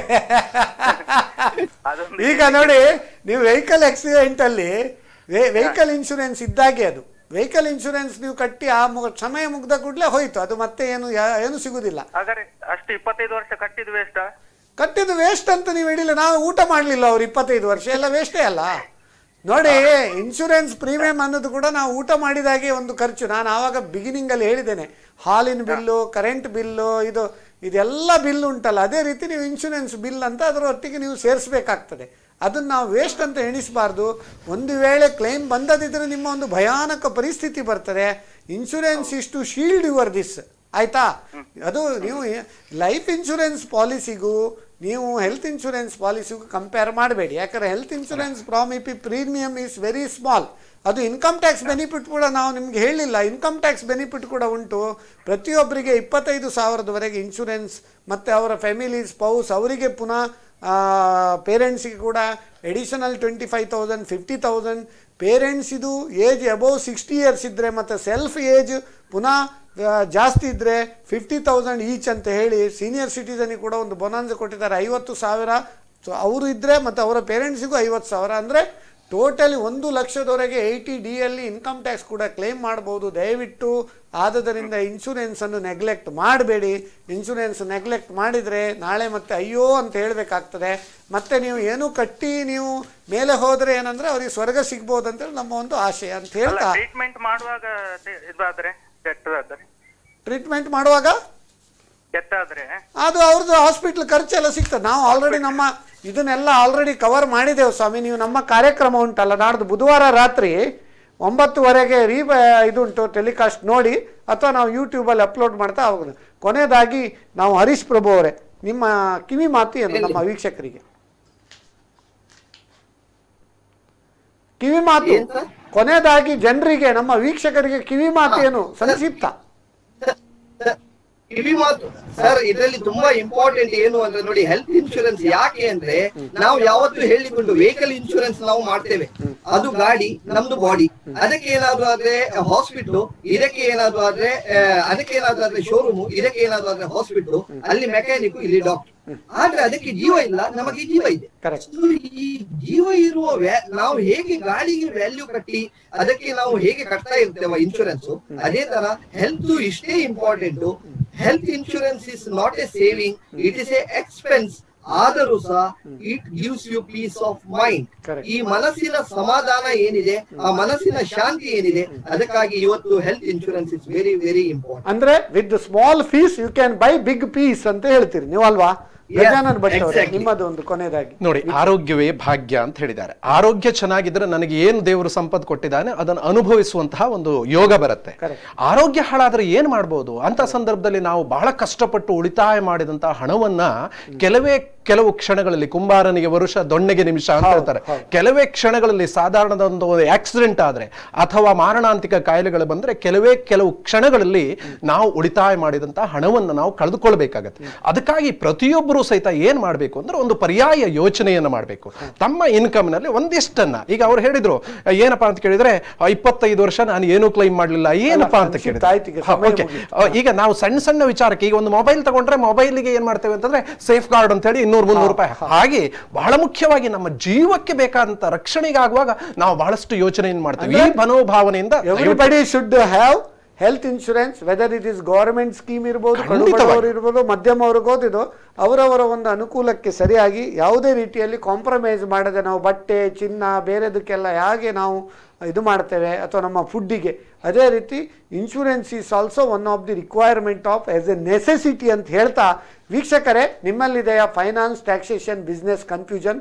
ನಮ್ಮಲ್ಲಿದೆ Karnataka bank business tonic solution ಅಂತ ಹೇಳ್ತಾ, ಕೊನೆಯದಾಗಿ ಒಂದು ಇನ್ಶೂರೆನ್ಸ್ ಬಗ್ಗೆ ಒಂದು ಕೋಟ್ ಹೇಳ್ತೇನೆ. ಆ ಕೋಟಿಂದಾಗಿ ಜನರು ಅದನ್ನು ದಯವಿಟ್ಟು ನಿಮ್ಮ ಮನದಟ್ಟಾಗೋ ಹೇಳುದು, people decline insurance because they are healthy. People decline insurance because they are healthy, but insurance declines people because they are sick ಅಂತ ಹೇಳ್ತಾ, ನಿಮಗೆ ಯಾವಾಗ ಬೇಕು ಆವಾಗ ಇನ್ಶೂರೆನ್ಸನ್ನು ಬೈ ಮಾಡಲಿಕ್ಕೆ ಆಗುವುದಿಲ್ಲ. ಆದ್ದರಿಂದ ನೀವು ಇಮಿಡಿಯೇಟ್ಲಿ ಇಷ್ಟುವರೆಗೆ ಯಾರಾದರೂ ಕವರ್ ಮಾಡಿದಿದ್ದರೆ ಅದನ್ನು ನೀವು ಟಾಪಪ್ ಮಾಡೋದಾ, ಹೆಚ್ಚು ಮಾಡೋದಾ, ಅಥವಾ ಅದನ್ನು ನೀವು ಮೇಂಟೈನ್ ಮಾಡೋದಾ ದಯವಿಟ್ಟು ಮಾಡಿ. ಮಾಡದಿದ್ದರೆ ದಯವಿಟ್ಟು ನಾಳೆ ಬೇಡ, ಇವತ್ತೇ ನೀವು ಇನ್ಶೂರೆನ್ಸನ್ನು, ಹೆಲ್ತ್ ಇನ್ಶೂರೆನ್ಸ್ ಮಾಡಿ ಅಂತ ಹೇಳ್ತಾ, ನಮ್ಮ ಈ ಕಾರ್ಯಕ್ರಮ ಬಹಳ ಒಂದು ಸೊಗಸಾಗಿ ನಡೆಸಿಕೊಟ್ಟಿದ್ದೀರಿ. ಶ್ರೀಯುತ ಹರೀಶ್ ಪ್ರಭು, ಸಿಗ್ನಾ ಮಣಿಪಾಲ್ ಇದರ ಒಂದು ಪದಾಧಿಕಾರಿಗಳು ಹಾಗೂ ಇನ್ಶೂರೆನ್ಸ್ ತಜ್ಞರು, ನಿಮಗೆ ಈ ಕಾರ್ಯಕ್ರಮದ ಒಂದು ಸೊಗಸಾಗಿ ನೀವು ವರ್ಣಿಸಿದ್ದಕ್ಕೆ ನಮ್ಮ ಸಮಸ್ತ ವೀಕ್ಷಕರ ಪರವಾಗಿ, ನಮ್ಮ ಕುಡ್ಲ ವಾಹಿನಿ ಪರವಾಗಿ ಹಾಗೂ ನನ್ನ ವೈಯಕ್ತಿಕ ಪರವಾಗಿ ಒಂದು ಧನ್ಯವಾದವನ್ನು ಹೇಳ್ತೇನೆ. ಅದೇ ರೀತಿ ಶ್ರೀ ಗಜಾನನ ಭಟ್, ಚೆನ್ನಾಗಿ ನೀವು ಇನ್ಶೂರೆನ್ಸ್ ಟ್ರೈನರ್, ಚೆನ್ನಾಗಿ ವರ್ಣನೆ ಮಾಡಿದಿರಿ. ಮಕ್ಕಳಿಗೆಲ್ಲ ಕರೆಕ್ಟ್ ಹೇಗೆ ನೀವು ಪಾಠ ಮಾಡಿ ಅರ್ಥ ಮಾಡಿಸ್ತೀರಿ, ಅದೇ ರೀತಿ ನಮ್ಮ ಎಲ್ಲ ವೀಕ್ಷಕರಿಗೆ ಒಂದು ಮನದಟ್ಟಾಗುವ ಹಾಗೆ ಒಂದು ಉತ್ತಮ ರೀತಿಯಲ್ಲಿ ವಿವರಣೆ ಕೊಟ್ಟು ಒಂದು ಇದರ ಬಗ್ಗೆ ಒಂದು ಸಂಕ್ಷಿಪ್ತ ಮಾಹಿತಿ ಕೊಟ್ಟದಕ್ಕೆ ಕೂಡ ನಿಮಗೆ ಕೂಡ ಧನ್ಯವಾದವನ್ನು ಹೇಳ್ತಾ, ಈ ಕಾರ್ಯಕ್ರಮ ಮರುಪ್ರಸಾರ ಬುಧವಾರ ರಾತ್ರಿ 9:30 ಗಂಟೆಗಿದೆ. ಇವತ್ತು ಯಾರು ನೋಡಲಿಕ್ಕಾಗಲಿಲ್ಲ, 9:30 ಗಂಟೆಗೆ ಬುಧವಾರವನ್ನು ನೋಡಿ.